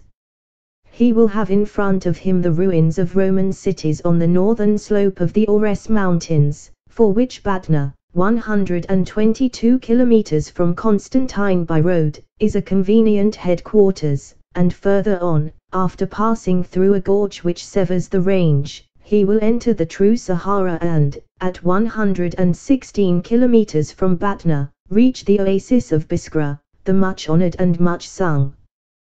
The railway takes during part of the journey a somewhat different course from the road, but the distance is about the same, the journey occupying 7 or 8 hours. There is nothing very remarkable about the first part of the route. The country is bare and somewhat marshy. Halfway to Batna both rail and road pass close to 2 salt lakes, which are the haunt in winter of flamingos and wild duck. A little further on a glimpse is caught of the Midrasan, a remarkable monument recalling the Tombeau de la Chrétienne near Algiers. It is interesting to the archaeologist, but perhaps hardly repays an ordinary traveler for the trouble of visiting it. Different opinions are held as to its purpose. It was probably the burial place of the Numidian kings, perhaps of Massinissa, in which case its date would be about 150 BC. At Batna the road to Timgad and other ancient cities of the Roman frontier diverges to the eastward. Proceeding northwards we continue to ascend for a few miles, until the watershed is reached, where we enter the valley of the Oud Fedela, the river which runs southward to Biskra and the desert. East of the road lies the great mass of the Ores mountains. On their northern side they slope gradually, forming, in the manner of Algerian mountains, great plains, which again, after the lapse of many centuries, have been brought into cultivation. Their southern face rises more or less precipitously from the Sahara, and defines, as has been suggested, the limits of European colonization. The mountain fastnesses of the Ores, seldom penetrated by the stranger, are the home of a race, the Shoya, which possesses remarkable characteristics. In the main a branch of the aboriginal Berbers, they have been preserved by the seclusion of their mountains, like their cousins the Kabils, from any Arab admixture. But there is little doubt that they represent also the debris of the Roman, Vandal, and Byzantine colonies driven to the hills by the Arab invasion. Even so were the last remnants of Romano-British civilization driven to the highlands of Wales and Cumberland before the Anglo-Saxon hosts. In their features, their speech and their customs, the Shoya betray their classic origin. Many travelers have dilated on the beauty of their women, their well-featured countenances, fair curling locks, and wholesome ruddy looks. Their language is full of Latin words. They observe the 25th of December as a feast, under the name of Moulid, the birth, and keep 3 days festival both at springtime and harvest. They use the solar instead of the Mohammedan lunar month, and the names of the months are the same as our own. In the peculiarities of this isolated people, for which I cannot personally vouch, we seem to see the germ of some of Mr. Rider Haggard's romances. El Kantara. 8. The alluring oasis. El Kantara, the gateway of the desert, Biskra, its attractions, the dancing girls' Hitchinstown, a garden and a vision, railway extension, conquering Mohammedans, Sidi Okba, the Arabs' point of view. Asterisk asterisk asterisk. Ship me somewheres east of Suez, where the best is like the worst. Where there aren't no 10 commandments, and a man can raise a thirst. Barakroom Ballads. From the watershed to the north of Batna the descent by road or rail is rapid to El Kantara, where the mountain chain is riven by a deep and narrow gorge. It is called by the Arabs Faum Sahara, the mouth of the Sahara. The scenery is very striking, nature is here in a theatrical mood, the mountains are bare and rugged and of a rich yellow hue, and as one emerges from the gorge the coup d'œil is magnificent. Immediately in front is a lovely oasis, rich in palms and fruit trees, offering a delicious contrast of greenery to the rough weather-scarred rocks above. Around and below, to the southward, are the rugged foothills of the Ores, and beyond all the great illimitable sea of sand. This is one of those rare places of the earth where nature seems to set herself of deliberate intention to produce an effect. And nothing is wanting to its success, nothing is superfluous. No one could have planned a more fitting, a more impressive, a more romantic, gateway to the desert. We continue to descend by the river, which is soon to meet its doom in the sand, through a strange country which suggests in its apparent absence of design the effect of some vast catastrophe, the quarries of an enormous desolation.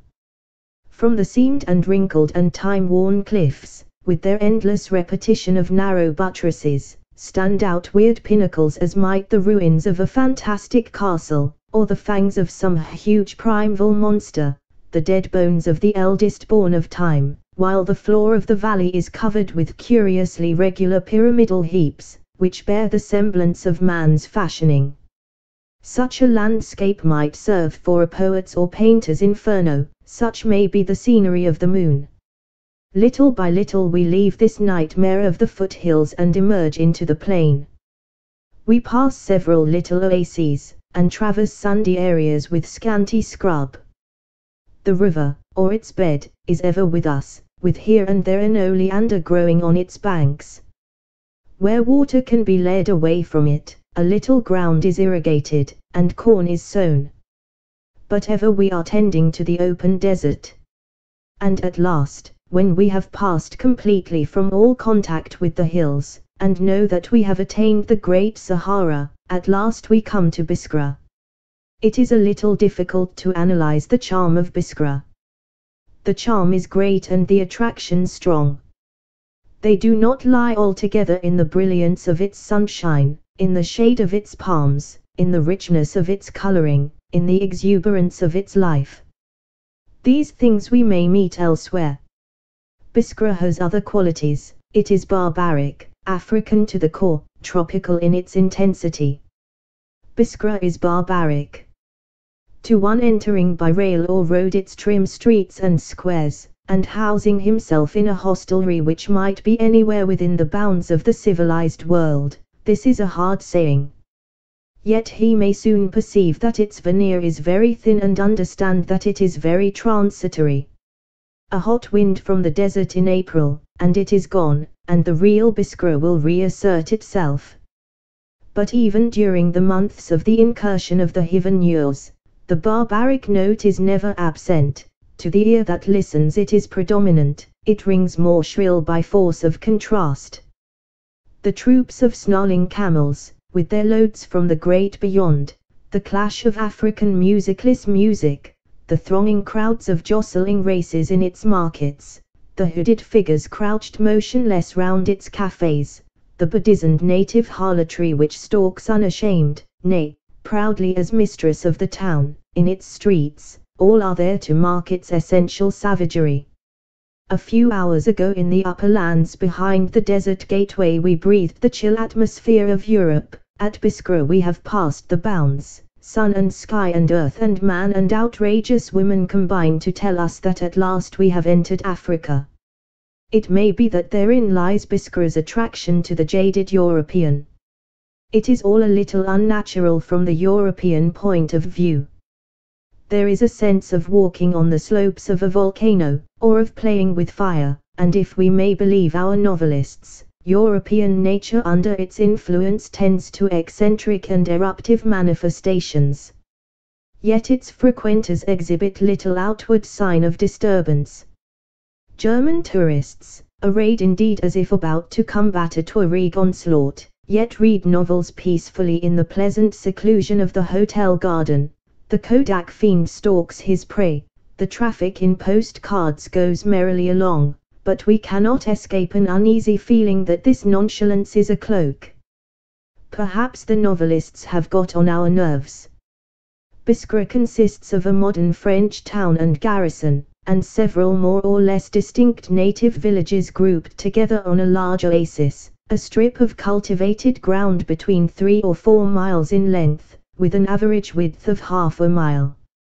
It contains an immense number of palm trees, the chief source of wealth in the Great Sahara. There is abundant water from springs, and during winter from the river, which conveys the snows of Ores to the desert, and is finally lost some miles further to the south. It has a swarming native population, of every North African race, and every hue.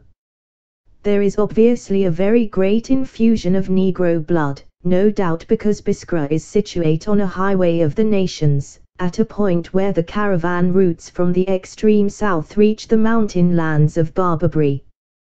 These natives of various races are collected in great numbers in the morning market, and throng the neighboring cafes throughout the day, where squatting figures play interminable games of dominoes and backgammon. Conspicuous in the crowd are the dancing girls of the old Nail tribe dressed in tawdry finery, hung with barbaric jewelry and masses of gold and silver coins, their hair mixed with wool and plastered with grease, their faces tattooed and darkened with kohl and henna. These women delight their patrons with their danses enter in the cafes mores at night, and later sit, waiting and watching, on little balconies in the street which is assigned to them. Many attempts have been made by French and English writers to shed a halo of romance over these unfortunate beings. The whitewashing of the harlot is a common literary pose. The story that they come to the desert towns to earn their dower and subsequently return to their own tribe and marry may have some foundation. Such a procedure is not unknown in other parts of the world, but to judge from the appearance of some of them they are a long time thinking about settling down. It may, at any rate, be said of these girls that they are not a mere exploitation of local color got up for the benefit of the tourist. They are a genuine native product, flourishing no less in the oases of the Sahara seldom visited by Europeans than under the shadow of the hotels of Biskra.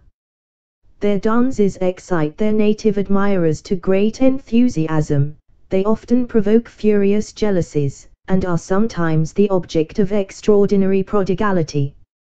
Some of them appear to affect an airs grande dame. Celles des old nails qui sont de grande importance dans les relations avec les visiteurs tout la générosité et la délicatesse qui comporte l'origine. Il suffit d'y admirer un second et l'épée qui sort de lit pour que le serviteur de la noble prostituée apporte son amant d'un minute, des questions il regarde sa demeure, l'objet qui élevait frappé. 8. 8 Guy de Maupassant, or Soleil. Biskra may be compared with a Nile town such as Luxor, if one can imagine Luxor without the river, without the temples, and, it must be added, without the flies. But it is a desert town, the town of an oasis, born of springs of water rising in a dry place, and it revels in the desert sun and sky.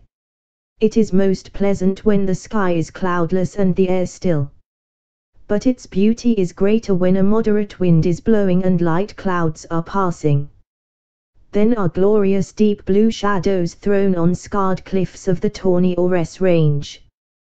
The tower of the Royal Hotel is a vantage point from which to view Biskra and its landscape. Thence you may note the extent of the oasis, the belts of palm trees in the distance which mark the existence of other oases, and miles to the south the dunes of shifting sand which to the imagination of most of us represent the real Sahara. Especially beautiful is the scene at sunset. The changing lights on the mountains, the ruddy glow all around, the peculiar quality of transparency in the sky when the sun has set, and perhaps Venus appears and hangs like a lamp between earth and heaven. Only in the desert may we behold these last glories of departing day. The shady, bird-haunted garden of this hotel is a very haven of shelter when the desert wind blows strong and raises the light dust of Biskra in the street without. It is surrounded on all sides by the hotel buildings built in the spacious oriental manner with corridors opening to the garden and pleasant balconies above. Biskra of the tourists, Urb Circumcurrentium, is in a fair way to rechristen itself Hitchenstown. The novelist and his not very edifying story pervade the place, they are thrust at you everywhere with damnable iteration. And the worst of it is that however mawkish the book it has undeniable power, and if you are unfortunate enough to have read it you will be unable to avoid recognizing at every turn the scenes in which the much longing to beloved heroine and her uncouth lover played their parts. You will probably not have been in the town many hours, perhaps not many minutes, before a guide will accost you and produce with much dignity a visiting card of Mr. Hitchens, on which something is written. If you express neither interest nor emotion he will regard you with a mixture of incredulity and pity. What are you here for but to worship at the shrine of the marabout Hitchens? Hitchens has made, or marred, Biskra, and Biskra is not unmindful. There is little or nothing to guide you to in Biskra, wherefore is it full of guides? They are an ever-present nuisance. The easier course is to engage one. He will at least keep off the others. If you have more grit you may set out to prove yourself unguidable. Every guide's hand will be against you at first, but you will reap your reward. You will have no difficulty in hiring a guide when you really want one, and he will respect you the more. The Arab is no mean judge in such matters. The authorities have endeavored to mitigate the nuisance by licensing certain men to act as guides. But they have not altogether suppressed the unauthorized, and the licensed merely give themselves additional airs. Silly sentimental visitors have aggravated matters, and have, moreover, turned many of the boys and girls into impudent beggars. Books have actually been written embodying the views on life and religion of these petted striplings. Their remarkable inaccuracies in serious matters suggest that the youth of Biskra is not averse from pulling the legs of its amiable patrons. It is all rather sad. But the debasing effect of the inconsiderate tourist is not peculiar to Biskra. The garden of Count Landon is botanically interesting, and a delightful refuge from glare and dust and importunity. It is not in the ordinary sense a garden. It is rather a great plantation or shrubbery divided by winding paths. The excessive neatness of these paths, built of hard mud and carefully sanded, rather spoils the effect of the wilderness to an English eye. There is abundance of running water, and the palm, which likes to have its toes in the water and its head in the sun, flourishes exceedingly. With it are many bamboos, peppers, oranges, and various species of ficus, the usual subtropical assemblage. I observe no tree ferns, yet the conditions appear very suitable. It is one continuous jumble, there is no attempt at grouping, which would perhaps have produced a more noble and more natural effect. But as you come suddenly here or there to the verge of this thicket, you are startled and delighted by the contrast of mellow shade within, and the shimmering glare without, a contrast quite after the manner of Biskra, which revels in the juxtaposition of the incongruous. Those who come to the desert in search of peace and quiet may find themselves in the plight of the guests of a Swiss innkeeper who advertised, "My hotel is recommended to those in search of solitude. Thousands come here in search of solitude every summer. But in the garden of M. Landon you may be at rest, and dream dreams and see visions, as I did." I had been reading certain modern French writers who are concerned to prove that the inhabitants of this country, the indigenes, are not Arab at all.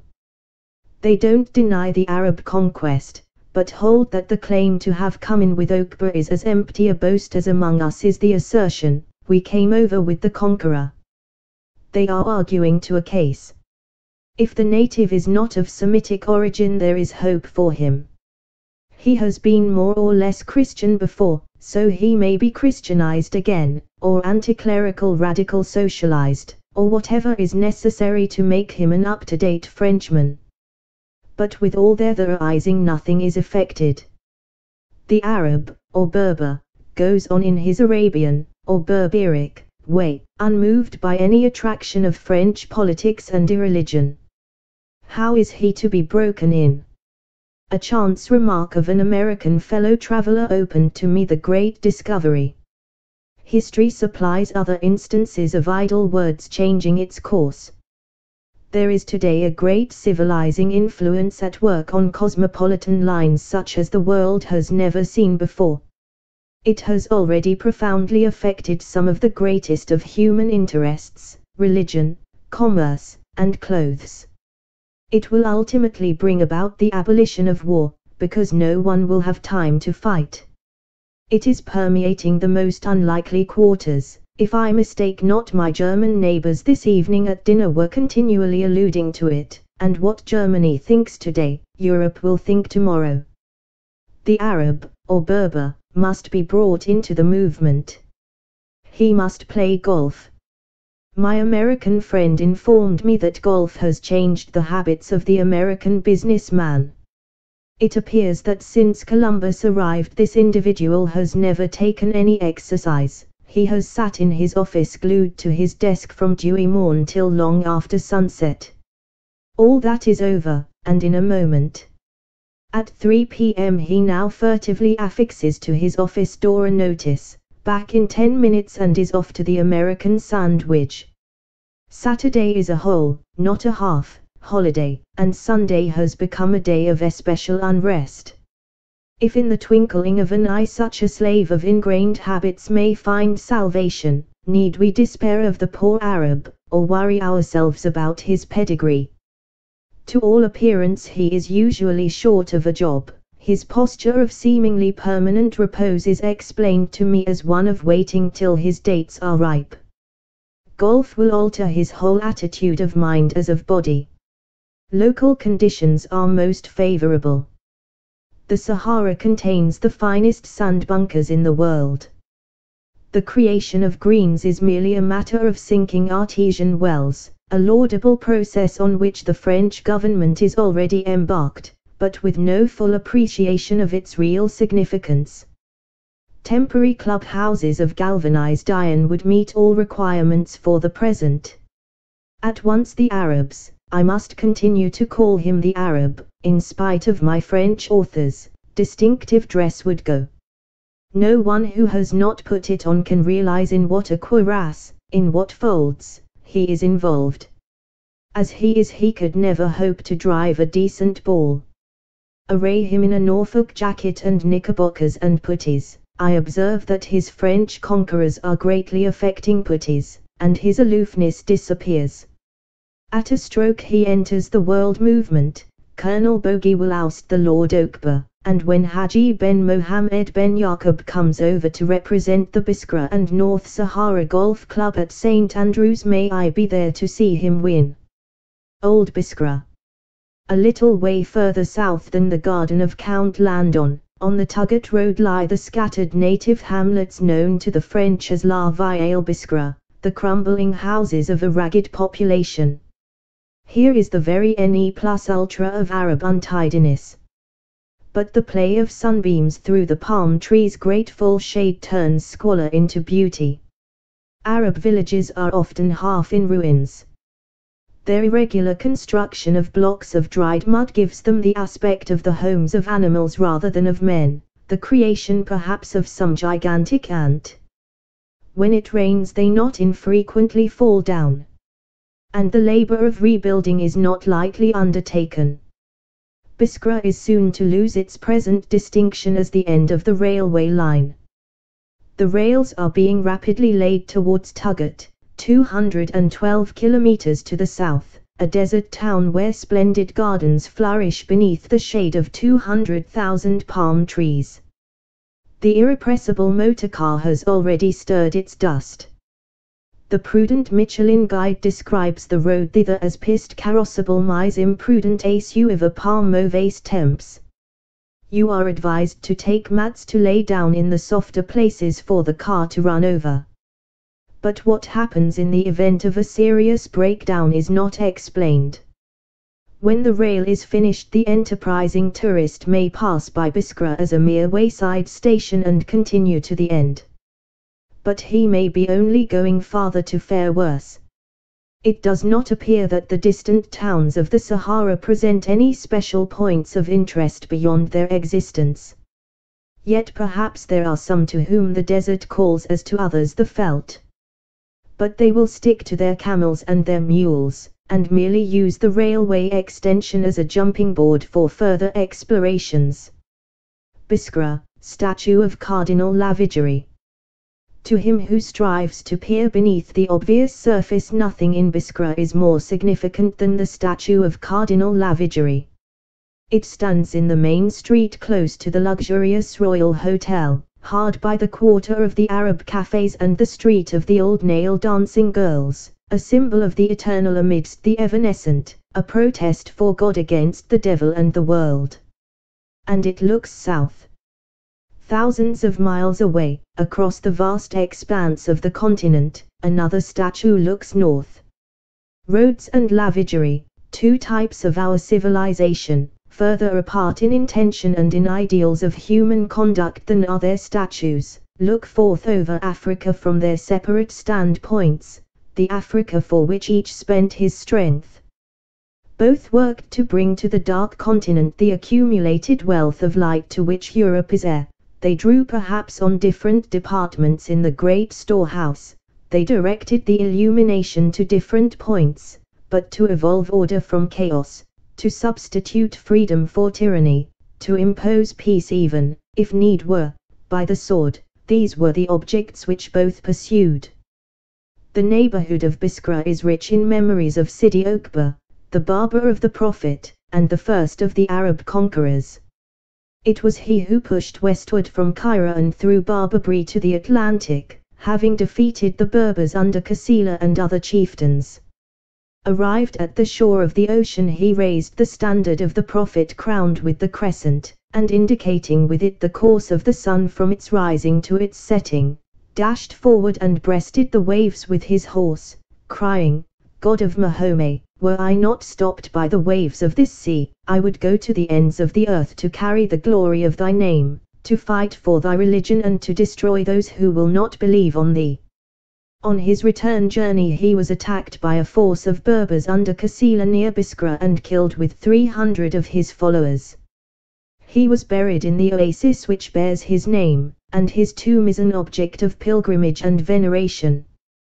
But the Berbers, if they had killed one leader, did not succeed in maintaining their independence. That they adopted the invaders' religion is not very surprising. Their previous religions seem to have sat lightly on them, idolaters, pagans, converted in numbers to Judaism, Orthodox Christians, Donatists, they had been all in turn. The dogmatic simplicity of Islam is summed up in the words, "There is no God but God, and Mohammed is the Prophet of God." It only demands a belief in this one God and the veneration of Mahomet, last of the prophets, invested by God with the mission to bring back men to the religion of the ancient patriarchs and to the acknowledgement of the unity of the Godhead. It is completed by belief in 3 revealed books, the Bible, the Gospel, and the Quran. It denies the Trinity and the divinity of Jesus Christ, who is regarded only as a prophet, but allowed to have possessed a special nature. The simple formula of Mohammedanism was not very difficult for a man with no prejudices to accept. It meant, of course, more than appeared from its positive assertion. It was directed alike against the Trinitarianism of the Christians and the idolatry or image worship of pre-Mohammedan Arabians. In its rejection of anthropomorphism, it stands on a high intellectual plane, and it is one of the marvels of history that such an abstraction as the God of Mahomet should have been sufficient to rouse the Prophet's followers to their pitch of conquering enthusiasm.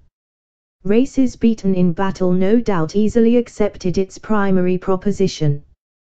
People follow the religion of their kings, says an Arab proverb. But there was more behind. The Prophet attached to his religious doctrine a very precise ethical code, a moral system admirable on the whole in its exposition of the duties of man to man, yet in its permission of polygamy regarding women as inferior to men. And on the political side he united the functions of the priest, the judge and the king. It follows that however enlightened the main basis of Mohammedanism, it is fundamentally opposed alike to Christianity and to modern theories of democratic government and the equality of the sexes. Men are superior to women on account of the qualities with which God has gifted the one above the other, says the Quran. After the manner of organized religions, all sorts of complicated additions have been made to the originally simple rule of the Prophet, which enjoined prayer, ablutions, fasting, abstinence from wine and the flesh of the pig. These accretions are largely concerned with the veneration of saints and the exorcising of spirits. Among the former not the least is Sidi Okba, canonized rather, we may suppose, for his prowess as a conqueror and his zeal as a propagandist than for any peculiar sanctity of life. The oasis of Sidi Okba lies about 21 kilometers southeast of Biskra. The road crosses a level plain, and is at present in a rather rough condition, but is being remetalled. The drive is a pleasant one, with the long line of mountains on the left fading away into a blue distance, on the right the desert with an occasional oasis marked by its group of palms. As we approach Sidi Okba, the dark belt visible from Biskra takes shape. The little town lies in the midst of an immense group of date palms, of all sizes, some of great age. One has the honor of being described as the oldest palm in Africa. Sidi Okba has not been in any way Europeanized, it is still the unadulterated East, its houses built of mud, of one story, its streets narrow, winding and very unclean. It appears to be greatly overpopulated, and the mass of its inhabitants to be very poor. The streets are thronged with men, but scarcely a woman is to be seen. The stranger, who will do well on this occasion to bring a guide, will be quite unmolested, and to all appearance totally disregarded. A main street full of little shops, curious and interesting, leads to the marketplace, which is the very climax of Arab untidiness. Sidi Okba is not a place for the squeamish. The chief object of interest is the mosque, which is considered to be the oldest Mohammedan building in Africa. It is a square building surrounded by a portico, with a flat roof supported on 26 rudely carved columns. The saint's tomb is contained in a little chapel which it is unlawful for the unbeliever to enter. The mosque and its porticos are greatly resorted to by students and pilgrims. It contains little cells in which they are lodged, and endowments have been created by pious benefactors for their support. There are many present today. Here a single student reading laboriously a passage of the Quran written on a wooden slab. There a little group of doctors squatting in a circle apparently discussing a knotty point, but in reality only capping each other's quotations from the sacred book. In an adjoining room is the usual Arab school, a number of boys surrounding a seated master who is armed with a long cane, and yelling their lesson, the Quran again, with all their might.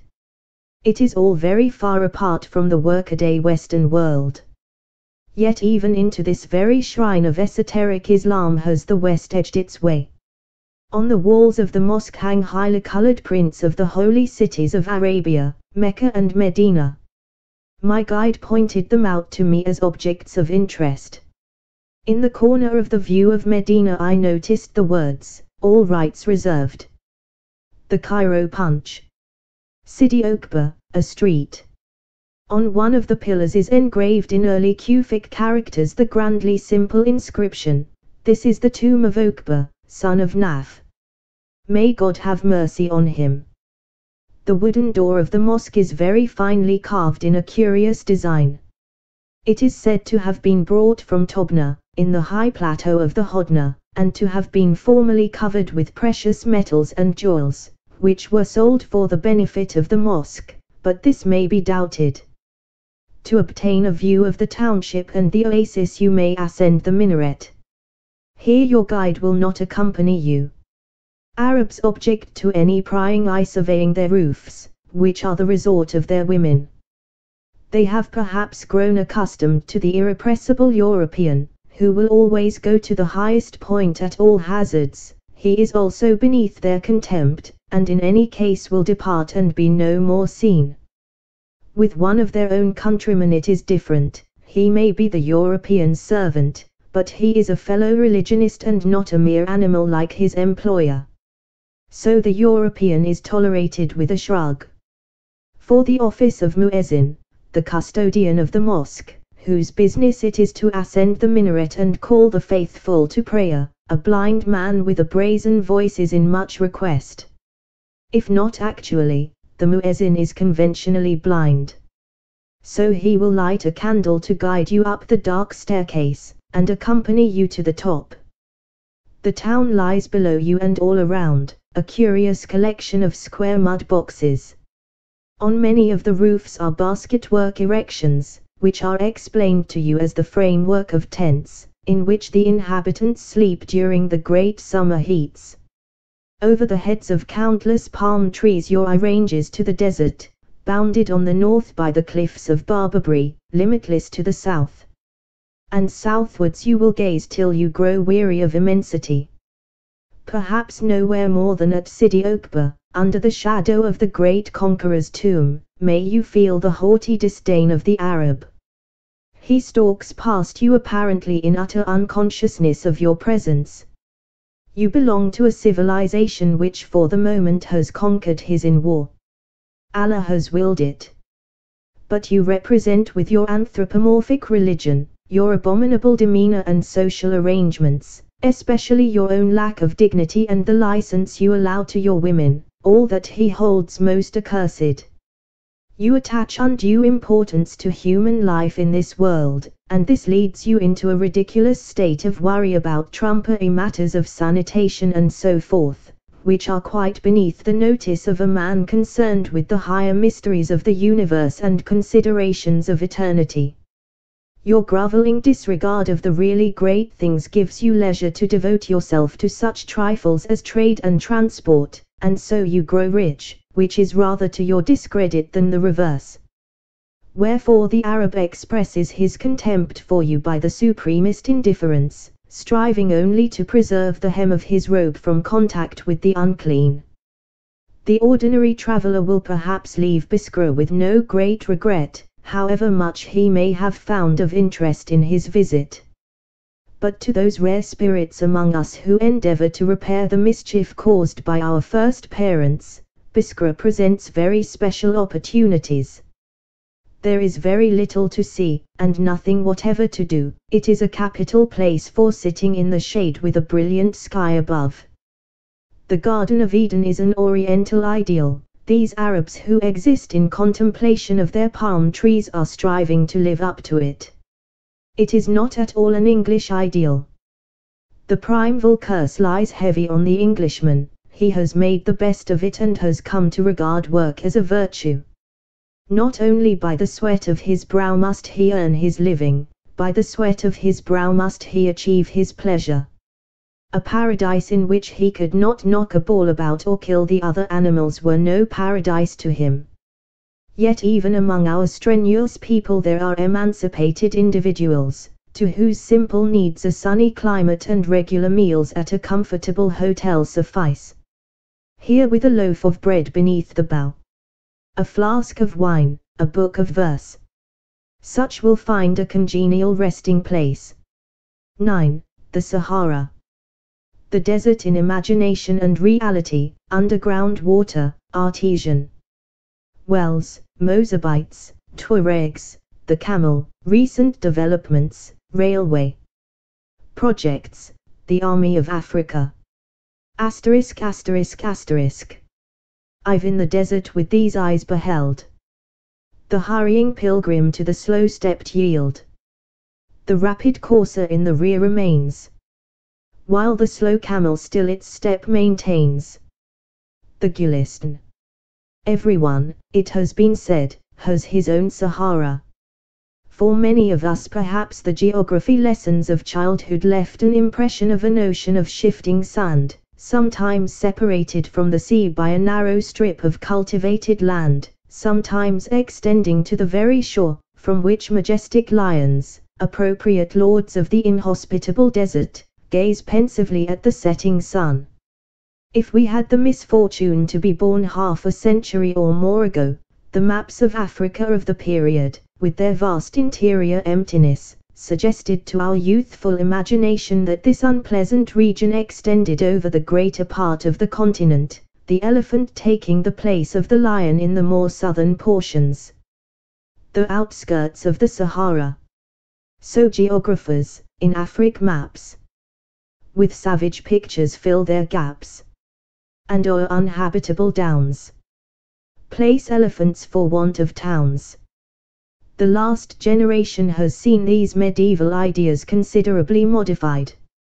Travel and war have been the means of filling much of the blank space, the arts of peace have followed in their wake. African railways would occupy quite a respectable page in a worldwide Bradshaw, and the stock exchange in a searching for economy of syllables has irreverently shortened the poetical Tanganyika to the practical tank. The great flat plain is last to go, the millions of acres of rather light soil which the French have been so unaccountably anxious to daub with their color on the map.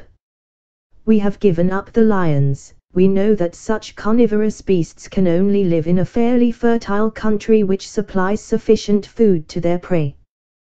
But we have clung to the plain and the sand. Nevertheless it seems that they must go too. We read that you may travel 4 days in the Sahara on rocky hills and not find enough sand to dry your signature. So perish the beliefs of youth. Yet to any picture of Algeria the Sahara supplies a romantic background. The sight of a caravan arriving from some distant oasis still has power to stir the imagination. Even in face of our information as to the Sahara's only partial sterility, we cherish some shreds of wonder at the men who can wring a livelihood and find the means of travel under such inhospitable conditions. The Sahara has been defined as the region which receives only as an exception any rainfall, whether of Mediterranean origin, or from the tropical regions of West Africa. It is only relatively a desert in the strict sense of the word, no part of it is absolutely without rain, and even in the districts which are reputed the most dry the traveler may meet with violent storms. The generally arid nature of the soil is due to the fact that water circulates not on the surface, but underground. Where it comes to light either by natural or artificial means, a focus of intense cultivation, an oasis, is produced. The Algerian Sahara is only a portion of the great desert of northern Africa. Yet it is 10 times the size of Algeria itself. It consists roughly of 2 great depressions separated by an isthmus of calcareous hills. Each of these basins contains a great expanse of dunes, and the 2 chief groups of oases occur in their lower levels. A generation ago it was commonly believed that the Sahara was the bed of a sea which had disappeared at no very distant date, and projects were formed of admitting the Mediterranean by means of a canal. But more precise knowledge has shown that its sterility is due to other causes, that like the rest of the continent it has its ancient conformation of mountain and plain, that it has distinctive flora and fauna long established, and that the portion which lies below the level of the Mediterranean is of very small extent. Between 80 and 90% of the surface is of rock, slightly undulating and broken occasionally by perpendicular ravines and large crevasses. Here, as a rule, no water can be found, and the only vegetation is an occasional thorny shrub. With the regions of the sand dunes it is different. Their sterility is by no means absolute. They have a vigorous vegetation of their own, which will support camels, and even sheep at a favorable season. They absorb eagerly the rainfall which runs off the rocky plateau, and acting as a sponge retain it for a long period. Their comparative barrenness is due only to the dryness of the climate. Wherever they can be irrigated they become fertile. Of the underground rivers the best known is the Udra, which is met with about 50 miles to the south of Biskra, and extends as far as to Makin, 14 miles southwest of Tugat. Its course is marked by a number of oases, some of which have been created, and others much improved by the artesian wells of the French engineers. The first experiment of this sort was tried as early as 1856 at the oasis of Tamana. After 22 days of work, in the presence of a crowd of incredulous and scarcely friendly natives, the bore produced a veritable river of 1,000 gallons a minute. In the desert a fountain is springing. At this welcome spectacle, the ingrained distrust of and smothered hostility towards the stranger and his methods vanished. All gave way to a transport of joy and enthusiasm. The work thus begun has been continued with great success, chiefly by French companies. New wells have been sunk and old wells repaired, and it is estimated that the value of the oases of the Ruhr has increased fivefold, and their population more than doubled. An artesian well. Similar results have been attained elsewhere. But while they increase the productiveness of the oases, and at the same time improve the routes and the condition of the nomads, they do not warrant any hopes of extensive cultivation in the Sahara. The conditions of life continue difficult. The oases are very unhealthy, their sedentary inhabitants are the prey of malignant fevers and chronic diseases. The summer climate is appalling. A variation between freezing point and 120 degrees Fahrenheit in the 24 hours is not unknown. Those of the inhabitants, Arabs or Berbers, who have an admixture of the blood of the Sudanese Negroes, are best fitted to support such trying conditions. As a place of residence for Europeans, the Sahara cannot be recommended with any confidence. Of the sedentary peoples of the Sahara the most interesting are the Mozabites, of the nomads the Tuaregs, who range over the vast region to the extreme south. Both are considered to be of Berber origin. The Mozabites have already been mentioned as traders in Algiers. Their country, the Mzab, is situate in one of the most sterile parts of the Sahara, on the rocky promontory which separates the eastern and western depressions. It lies about 400 miles due south of Algiers. Here with amazing toil they have created a fertile region. They have dug wells and found water, and have built dams to intercept and retain the occasional rainfall. The contrast of their fertile gardens with the bare and fantastic rocks which surround them, a land of exaggerated sterility where nature herself seems dead, is described by travelers as very striking. The industry and commercial aptitude of the Mozabites is very remarkable. They excel as moneylenders and in small banking business. It is said that among them a Jew must work with his hands. A native well. During the last few years, without attracting much attention from the outer world, France has quietly conquered the Sahara, or at all events brought its nomad tribes under effective control. The Tuaregs, neither very numerous nor very well armed, have succumbed to persistent pressure and a few trifling defeats. Some are settling on the fringe of the oases, others drifting into the service of the state. The systematic brigands of centuries will pass, it has been said, in a few years from the Stone Age to the age of aviation. They recognize, not without humor, that their role of levying contributions has fallen into other hands. A captain of Sparis in garrison at Timbuktu was ordered to pursue a caravan which had made off in the night without paying the market dues. We also, said the Tuaregs, when we stop a caravan, do so to collect le droit de passage. The conquest of the desert, long delayed, has only been achieved by the regular employment of the camel. For nearly a century, since Napoleon's expedition to Egypt, the French had made spasmodic efforts to utilize this animal, but with little success. The camel corps were regarded with ridicule and contempt, and the peculiarities of the beast were little understood.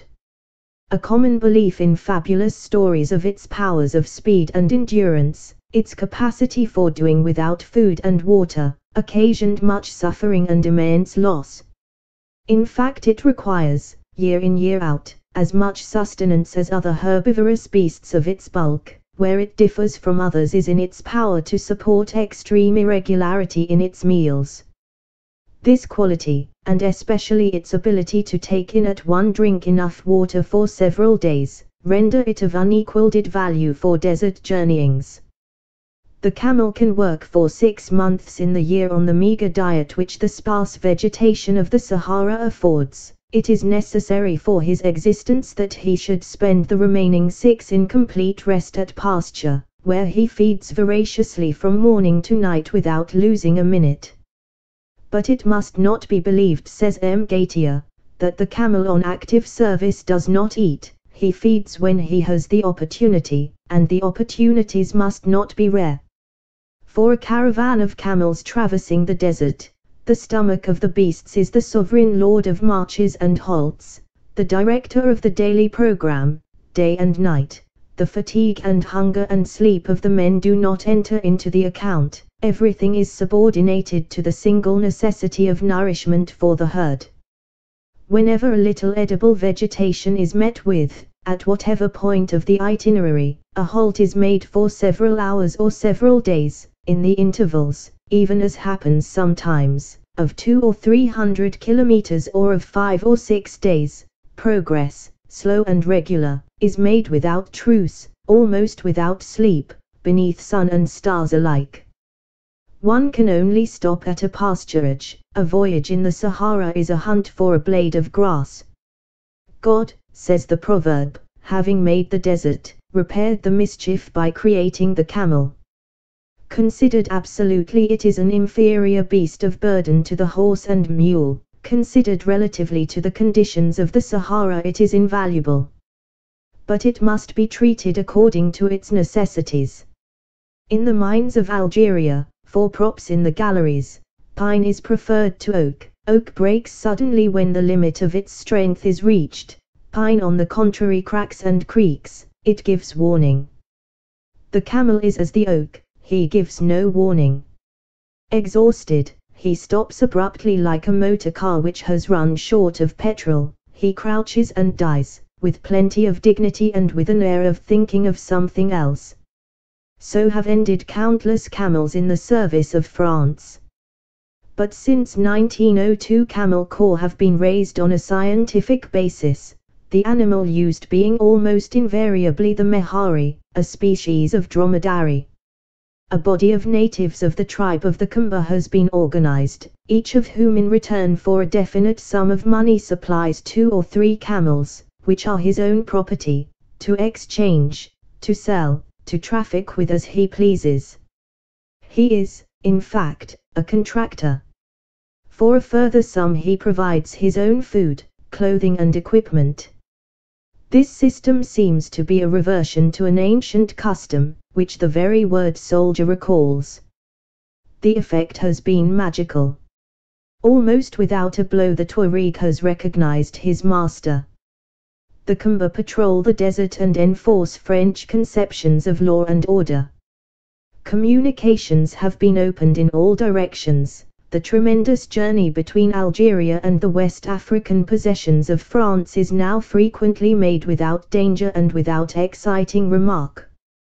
The Maharists have solved the problem so long insoluble. A caravan. But a greater project is agitating the minds of the forward colonial party, the linking of the French possessions by a trans-Saharan railway. The scheme is not a new one. It was much discussed 30 years ago.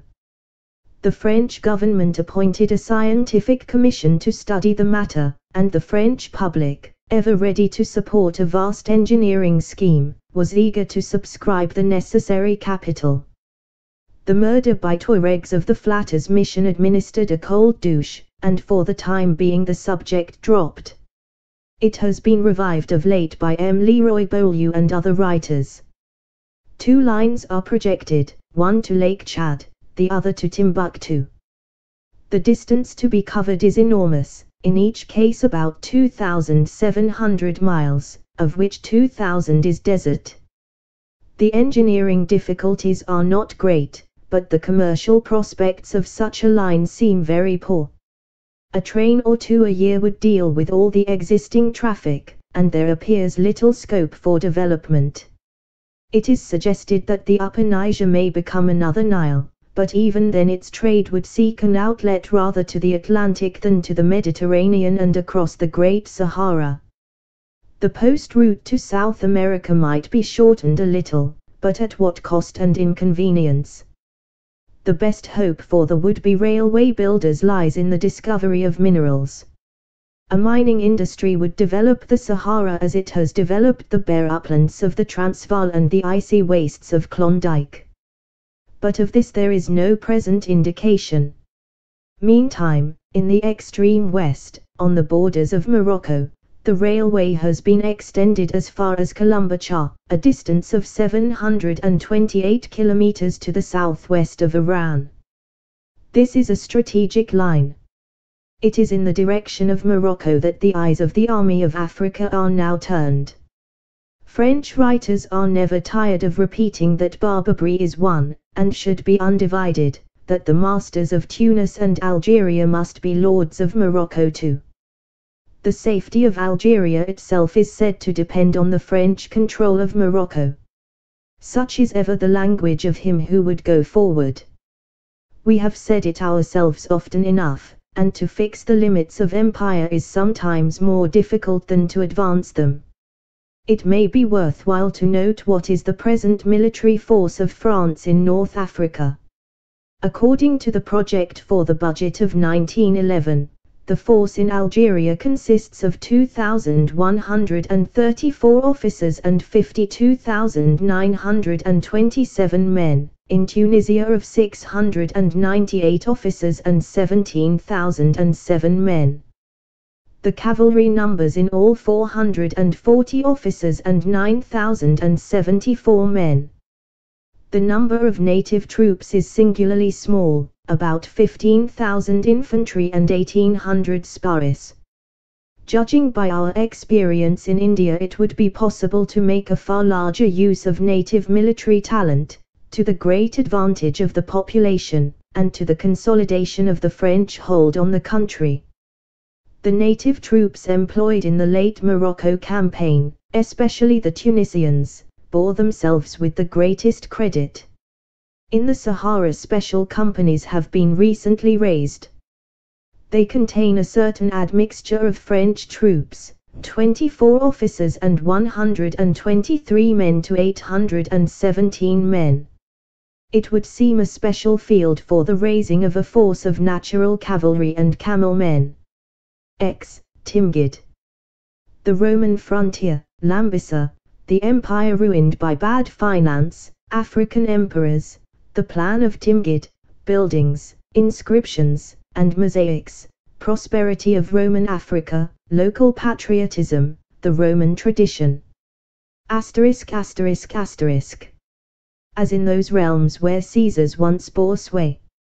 Defaced by time and tottering to decay, there in the ruin heedless of the dead, the shelter-seeking peasant builds his shed. Goldsmith. East and west of Batna lay the Roman frontier line during the first 2 centuries of the empire. It was marked by a series of cities, partly military, partly commercial. Extensive ruins bespeak their ancient importance. As elsewhere in Europe and North Africa, the fall of the empire seldom meant the abandonment of the city sites. They continued to be occupied by successive generations of men, even though, like Rome herself, for a period they sank to insignificance. And their ruined buildings, public and private, offered a convenient quarry to the builders of subsequent ages. It results that we are scarcely able to find an ancient city in which the original plan of house and street has not been seriously interfered with. While, as in many English towns, the main lines of the streets often follow the Roman thoroughfares, we have seldom the opportunity of studying the scheme as a whole, although all through southern and western Europe innumerable individual features exist more or less well preserved. We owe the existence of Pompeii and Herculaneum to the accident of their overwhelming by ashes and lava from Vesuvius. The former has been laid bare, the excavation of the latter, a much more serious matter, awaits the day when the disposers of wealth, public or private, shall see fit to undertake a work, which promises the greatest results. It happens by a piece of exceptional good fortune that here, on the southern edge of Barbary, Pompeii has a serious rival. The Roman city of Tamagudi, now called Timgid, has since its destruction at the time of the Arab invasion of AD 692 never been the habitation of man.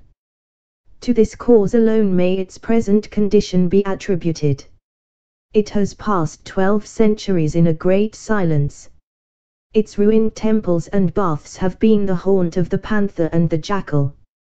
No neighboring town despoiled its stones, or ground its marbles to make mortar. Its columns lay prone, its temples and houses were for the most part leveled with the ground, yet a massive arch or two told through the centuries to the watcher from afar that here once stood a Roman city. A street at Timgid. The night of centuries is past, the long silence is broken, the jackals have fled to their mountains, and a Latin race is tenderly safeguarding its heritage. Once again a road leads to the portals of the ancient city, and with infinite skill and care the debris has been cleared away. Columns have been re-erected, masonry replaced in its original position and fragments of inscriptions pieced together, a very triumph of that vast capacity for taking pains which is such an important element of French genius. One charm of the place to the visitor is that it is not exploited as a tourist resort. A little museum has been set up to hold the treasures found among the ruins, a modest hotel has been built, and the neighboring Arabs have been encouraged to hold a weekly market outside the walls, but there is no turnstile to be passed, you are not delivered over to a guide, no tout is permitted to worry you, and you are free to pass to and fro, to go in and out as you list as long as you don't steal or deface anything. So for a contemplative mind every possible attraction is conserved. The Roman conquest and civilization, or rather assimilation, of North Africa were slow, tentative and reluctant. Scipio Aemilianus burnt Carthage in 146 BC, it was more than 100 years later that Julius Caesar handed over Cirta to the soldiers of Citius. Under Augustus a camp was established at Thevest, Tebessa, and the 3rd Legion, Augusta, was stationed there with the object of protecting the territory of Cirta, and the proconsular province which is now Tunisia. Under the shelter of this post, during the 1st century of our era, the great corn lands enclosed by the Aures Mountains were gradually brought under Roman control. The building of Tamagudi in the reign of Trajan, in the year AD 100, is evidence of the importance to which this region had by that time risen. This process continued during the next 2 centuries. No doubt as the population of Italy declined, and her fertility decreased, Rome came to rely more and more on the corn of Africa, and more land was continually brought under cultivation. This is the significance of such a city as Timgad, lying over 3,000 feet above the sea on a slope of the Aures Mountains. Our ideas of the Roman Empire are perhaps colored by the title of Gibbon's great work. We are disposed to think that its decline began with its establishment. Gibbon had always at the back of his mind the belief that Christianity was the cause of its ultimate ruin, and that the empire began to totter on the day when the first Roman citizen was baptized a Christian. But for 200 or 300 years, though the empire was frequently torn by political dissensions, its material prosperity was very great. We know now that it was ruined in the end by its financial errors, its unwise and unjust system of land taxation, the grasping greed of treasury officials and the anxiety of upstart emperors to gratify their supporters in the army and the Roman mob at anybody's cost. It is a vice of civilizations to believe themselves invulnerable. As late as the 5th century it was inconceivable to a Roman gentleman that the mighty structure could be swept away, and it is perhaps true that even then it might have been saved by a return to sounder systems of finance. Even so today the European nations are arming to the teeth against each other, instead of husbanding their resources and concerting measures of defense against races more numerous and more prolific. The uprising of the Asiatic peoples is a fact to which we cannot be other than willfully blind. A beginning of the trouble may be upon us at any minute. Timgad was built by the soldiers of the 3rd Legion, then stationed at Tebessa. Its headquarters were shortly afterwards moved to Lambisa, and during the 2nd and 3rd centuries the frontier outposts were gradually pushed forward. They occupied a line on the south side of the Aures range, extending to the south and southeast of Biskra and then branching northwest to Buseda. At least in some districts a ditch and rampart marked the limits of the empire. Lambisa grew into a large city said to have contained 60,000 inhabitants. Its considerable ruins, of which the most important are the Praetrum and certain arches, are visible today. The importance of the position is realized by the French, who have large barracks and a force of 4,000 men at Batna, only a few miles off. Striking evidence of the success of Rome's treatment of subject races is to be found in the fact that with all the wealth of numerous great cities to protect, her military force in North Africa consisted only of 1 legion of 5,500 men and auxiliary forces of infantry and cavalry, making a total of 15,000 men. At first the legionaries were raised in Europe, chiefly in Gaul, but in the 2nd century they were recruited entirely among the indigenous population. Retired soldiers were granted lands and exemptions on the condition that their sons enlisted. In this way towns like Lambisa, half military, half commercial, grew up. The actual number of emigrants from Italy was small. With her declining population she had no emigrants to send. There is, therefore, reason to believe that the inhabitants of such cities as Timgad were not to any appreciable extent colonists from Europe, they were rather Romanized Berbers. The names as they appear in inscriptions corroborate this. They are not Latin, if Latin in form. This point is of great importance in considering not only the nature of the Roman rule in North Africa, but also the history and possibilities of the Berber population. They were Romanized once, they are Arabaized today, what may they be tomorrow? As we stand in the forum of Timgad today, we may reflect that this noble city was built and inhabited by the ancestors of the gabbling native crowd which is holding its market at the gate. Doubtless in their simple minds these robed figures are wondering what in the world we come for. They must be aware that it is not a religious exercise. We have our holy places to which they observe that some of us betake ourselves on Sunday mornings, No Christian marabout lies buried here, and we are therefore not votaries making a pilgrimage.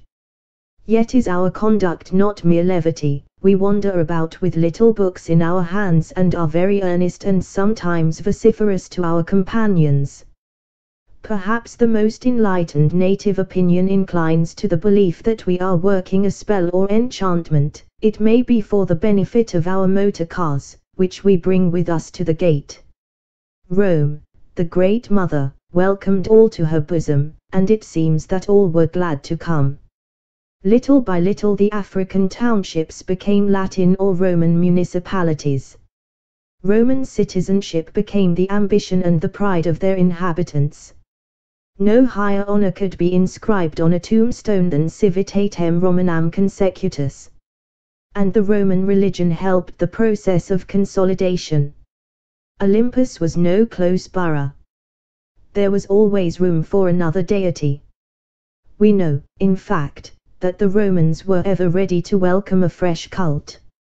It was the political, not the religious attitude of the Christians which brought them within the reach of the law and under the displeasure of the emperors. So the Berbers' gods were Romanized like themselves. Balaam became Saturnus Augustus. The open sanctuaries gave way to closed temples of classical design. Human sacrifice was abandoned.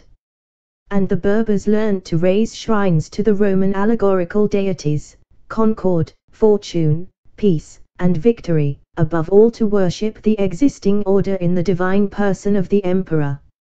His personal character had nothing whatever to do with this. The infamous Caracalla was the object of as much veneration as the philosopher Saint Marcus or Elias. At the beginning of the 3rd century Africa gave many of its sons to the purple. Macrinus, who attained it by the murder of Caracalla, was a native of the district of Caesarea. His successor, Elagabalus, of execrated memory, was the son of a former commandant of the 3rd Legion. And the Gordians, representing as they did the noblest blood in Rome, the blood of the Gracchi and of Trajan, came to the throne from the proconsulate of Africa. Concerning the younger Gordian, Gibbon has left us a memorable sentence, which at once exhibits the antithetical bias of his style, and a certain sly humor of which he was master. His manners were less pure, but his character was equally amiable with that of his father. 22 acknowledged concubines, and a library of 62,000 volumes attested the variety of his inclinations, and from the productions which he left behind him, it appears that the former as well as the latter were intended for use rather than for ostentation. 9. The Roman people acknowledged in the features of the younger Gordian the resemblance of Scipio Africanus, recollected with pleasure that his mother was the granddaughter of Antoninus Pius, and rested the public hope on those latent virtues which had hitherto, as they fondly imagined, lain concealed in the luxurious indolence of a private life. 9. By each of his concubines the younger Gordian left 3 or 4 children. His literary productions, though less numerous, were by no means contemptible. Note to Gibbon. Timgid is situate 34 miles to the east of Batna, on the fine modern road which proceeds through the Ores range to Kenchula and Ainbada. You may cover the distance in a motor car within the hour, and you will pass on the way the ruins of Lambisa. These, however, are scarcely worth the prolonged attention of anyone who is not an archaeologist, and such picturesque qualities as they may possess are ruined by the proximity of a huge convict prison. The ordinary sightseer, snatching a few hours between 2 trains, will hasten on to Timgid. The drive itself is very interesting. The road is undulating and at one point ascends to a considerable altitude, and in its way the scenery is impressive. We traverse a great rolling plain which from end to end is one vast cornfield. There is a bare range of hills to the north, and to the south the Ores Mountains, guardians of the desert, with the snow still, in March, lying among their topmost cedars. At the highest point of the road we meet a driving storm of sleet. We are inclined to resent the general treelessness of the landscape, but much may be forgiven to a corn-growing country, and imagination revels in what must be its glory when the crop is ripe for harvesting. But for its fertility, the general contour of the country has a very South African appearance. The soil appears to be rather light and, no doubt, nothing but the copious rainfall which the Ores Mountains bring redeems it from the miserable barrenness of the high plateau to the south of Algiers. At last you come to Timgid, and you see at a glance that you are face to face with what the Americans call a big proposition. A whole hillside is covered with the dry bones of a town of which the top seems to have been sliced off, with here and there groups of columns or an arch or two rising from the dismantled mass. It has been given to few great towns to spring into being at one leap. The growth of towns is usually that of mundane things in general, a gradual process liable to interference from many exterior influences. But Timgid rose full-armed from the fiat of the emperor, as Athene from the brain of Zeus. Trajan said, "Let there be a city," and there was a city. It was no mushroom growth to serve a temporary purpose. It lasted more or less intact for 600 years, and but for the hand of destroying man it might have lasted 6,000. This is its dominating note, its huge, its almost unnecessary solidity. And from the circumstances of its birth it presents a fine example of Roman town planning. British municipal corporations which are concerned in putting into practice our newborn aspirations in such matters should not omit to send a deputation to study Timgid on the spot. Timgid, arch of Trajan. But perhaps even with the disquieting possibility of a foreign raid on our shores, denied by our politicians with such emphasis that we are led to believe in its existence, it is not necessary for us to base the plan of our towns on the arrangements of a camp. Such was the underlying plan of Timgid. It was divided, as was the conventional Roman camp, into 4 parts by 2 main intersecting streets. That which led from east to west was called Decumanus, that which pointed north and south Cardo. The former was a portion of the main road from Lambisa to Tebessa, and was doubtless the most used in the town. Its solid pavement shows the wear of wheels, as do the streets of Pompeii. It was naturally at the junction of these streets that the chief buildings were situate. Here is the Forum, with the theatre behind it and the municipal library in front. Looking east from the Forum along the Decumanus we see the magnificent Triumphal Arch, the most impressive monument in the town. It is also the best preserved, and thanks to its existence the attention of scholars was called to Timgid in the first instance. With the aid of the excellent and well-illustrated handbook prepared by M. Albert Balaou, architect en chef des Monuments Historiques de l'Algérie, the visitor will be able to identify and study the whole of the works excavated and restored. Probably most visitors to Timgid will have previously seen Pompeii, and will have some general acquaintance with the arrangements of a Roman town and the nature of its public buildings. Timgid will introduce them to some new features, of its public library and the romance of its discovery I shall speak later. It has a remarkably complete series of markets, and the public conveniences behind the Forum will interest those who are concerned about sanitary matters. However satiated with the wonders of the town itself, the visitor should not omit to visit the museum. Here amid the usual assemblage of mediocre Roman antiquities he will find some mosaic pavements of the highest excellence. Perhaps we are most of us disposed to be more interested in comparatively trivial matters of decoration and so forth than in the structure and disposal of important edifices. We are not all architects and town planners. And here we may take especial delight in a little piece of evidence that even in this frontier city life was not all strenuous. On a stone of the Forum are graven the following words: Vineri laveri, Eluderia rideria, Accest vivia. Hunting, bathing, play and laughter, such is life. This symmetrical arrangement of letters is divided by a device consisting of a vase of flowers surmounted by a bird. It speaks to us across the ages a pleasant message, in such happy human touches Timgad is less rich than Pompeii. And perhaps neither town has anything so delightful as the mosaics found in a bath and a stable at Oud-at-Menia between Constantine and Sétif, on the site of a considerable Roman country house. The mosaics in the baths depict various incidents of rural life, hunting scenes in which huntsmen and hounds are named, a garden scene with a lady spinning under a palm tree. One mosaic represents 6 favorite horses with inscriptions recording their names and qualities, with Polynchinus's stabled Altus, Unus sut mons exultus, you have no peer, you leap mountain high, Delicatus, the gentle one stands alone, Titus, the giant shares a manger with Polydoxus, the glorious, Vincas non vincas te amamus Polydoxu, win or lose we love you, Polydoxus. In a corner by himself stands Scholasticus, the scholar. In the scene representing a stag hunt, the master himself appears with his hounds, Fidelis and Castus. Other mosaics represent the farm, the fish ponds with aquatic plants, the quarters of the huntsman and the mansion house itself. This is a large building with several stories and numerous windows, surmounted by a balcony or awning. The buildings are roofed with square red tiles, and chimneys appear below the ridge.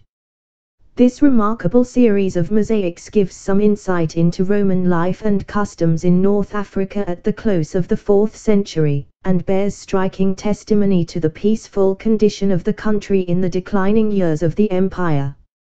16 centuries have passed since Pompeianus presided over this lordly retreat, as a patron of the turf and a lover of sport in all its aspects. A few years after his decease, the disturbing influence of the invading Vandals must have rendered the maintenance of such an establishment an absolute impossibility, and one can picture the life-work of this distinguished Roman neglected, abandoned, and finally becoming a mere hunting ground for Vandal or Byzantine, Arab or Moor. 10 Graham, Roman Africa 1902, p. 294. It has often been suggested that the great prosperity of this region under the empire was due to a climate superior to that of today, that there was in fact a more abundant rainfall and a more equable temperature. The Romans left us no weather statistics, an essentially modern passion, and such evidence as we have appears to be against the theory. The lakes in the province of Constantine were no greater than they are today. Roman ruins on their banks attest this. Roman bridges exist here and there throughout the country, and they were not designed to span wider rivers or to resist heavier floods. But this does not settle the matter. It is certain that there was far more timber, the Arab has continually destroyed and he does not plant. The rainfall of today is probably less continuous and more uncertain. Yet we cannot believe that the climate is seriously changed. Sallust complains that in Africa both sky and earth have too little water. But the Romans made the best of what there was. The remains of their canals and cisterns are everywhere. In the country to the south of Sétif they dug hundreds of wells, many of which still exist. They barred the course of rivers and created reservoirs. Their extensive works of irrigation are described by Procopius, and appear to be exactly similar to those now in use. Elaborate water rights existed. A monument found at Lambasba sets forth the number of olives and fruit trees which every farmer possessed and the number of hours of running water to which he was entitled. This system of reckoning a right to water supply by hours is still in vogue in the island of Madeira, and probably elsewhere. Every effort was made to encourage planting.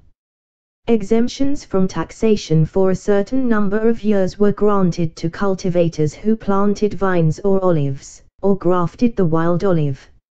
Olive oil was exported to Rome in enormous quantities. Fragments of jars found in the Tiber bear the mark of Tubisactu, a town near Bougie. Such facts go to show that the great prosperity of North Africa was rather due to intelligent use of its resources than to any superiority of those resources. This prosperity seems to have reached its culminating point under the dynasty of Septimius Severus, himself a native of Africa. The fact that he died at York illustrates the extent of his empire. He and his son Caracalla showered favors on their compatriots, as numerous inscriptions attest. Arab writers of the 7th century bear ample testimony to the fertility of the territory which had fallen so easily into their hands. From Carthage to Tangier, 1,000 miles east and west, the whole country was clothed with olive woods, and it was said that you could walk from village to village beneath a roof of foliage. Therein they have written the condemnation of their successors. A pleasant story is told that the Arab chief who defeated Gregorius expressed his amazement at the richness of the land. "Whence comes this wealth?" he said. A peasant picked up an olive and laid it before the conqueror, saying, "From this." And he added that the Byzantines who had no olives in their country were Africa's best customers. Timgad is interesting and impressive in itself, in general as a town surviving through the ages almost untouched at least in its ground plan, and in particular for its several very uncommon and very informing details. But it is even more noteworthy in its suggestiveness.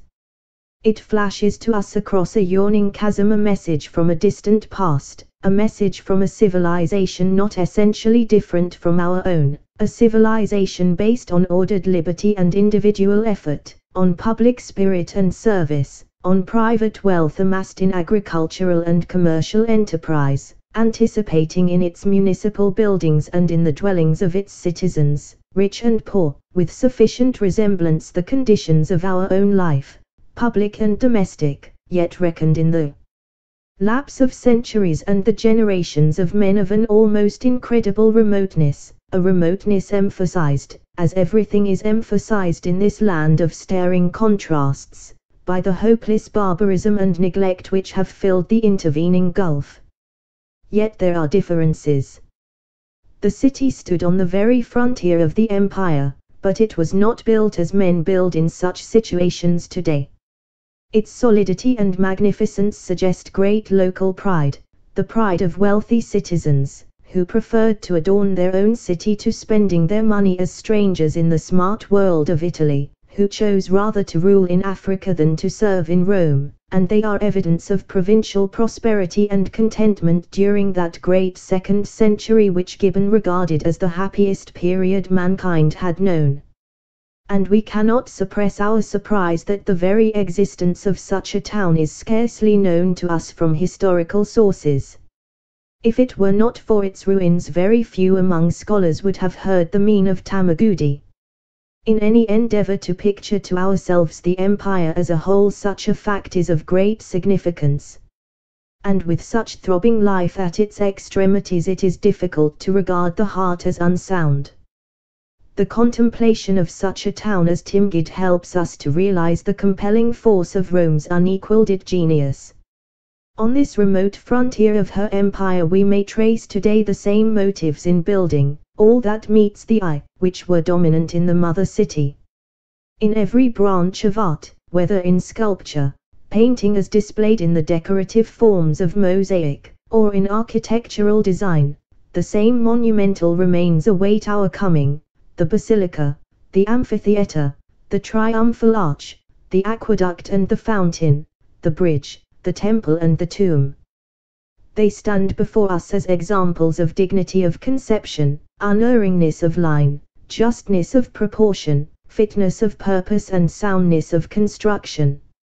11. We see nothing but the remains of these buildings, but we may assume from them that in more vital matters, in law, in public life, in the family and in individual habits, the pattern set by the capital was equally predominant. And we may further reflect that Rome's influence was not merely geographical in extent, it did not perish with her fall. Modern civilization is essentially Roman. The Roman's laws, his language, his literature, his festivals, even his calendar, keep their ground. The Roman tradition is ingrained in our minds and conduct, and in small things as in great we unconsciously and as a matter of course pursue the Roman model. And it may be that the desperate struggle for the hegemony of Europe and Africa, now proceeding, is heralding the evolution of another empire on Roman lines. 11 Graham, Roman Africa p. 304. 11. A public library. A romantic find, a municipal library of the 3rd century, a Roman Carnegie, Christian Africa, the Donatists, Genseric the Vandal, Justinian, Timgid and Pompey. ******. They say that scholars thronged the Column court. To drain reluctant learning's cup they sought. Lo! All to utter nothingness have passed. Alike for book and scholar life is short.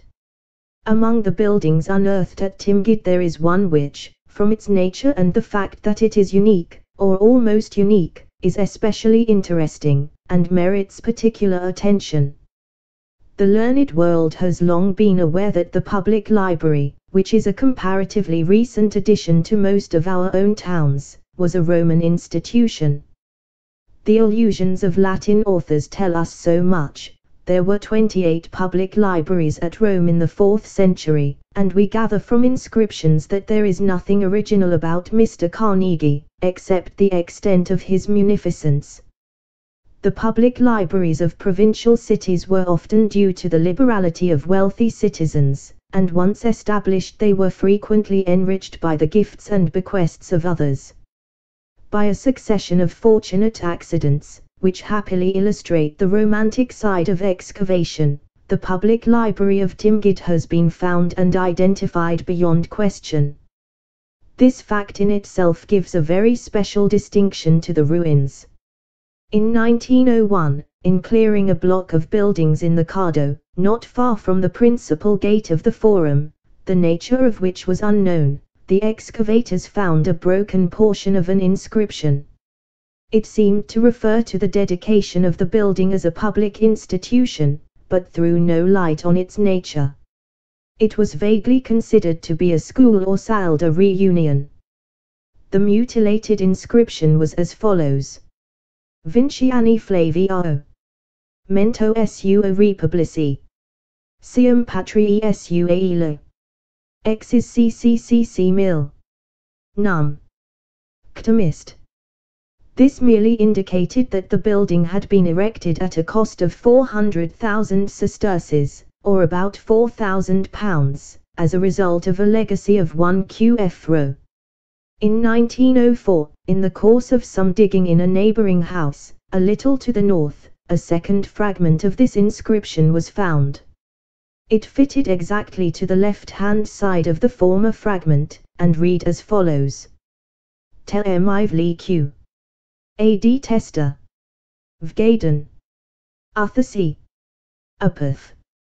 This was very tantalizing. It did not explain the exact object of the building, but it proved that it could only be something of which the Latin name ended in the letters Uthica. Now in the Latin language there are 5 such words: Pinacotheca, a picture gallery; apotheca, a wine shop; oporotheca, a storeroom for fruit; zotheca, an apartment with niches for statuary; bibliotheca, a library. Of these the only words at all applicable were the 2 last. Between them the usual controversy of savants arose. Much could be said, and was said, on either side. From the first the advocates of the library seemed to have the best of it. They based their arguments on the nature of the building. It occupies with its dependencies a rectangular space measuring 77 by 80 feet.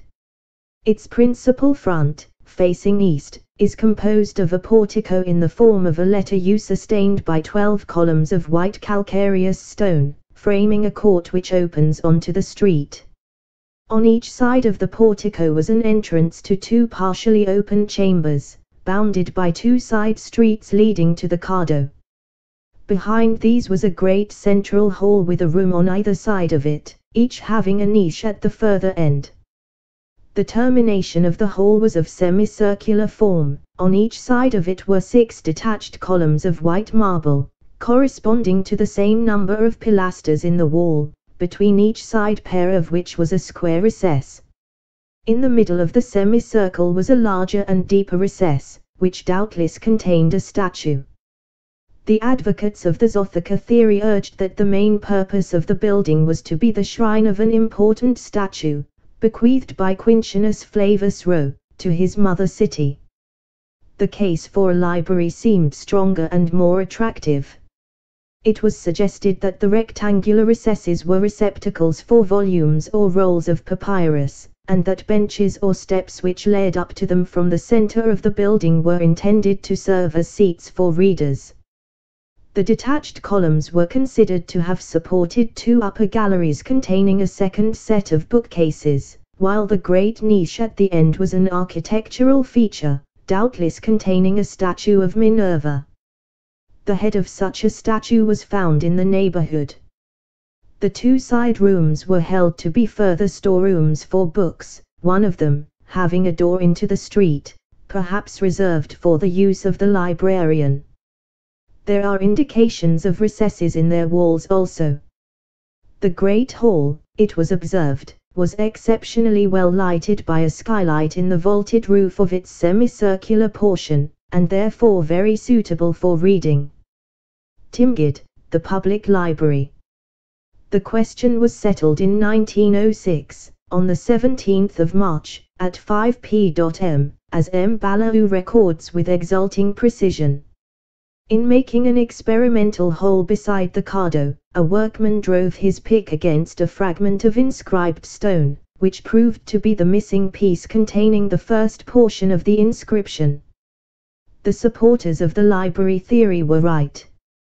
The words on the stone were as follows: Ex liberalita Gaetiani CMV QV Colonii Therm Gavit opus bibli Kvrant Republic. There is no necessity, says M. Balaou, to tell with what joy we received a telegram announcing this discovery. It was the consecration of our suppositions, certitude succeeding to probabilities, which had nevertheless not left much room for doubt. It was, above all, a revelation of the arrangements of those ancient Roman libraries of which so many Latin authors speak, but as to the construction of which we possessed no evidence. The full inscription is to the following effect: Out of the funds bequeathed by Marcus Julius Quintianus Flavius Rogatianus, of senatorial memory, by his will to the colony of Tamagudi, his mother city, the erection of a library has been completed at a cost of 400,000 sesterces, under the direction of the city authority. The name of this benefactor is otherwise unknown. The building which bears it was well built of fine materials, with marble columns, and marble veneerings to the walls, of which copious fragments have been found. Among these fragments are some of particularly fine-colored marbles which perhaps adorned the niche in which stood the statue of the presiding goddess. The pavement, which remains, is of a very finished type. It is not possible to assign a precise date to the building, but it is considered to be of the 3rd century. It doubtless took the place of an insula, or large private house isolated by 4 streets, of which other examples line the cardo. It occupies a rather larger space than these houses. The semicircular portion of the hall extends into the back street, and on the south side the normal width of the street is reduced by it. A somewhat fanciful calculation has been made of the number of books which the library might contain, and the figure of 6,800 for the interior hall, and 16,200 for the other chambers, has been arrived at. This seems to be carrying reconstitution a little too far. There are some to whom Timgad is the most interesting place in Algeria, to many antiquaries, and perhaps to many of that large class which is concerned one way or another about all that appertains to books. This public library, identified beyond all cavil by such happy fortune, will be Timgad's most interesting building. It may be noted that about the time of the discovery of this library, the Austrian Archaeological Institute, in the course of excavations on the site of Ephesus, found a building in many respects similar to this one. An inscription in Greek and Latin left no doubt that it was a library. Its form is rectangular instead of semicircular, but it possesses a niche at the end for the statue of Minerva, and the walls contain similar recesses for the reception of books. It has a portico in front, but lacks the side chambers which occur at Timgad. The interest of Timgad, and its part in illustrating history, are not exhausted by a view of those buildings of the 2nd and 3rd centuries which mark the period of its greatness. If in the troublous times which followed it suffered, yet it played a part in African affairs until the Arab conquest. To the understanding of its monuments some slight acquaintance with events is necessary. During the latter part of the 3rd century 2 processes were at work in Africa: the formation of great estates out of the ruin of small proprietors, and the spread of Christianity. The 2 were not unconnected. The new religion attracted all who were dissatisfied with the existing order. It ran like a flame through Barbary. It produced 3 great men, Tertullian in the 2nd century, Cyprian in the 3rd, and Augustine in the 4th. But the movement throughout was more political and social than religious. It was based among the Berber population rather on discontent than conviction. With the official recognition of Christianity under Constantine, its attraction as a symbol of revolt disappeared. A substitute was found in schism. The curious interworkings of finance, politics and religion have never been more fully illustrated. The misery of the cultivators under the wretched financial system of Rome has not been accorded its due weight as a factor in the most extraordinary event in history, the conversion of the empire to Christianity. Even under Constantine, the first Christian emperor, the schism of the Donatists, destined to ruin Roman Africa, grew to a head. It arose from a personal dispute as to the position of a bishop named Donatus. If there were any differences on points of doctrine, they were insignificant. But it plunged Africa into anarchy for centuries. It laid open the way to the invasion of the Vandals, and was extinguished only with Christianity itself. Timgad was the very focus of Donatist agitation. Its bishops took a leading part. Of one of them, Augustine says that for 10 years Africa trembled beneath his yoke. To this century perhaps belong the ruins of several Christian churches unearthed in the city. The schism was not bounded by the arguments of doctors. It extended to the pillage of estates and the sack of cities. The wild tribes of the Aures and other mountain districts which had never completely owned the sovereignty of Rome made common cause with the schismatics. And Roman Africa was ruined. Then came the Vandals. The historian Gibbon, who rises to his highest flights in the consideration of Christianity and its heresies, has sketched the Donatist pretensions in immortal words: excluded from the civil and religious communion of mankind, they boldly excommunicated the rest of mankind. They asserted with confidence, and almost with exultation, that the apostolical succession was interrupted, that all the bishops of Europe and Asia were infected by the contagion of guilt and schism, and that the prerogatives of the Catholic Church were confined to the chosen portion of the African believers, who alone had preserved inviolate the integrity of their faith and discipline. This rigid theory was supported by the most uncharitable conduct. Whenever they acquired a proselyte, even from the distant provinces of the East, they carefully repeated the sacred rites of baptism and ordination, as they rejected the validity of those which he had already received from the hands of heretics and schismatics. Bishops, virgins, and even spotless infants, were subjected to the disgrace of a public penance before they could be admitted to the communion of the Donatists. If they obtained possession of a church which had been used by their Catholic adversaries, they purified the unhallowed building with the same jealous care which a temple of idols might have required. They washed the pavement, scraped the walls, burnt the altar, which was commonly of wood, melted the consecrated plate, and cast the Holy Eucharist to the dogs, with every circumstance of ignominy which could provoke and perpetuate the animosity of religious factions. Such an account would almost describe proceedings of religious fanatics at a date much nearer our own age. But the fervor to which the Donatist schism gave birth produced under the African sun remarkable developments. The rage of the Donatists was inflamed by a frenzy of a very extraordinary kind, and which, if it really prevailed amongst them in so extravagant a degree, cannot surely be paralleled in any country or in any age. Many of these fanatics were possessed with the horror of life and the desire of martyrdom, and they deemed it of little moment by what means, or by what hands they perished, if their conduct was sanctified by the intention of devoting themselves to the glory of the true faith, and the hope of eternal happiness. They would disturb worshippers, waylay travelers, or insult courts of justice, in the hope of achieving martyrdom. Failing other resources, they would cast themselves headlong from some lofty rock.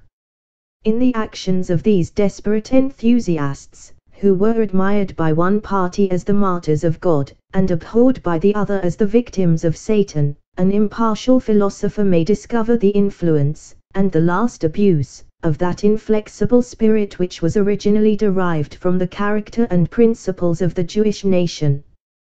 Genseric, king of the Vandals, landed in Africa from Spain in AD 429. Born a Catholic, he embraced the Arian heresy, and made common cause with the African Donatists. He swept through Barbary, an easy conqueror. His fleets ravaged the coasts of Italy and Sicily. In AD 455 he sacked Rome. For 100 years the rough Northmen held the fertile provinces. They razed the fortifications, but did not overthrow the Roman cities, they rather succumbed to their luxury. They did not destroy, but they constructed nothing. They had no thought of substituting their own institutions for those of the conquered races. They considered themselves merely a garrison, for which the country must provide subsistence. Their decadence commenced with the death of their leader. In the early part of the 6th century Byzantium set himself to take up the mantle which Rome had let fall. The great Justinian determined to make good his claim to all the former possessions of the empire. The Vandals were in no condition to offer a vigorous resistance. The native population was everywhere in revolt. The tribes of the Aures descended from their mountains and sacked the fair cities which had been raised under the protection of the 3rd Legion, Tebessa, Bagai, Lambisa, and Timgid. Belisarius, the Byzantine general, landed in Tripoli in AD 533, and, marching rapidly westward, met with little resistance. In a few years a great part of the corn-growing districts was brought under effective control. All the ports were held by Byzantine garrisons. Barbary was to experience an Indian summer. The first care of the Greeks was to build a series of fortresses to hold in check the tribes of mountain and desert which for generations had been acquiring greater boldness in war and pillage. Remains of such forts are all over the country. There is one at Timgid, situate about 150 yards from the southern baths. It is a great quadrilateral flanked with square towers, and covering more than 7,000 square yards. It is extraordinarily solid in construction, the walls being 9 feet thick. But it is at Tebessa that the most perfect example of Byzantine fortification exists.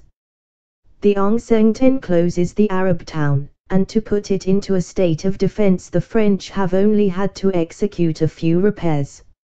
For these hastily constructed fortresses any materials which came to hand were used. Into the solid walls faced with square blocks were thrown the debris of private houses, the friezes of temples, the statues of the gods.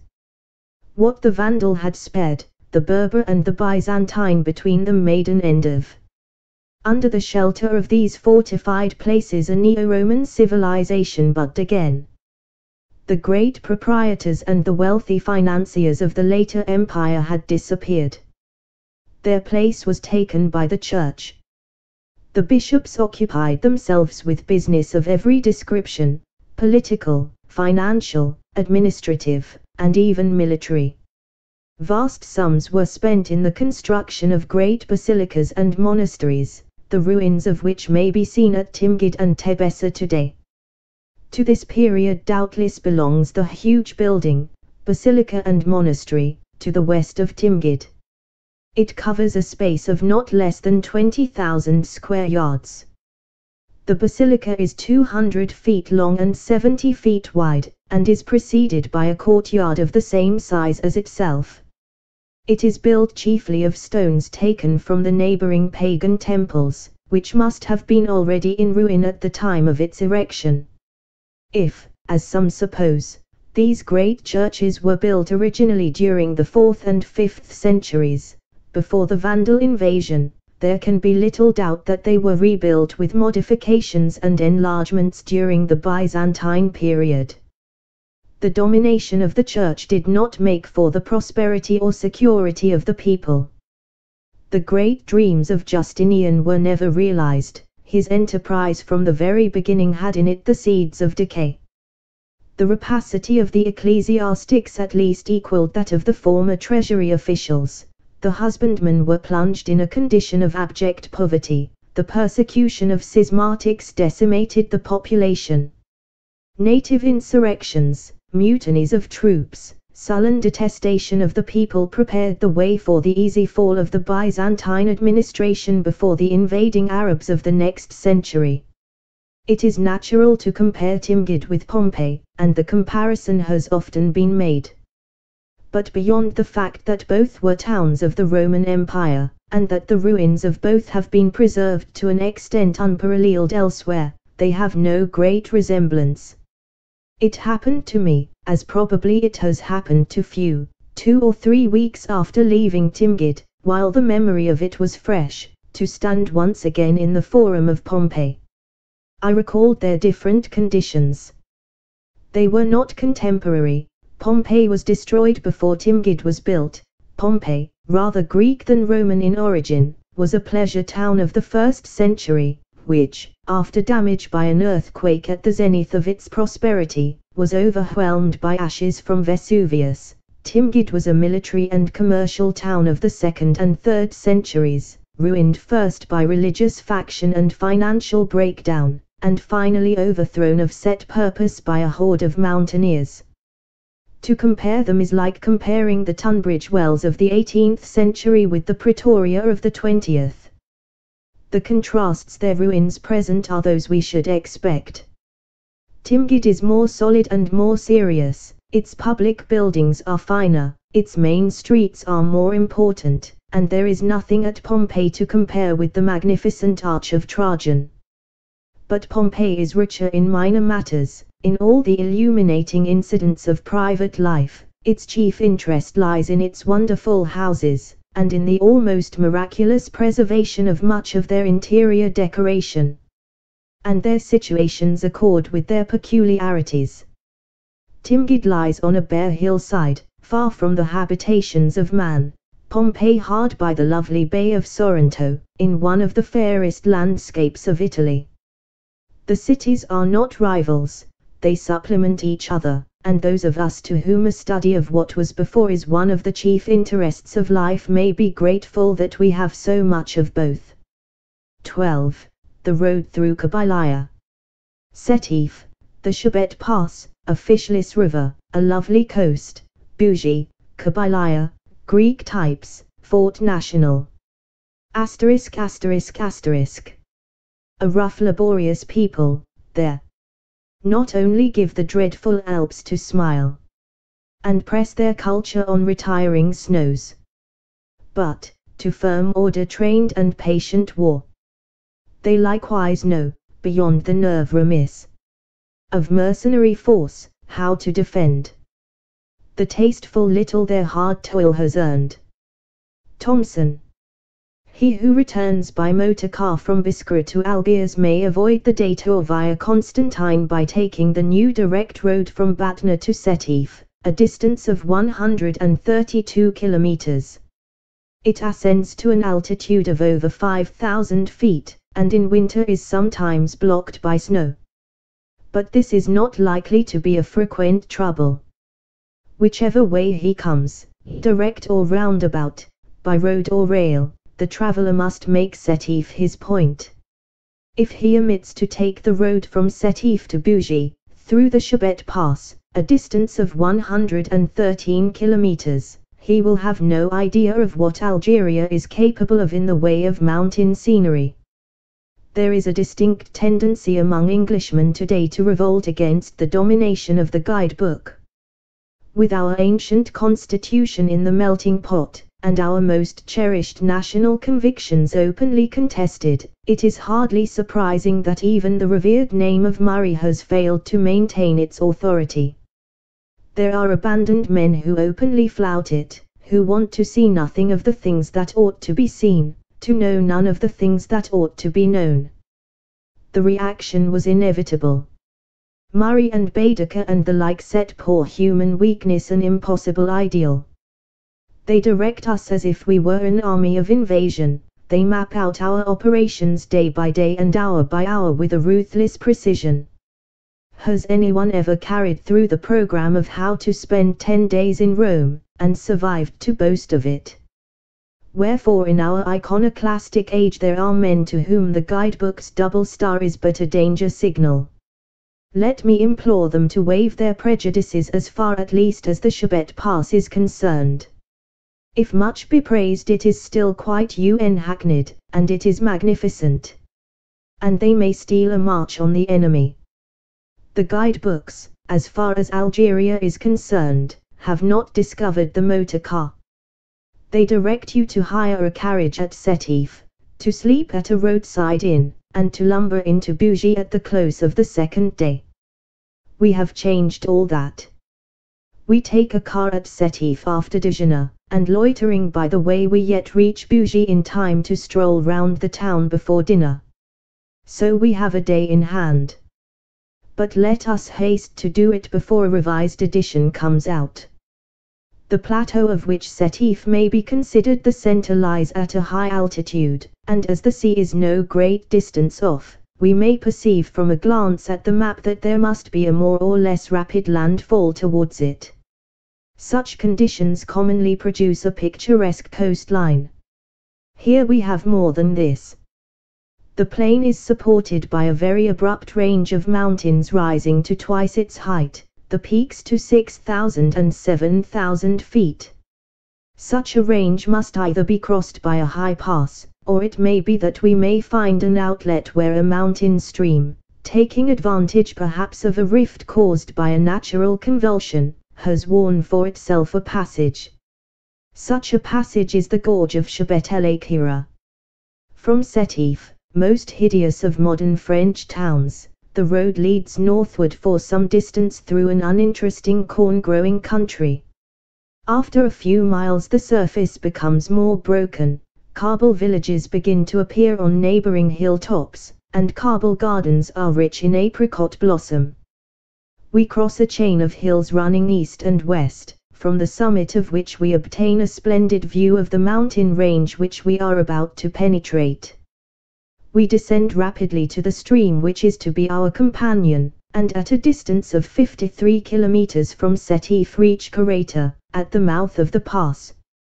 Here is the halfway house where the carriage folk of former days were wont to pass the night. It lies in a cool upland valley at the foot of bare stony hills which might be in Wales or Cumberland. It is market day in the village, and the street is crowded with Kabuls, as ragged and dirty a crowd as you may see in County Galway. Their Arab dress looks curiously incongruous with such very northern surroundings. Immediately beyond Karata the road enters the gorge with a dramatic suddenness. It descends rapidly by the side of the stream which here becomes a torrent. The valley contracts and soon grows so narrow that the road has to be bored, as it were, through overhanging cliffs, or borne on arches above the river. There are many kinds of gorges. The least interesting perhaps are those which run directly between unbroken cliffs. This is of the finest kind. Its turns are rapid. It has numerous lateral valleys which break its almost perpendicular sides into seeming pinnacles of rock. One looks almost directly upwards to peaks 5,000 and 6,000 feet high. Even where the road is carried several hundred feet above the river you may toss a stone and strike the opposite cliff. It is said that before the French road makers came not even an Arab could pass the gorge on foot. Great caves appear on the mountain sides, the haunt of innumerable pigeons. Monkeys are generally to be seen, but on market days the exceptional traffic scares them to seclusion. Here and there waterfalls descend from the tributary gorges, and rapidly swell the turbid stream. Even the all-pervading Roman seems to have found this gorge too much for him. Yet it is not easy to discover an endroit which has not echoed to the tramp of the legions. Mr. Belloc, 12, tells a delightful story of a French general who, filled with pride at having conducted his troops through an almost impossible defile, sent a party to inscribe a record of the achievement on the face of a cliff. The men came back to say that there appeared to be lettering on the cliff already. On examination this proved to be Legio 3 Augusta. 12 Esto Perpetus. London, 1906. The actual gorge is about 4 miles long. The valley then gradually widens, the hills become rather less abrupt. Their sides are clothed with ample vegetation, chiefly forests of cork and oak trees, and the lateral valleys grow larger, in due proportion to the general scheme. We pass from the thrilling sensations of the unique defile into a mountain valley of great beauty, but less unusual in character. It happened that I offered a seat in my car to a gentleman whose party were inconveniently crowded in their own. I began by doing the unpardonable thing. Deceived by certain guttural syllables, I said, "Are you a German?" He replied, "No, thank God, I am Dutch."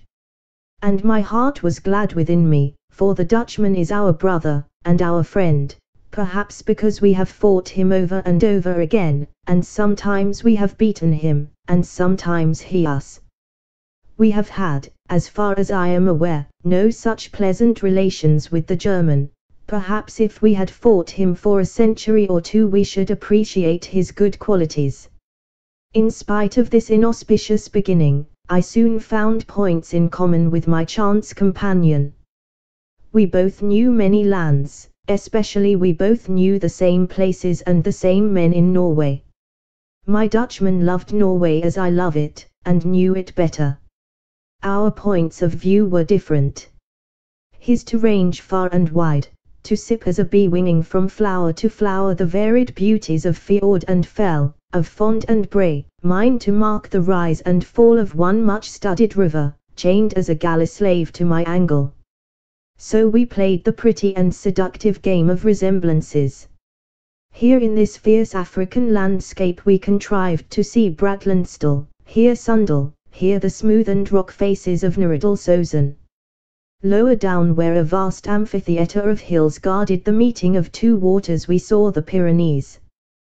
But the while I was hugging to myself a secret study of which my comrade recked nothing. Even as a man may travel by train, and mark a country, and consider within himself how he would ride over it to hounds, so was I noting the pools and streams of the river, muddy as a glacier-fed river may be in a hot July, and judging where the fish would be like to lie, and how I should put the fly to them.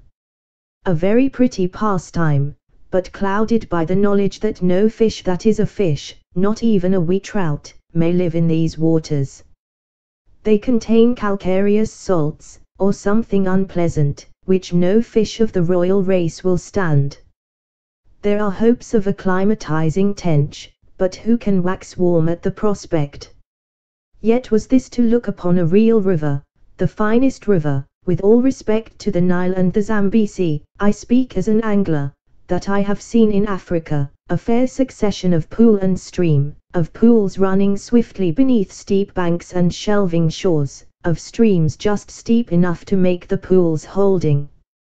The pity of it! From end to end Africa has an air of being unfinished and ill-designed. There is always something wanting to its completeness. In some ways it is too big, in others too small, it lacks water, or it has too much, and things are seldom what they seem. When you descry a distant lake it is generally the mirage, wherefore a salmon river without salmon falls quite within the natural order of African things. So on through the broadening valley, with glimpses of azure sea ahead, and soaring mountains, clad with primeval forest, all around. The road, well engineered, that goes without saying, is much cut up by the heavy traffic to and from certain mining enterprises in the hills. One iron ore mine, the property of an English company, I hear with national pride, on the opposite side of the valley has a little railway and a little port of its own, and two vessels, hovering suspiciously in the offing, are not corsairs, but intent on a lawful freight. But here, as everywhere, the authorities are busy in making the road smooth for the motor car, and the repairers and a steamroller are at work. The car is not yet a familiar object to man and beast. A mule bearing a native bolts at our approach, and unseats its rider. We call to the chauffeur to stop. He replies, "Mais, cenist question un Kabul," in which I recognize a common colonial note. We look round to see the mule caught and the rider up again, and go on happily. The long descent comes to an end at length, and at a point about 23 miles short of Bougie we reach the sea. The coastlands here consist of a series of semicircular plains, divided by great spurs which run northward from the main range, and form capes. Across these flat and highly cultivated plains our road lies where it may with Algerian directness, but rises to dizzy heights by zigzags to surmount the precipitous headlands which once or twice bar its progress. The contour of this variable and rocky coast is eminently picturesque, the views of sea and mountain of infinite variety. And afar the dazzling whiteness of Bougie stretching upwards from its harbour among the olive groves invites us. The level lands appear to be of great fertility, amid great fields of corn and vine pleasant and prosperous-looking country houses stand, girt about with fruit trees, figs, apricots and peaches. In some places the cultivation is carried almost to high water mark, in others a sward of fine turf seems to meet the sand. Bougie, rising on the steep hillside behind its protecting cape, looks almost southward, and its bay appears to it as a landlocked lake. On the southern shore stand the majestic mountains through which we have bored our way from Sétif, with plenty of snow on this, their northern face, crowning their copious forests of cedar and pine. Few seaports have such a romantic outlook. It cannot be doubted that this coast is destined some day to be a second and grander Riviera, and if another Lord Brougham sets to work to create another Cannes, it is perhaps in the neighborhood of Bougie that he will place it. Apart from its own abounding attractions, it is surrounded east and south and west by incomparable scenery. Its charms are already beginning to be known. It is a meeting place of excellent roads, and the motor car has rendered it easy of access. Its comfortable hotel is always full, and is making haste to enlarge itself. Let Bougie start a casino and band, and it will begin to have a season. And in my mind's eye I can see golf links along the shore of the bay, paraffin thalassies, where the sea sand meets the verdure. There is something theatrical about Bougie's scenery. Stand on the shore in front of the old Saracen gateway and look upwards at the background of the town rising tier on tier, a town of brilliant white houses gay with the dazzling purple of the Bougainvillea, with the bastions of an apparently cardboard fort to the right, and a suggestion of ruined castles to the left, and you may fancy that you are in the stalls at the opera, and that a chorus of fishergirls will shortly appear and point to a pirate in the offing. Bougie, exporter of wax, is said to have given its name to the candle. And it has other historical associations. Its story is not very dissimilar from that of many ports on this coast.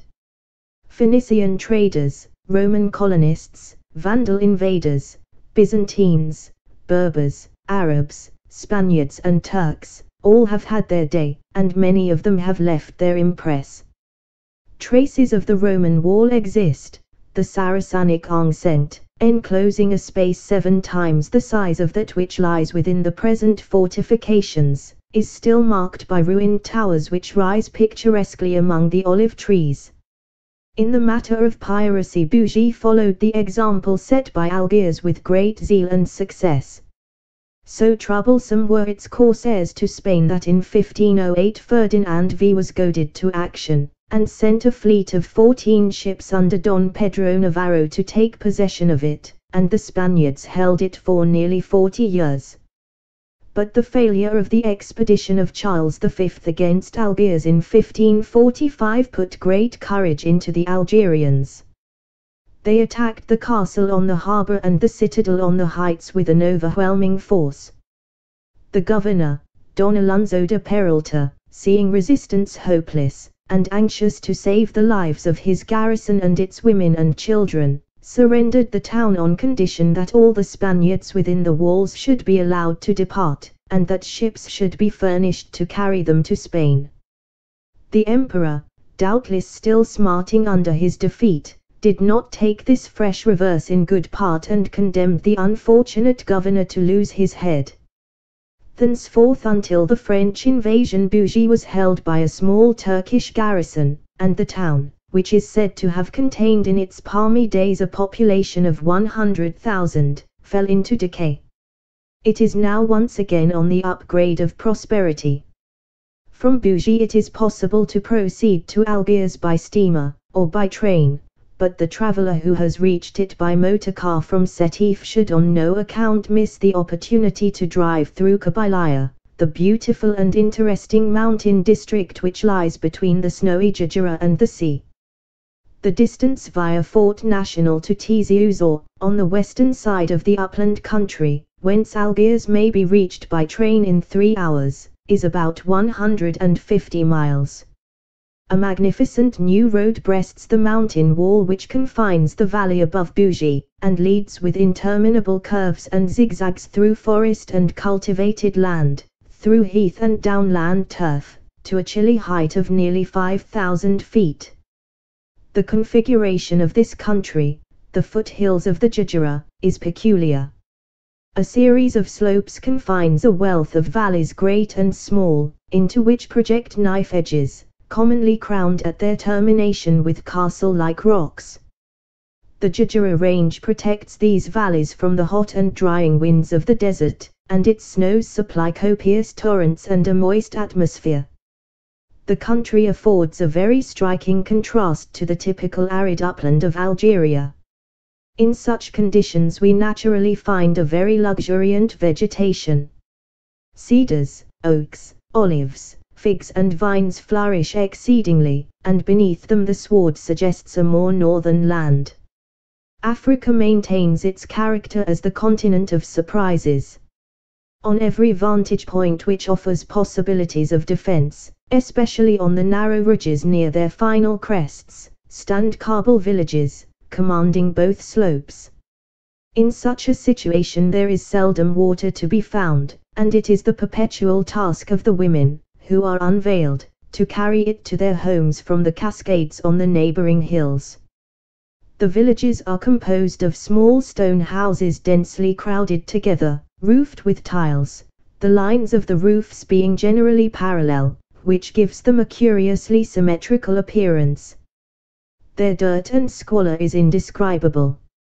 A strange people these Kabyls, a white race, or at least not more tanned than many dwellers on the northern shore of the Mediterranean, and recalling in physique an Italian type, ardent cultivators and determined fighters in defense, with a long-established and intelligent system of local self-government, and elaborate institutions, public and domestic, yet confessing the faith, and wearing the garb of the Arab, with whom they have nothing else in common. Till the French came they had never owned a master. Before 1871 they had maintained and been permitted a modified independence, but to their own undoing they took a leading part in the rising of that year, and committed many savage murders and outrages on helpless French colonists. Their subjugation followed as a matter of course, many of their lands were forfeited, and they became the servants of the new lords. There is quite a large and serious literature dealing with the peculiar habits and customs of the Kabils after the thorough and logical, if somewhat dull, manner of French writers. From an artistic point of view an Englishman, Mr. Edgar Barclay, has made Kabylia his own. His Mountain Life in Algeria, London, 1882, is a description of the country as it appears to an artist and a scholar. The common eye is filled with the non-essential details of personal uncleanliness and the squalor of seldom washed garments. The artist looks below these to the inherent qualities of form. In the troops of girls filling their pitchers at the waterfall or bearing them in line to their village, in the woodcutter and the shepherd, Mr. Barclay has seen again the types of ancient Greece when the world was young. Fort National crowns a common ridge running east and west between the two chief valleys of Kabylia. It looks southward to the great snowy rampart of the Jejera, here evident in all its glory. The road westward follows the ridge to its extremity and then descends to the vale in a series of abrupt and, to the motorist, rather alarming zigzags. And so we come to Tizi Ouzou and Algiers. The magic carpet of our day has borne us in a brief space through landscapes of astonishing contrast, through territories which are a storehouse of conflicting yet commingled human interests, across the vast cornfields which suggest man's taming of a newly discovered continent, to the siege-scarred cliffs of Constantine, the awe-inspiring immensity of the Sahara, the speaking ruins of the Roman marches, the alpine gorges and sylvan sweetness of the Mediterranean shore. Perhaps nowhere within so small a compass is the history of 20 centuries writ so large, nowhere the evidence of man's struggles, and especially of his failures, more plain for him who runs to read. Algeria and Tunis. Extracted from the Michelin Guide to the Sunny Countries 1912. Index. *******. Ainbada, 252. Algiers, 21 seq, 48 seq, 97, 103, 104 seq, 124 seq, 298, 302. Atlas, the Lesser, 28. Ores Range, the 185, 197, 202, 205, 208, 245, 252. Bagai, 279. Batna, 197, 198, 201, 242, 248, 252, 285. Biskra, 43, 197, 198, 203 seq, 247. Blidat, 88, 133, 145. Bone, 72, 184. Buferic, 89. Bougie, 56, 171, 287, 294 seq. Buseda, 247. Shabet El Akhira, 286 seq. Churchill, 88, 92 seq, 113. Columbacha, 240. Constantine, 83, 103, 136, 178 seq, 245. Jebelchinara, 97. Jerba, 58. Jejera, the 28, 180, 298, 301. El-Ubad, 171. Elgara, 178. El-Kantara, 201. El-Mzab, 43, 234. Fort National, 298, 301. Faumes Sahara, 201. Gare, 113. Gilma, 190. Isli, the 142. Issa, the 179. Jardan Dsi, 104 Sikh. Kairan, 60. Kabylia, 143, 178, 298 Sikh. Kenchala, 252. Karata, 288. Larmukta, 135. Lambisa, 113, 247, 252, 279. La Sika, 137. Mansoura, 164 Sikh. Marengo, 88, 90. Mascara, 135, 136. Matifa, Cap, 61, 97. Medi, 59, 133. Midrasan, the 198. Menerville, 179. Matija, the 145, 179. Miliana, 136. Mustafa Superior, 27, 109 Sikh. Iran, 56, 59, 83, 103, 134, 143, 149, 172 Sikh. Ujda, 59. Ud Atmenia, 257. Ud Fedela, 198. Udro, 232. Palestro, 179. Rumal, the 180 Sikh. Sahara, the 43, 82 Sikh, 144, 201 Sikh, 228 Sikh. Sahil, the 82, 97, 179. Zbietla, 31. Setif, 178, 180, 285 Sikh. Sidi Bel Abbes, 150. Sidi Boumedin, 170 Sikh. Sidi Ferach, 129. Sidi Okba, 221 Sikh. Tafna, the 138. Tagin, 141. Chad, Lake, 239. Tebessa, 245, 247, 279, 280. Tel, the 82, 85, 143. Tamakin, 232. Timbuktu, 235, 239. Timgid, 187, 243 Sikh. Taipasa, 95 Sikh. Tiziuzor, 298, 302. Klemakan, 53, 59, 117, 136, 148 Sikh. Tobna, 223.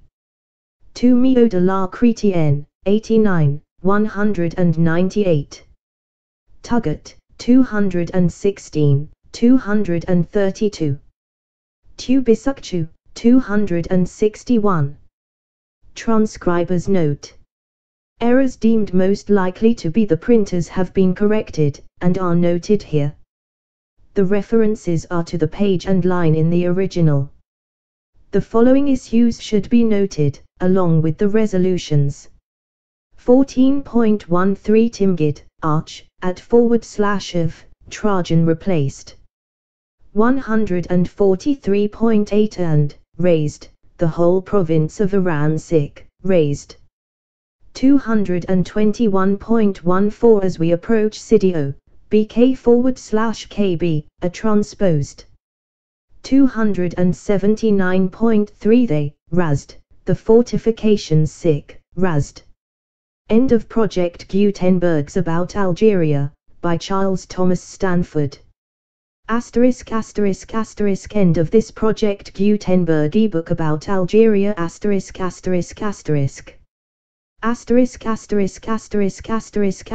This file should be named 60514h.htm or 60514h.zip. This and all associated files of various formats will be found in http://www.gutenberg.org/6/0/5/1/60514/. Produced by K.D. Weeks, MFR, Mary Glenn Krauser and the online.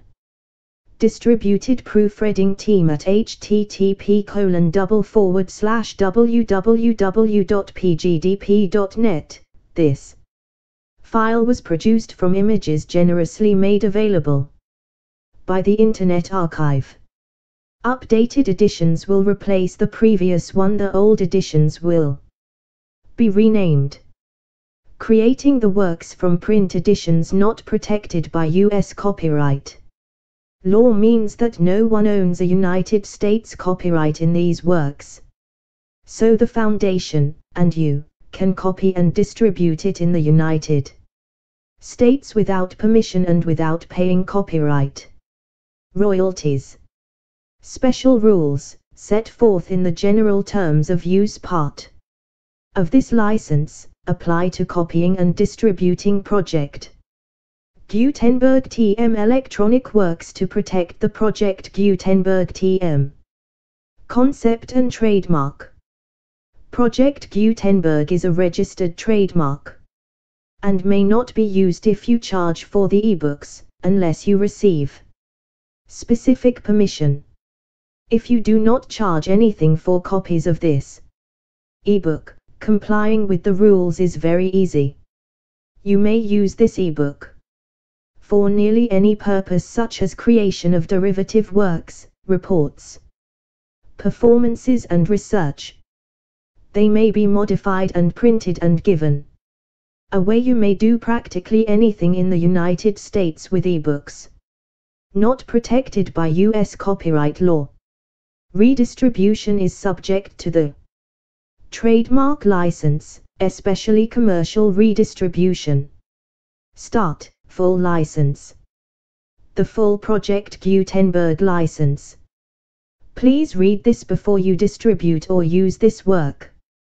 To protect the Project Gutenberg TM mission of promoting the free distribution of electronic works, by using or distributing this work, or any other work associated in any way with the phrase Project Gutenberg, you agree to comply with all the terms of the full Project Gutenberg TM license available with this file or online at www.gutenberg.org/license.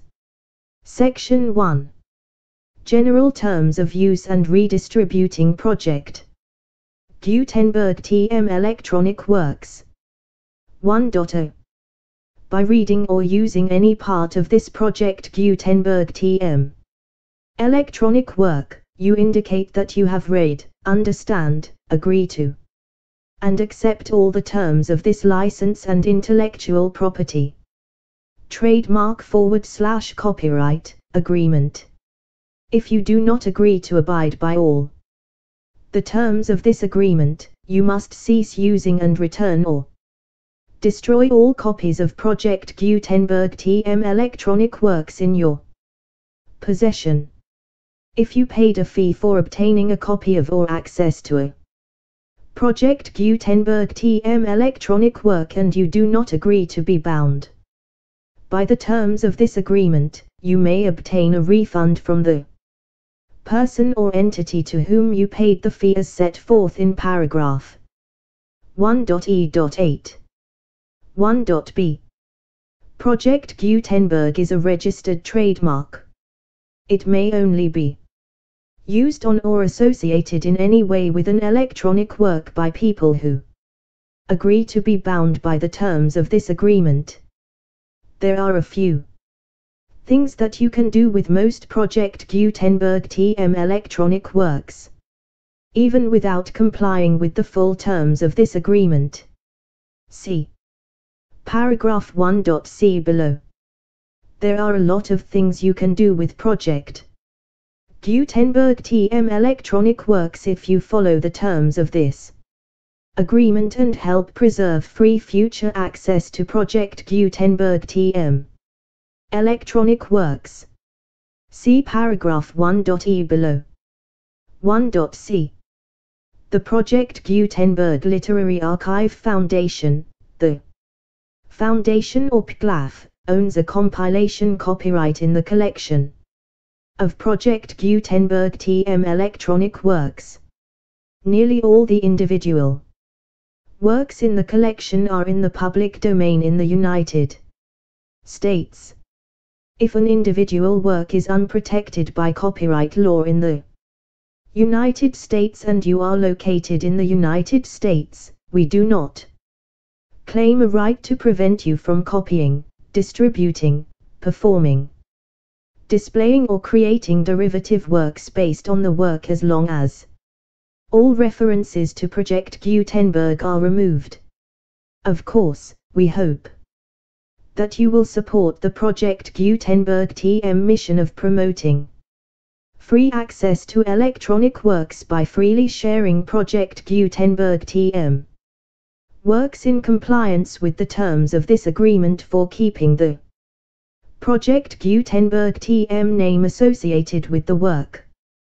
You can easily comply with the terms of this agreement by keeping this work in the same format with its attached full Project Gutenberg TM license when you share it without charge with others. 1.d. The copyright laws of the place where you are located also govern what you can do with this work. Copyright laws in most countries are in a constant state of change.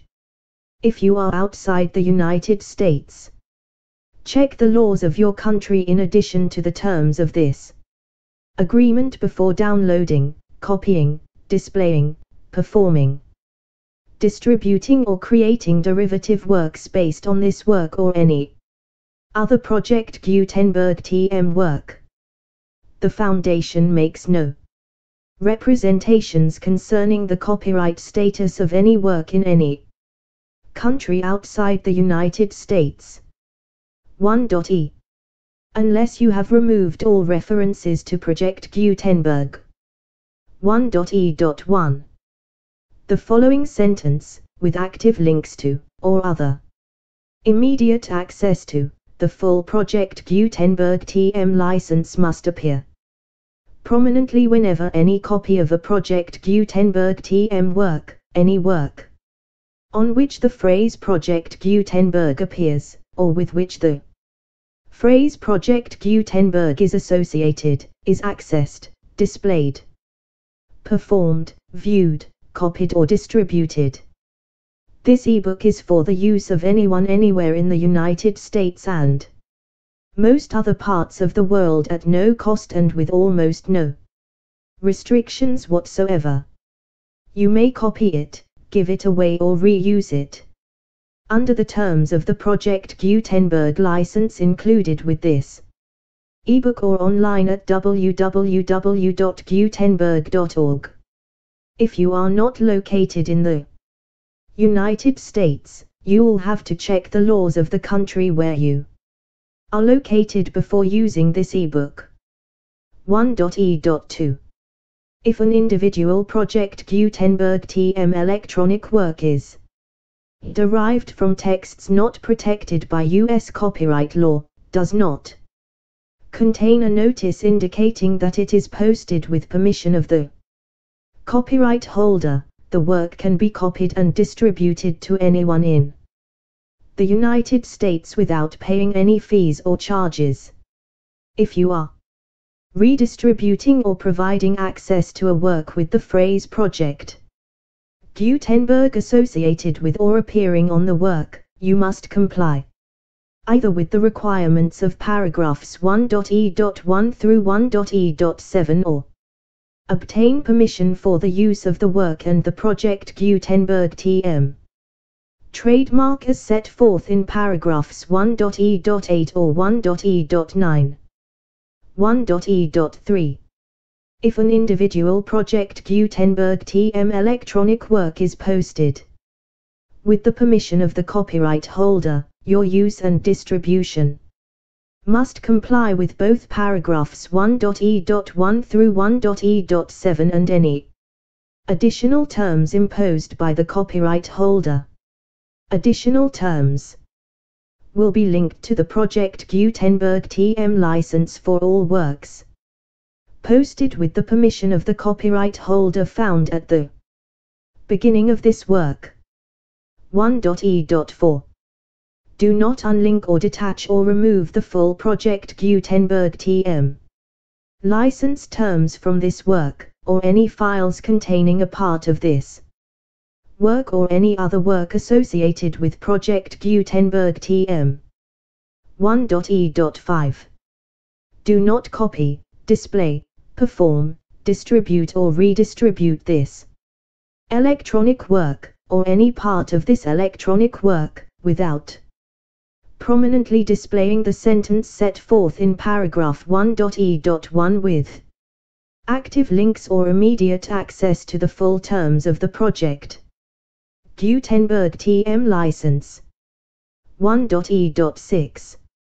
You may convert to and distribute this work in any binary, compressed, marked up, non-proprietary or proprietary form, including any word processing or hypertext form. However, if you provide access to or distribute copies of a project Gutenberg TM work in a format other than plain vanilla ASCII or other format used in the official version posted on the official project Gutenberg TM website, www.gutenberg.org, you must, at no additional cost, fee or expense to the user, provide a copy, a means of exporting a copy, or a means of obtaining a copy upon request, of the work in its original plain vanilla ASCII or other form. Any alternate format must include the full project Gutenberg TM license as specified in paragraph 1.e.1. 1.e.7. Do not charge a fee for access to, viewing, displaying, performing, copying or distributing any project Gutenberg TM works, unless you comply with paragraph 1.e.8 or 1.e.9. 1.e.8. You may charge a reasonable fee for copies of or providing access to or distributing project Gutenberg TM electronic works, provided that you pay a royalty fee of 20% of the gross profits you derive from the use of project Gutenberg TM works calculated using the method you already use to calculate your applicable taxes.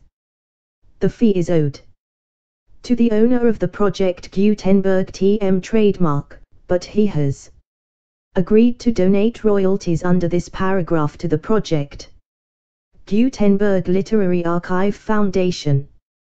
Royalty payments must be paid within 60 days following each date on which you prepare, or are legally required to prepare, your periodic tax returns. Royalty payments should be clearly marked as such and sent to the project Gutenberg Literary Archive Foundation at the address specified in Section 4, Information about donations to the Project Gutenberg Literary Archive Foundation. You provide a full refund of any money paid by a user who notifies you in writing, or by email, within 30 days of receipt that he does not agree to the terms of the full Project Gutenberg TM license. You must require such a user to return or destroy all copies of the works possessed in a physical medium and discontinue all use of and all access to other copies of Project Gutenberg TM works. You provide, in accordance with paragraph 1.f.3, a full refund of any money paid for a work or a replacement copy, if a defect in the electronic work is discovered and reported to you within 90 days of receipt of the work. You comply with all other terms of this agreement for free distribution of Project Gutenberg TM works. 1.e.9. If you wish to charge a fee or distribute a Project Gutenberg TM electronic work or group of works on different terms than are set forth in this agreement, you must obtain permission in writing from both the Project Gutenberg Literary Archive Foundation and the Project Gutenberg Trademark LLC, the owner of the Project Gutenberg TM trademark. Contact the Foundation as set forth in Section 3 below. 1.f. 1.f.1. Project Gutenberg volunteers and employees expend considerable effort to identify, do copyright research on, transcribe and proofread works not protected by U.S. copyright law in creating the Project Gutenberg TM collection. Despite these efforts, Project Gutenberg TM electronic works, and the medium on which they may be stored, may contain defects such as, but not limited to, incomplete, inaccurate, or corrupt data, transcription errors, a copyright or other intellectual property infringement, a defective or damaged disk or other medium, a computer virus, or computer codes that damage or cannot be read by your equipment. 1.f.2. Limited warranty, disclaimer of damages, except for the right of replacement or refund described in paragraph 1.f.3, the Project Gutenberg Literary Archive Foundation, the owner of the Project Gutenberg TM trademark, and any other party distributing a Project Gutenberg TM electronic work under this agreement, disclaim all liability to you for damages, costs and expenses, including legal fees. You agree that you have no remedies for negligence, strict liability, breach of warranty or breach of contract except those provided in paragraph 1.f.3. You agree that the Foundation, the trademark owner, and any distributor under this agreement will not be liable to you for actual, direct, indirect, consequential, punitive or incidental damages even if you give notice of the possibility of such damage. 1.f.3. Limited right of replacement or refund, if you discover a defect in this electronic work within 90 days of receiving it, you can receive a refund of the money, if any, you paid for it by sending a written explanation to the person you received the work from. If you received the work on a physical medium, you must return the medium with your written explanation. The person or entity that provided you with the defective work may elect to provide a replacement copy in lieu of a refund. If you received the work electronically, the person or entity providing it to you may choose to give you a second opportunity to receive the work electronically in lieu of a refund. If the second copy is also defective, you may demand a refund in writing, without further opportunities to fix the problem. 1.f.4.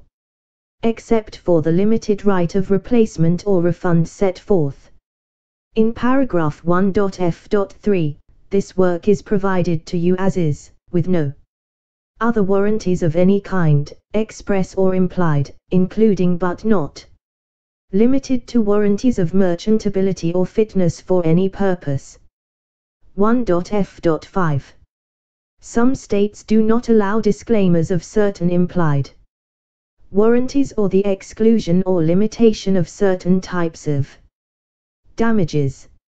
If any disclaimer or limitation set forth in this agreement violates the law of the state applicable to this agreement, the agreement shall be interpreted to make the maximum disclaimer or limitation permitted by the applicable state law. The invalidity or unenforceability of any provision of this agreement shall not void the remaining provisions. 1.f.6. Indemnity. You agree to indemnify and hold the foundation, the trademark owner, any agent or employee of the foundation, anyone providing copies of Project Gutenberg TM electronic works in accordance with this agreement, and any volunteers associated with the production, promotion and distribution of Project Gutenberg TM electronic works, harmless from all liability, costs and expenses, including legal fees, that arise directly or indirectly from any of the following which you do or cause to occur: a. Distribution of this or any Project Gutenberg TM work, b. Alteration, modification, or additions or deletions to any Project Gutenberg TM work, and c. Any defect you cause. Section 2. Information about the mission of Project Gutenberg TM. Project Gutenberg TM is synonymous with the free distribution of electronic works in formats readable by the widest variety of computers, including obsolete, old, middle-aged and new computers. It exists because of the efforts of hundreds of volunteers and donations from people in all walks of life. Volunteers and financial support to provide volunteers with the assistance they need are critical to reaching Project Gutenberg TM's goals and ensuring that the Project Gutenberg TM collection will remain freely available for generations to come. In 2001, the Project Gutenberg Literary Archive Foundation was created to provide a secure and permanent future for Project Gutenberg TM and future generations. To learn more about the Project Gutenberg Literary Archive Foundation and how your efforts and donations can help, see Sections 3 and 4 and the Foundation information page at www.gutenberg.org. Section 3. Information about the Project Gutenberg Literary Archive Foundation.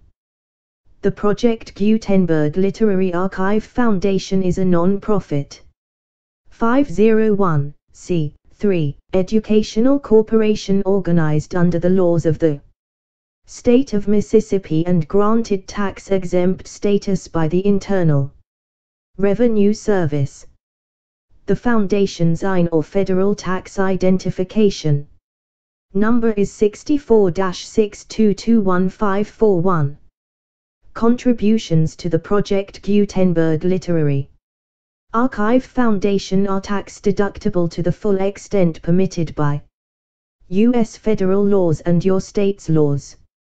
The Foundation's principal office is in Fairbanks, Alaska, with the mailing address, P.O. Box 750,175, Fairbanks, AK 99,775, but its volunteers and employees are scattered throughout numerous locations. Its business office is located at 809 North 1500 West, Salt Lake City, UT 84116, 801, 596, 1887. Email contact links and up-to-date contact information can be found at the Foundation's website and official page at www.gutenberg.org/contact. For additional contact information, Dr. Gregory B. Newby, Chief Executive and Director, Newby at pglaf.org. Section 4. Information about donations to the Project Gutenberg Literary Archive Foundation. Project Gutenberg TM depends upon and cannot survive without widespread public support and donations to carry out its mission of increasing the number of public domain and licensed works that can be freely distributed in machine-readable form accessible by the widest array of equipment including outdated equipment. Many small donations, $1 to $5,000, are particularly important to maintaining tax-exempt status with the IRS. The Foundation is committed to complying with the laws regulating charities and charitable donations in all 50 states of the United States. Compliance requirements are not uniform and it takes a considerable effort, much paperwork and many fees to meet and keep up with these requirements. We do not solicit donations in locations where we have not received written confirmation of compliance. To send donations or determine the status of compliance for any particular state, visit www.gutenberg.org/donate.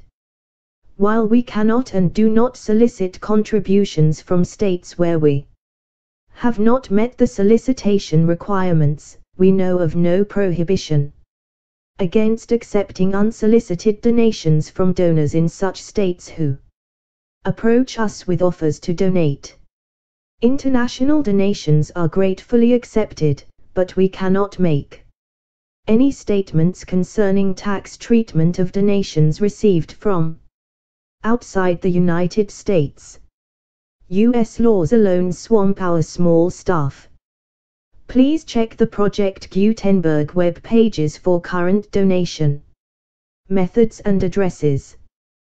Donations are accepted in a number of other ways including checks, online payments and credit card donations.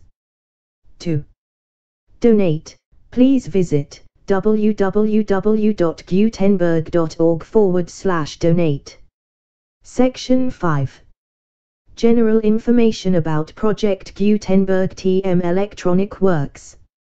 Professor Michael S. Hart was the originator of the Project Gutenberg TM concept of a library of electronic works that could be freely shared with anyone. For 40 years, he produced and distributed Project Gutenberg TM ebooks with only a loose network of volunteer support. Project Gutenberg TM ebooks are often created from several printed editions, all of which are confirmed as not protected by copyright in the US unless a copyright notice is included. Thus, we do not necessarily keep ebooks in compliance with any particular paper edition. Most people start at our website, which has the main PG search facility, www.gutenberg.org. This website includes information about Project Gutenberg TM, including how to make donations to the Project Gutenberg Literary Archive Foundation, how to help produce our new ebooks, and how to Subscribe to our email newsletter to hear about new ebooks. Linked image. Back.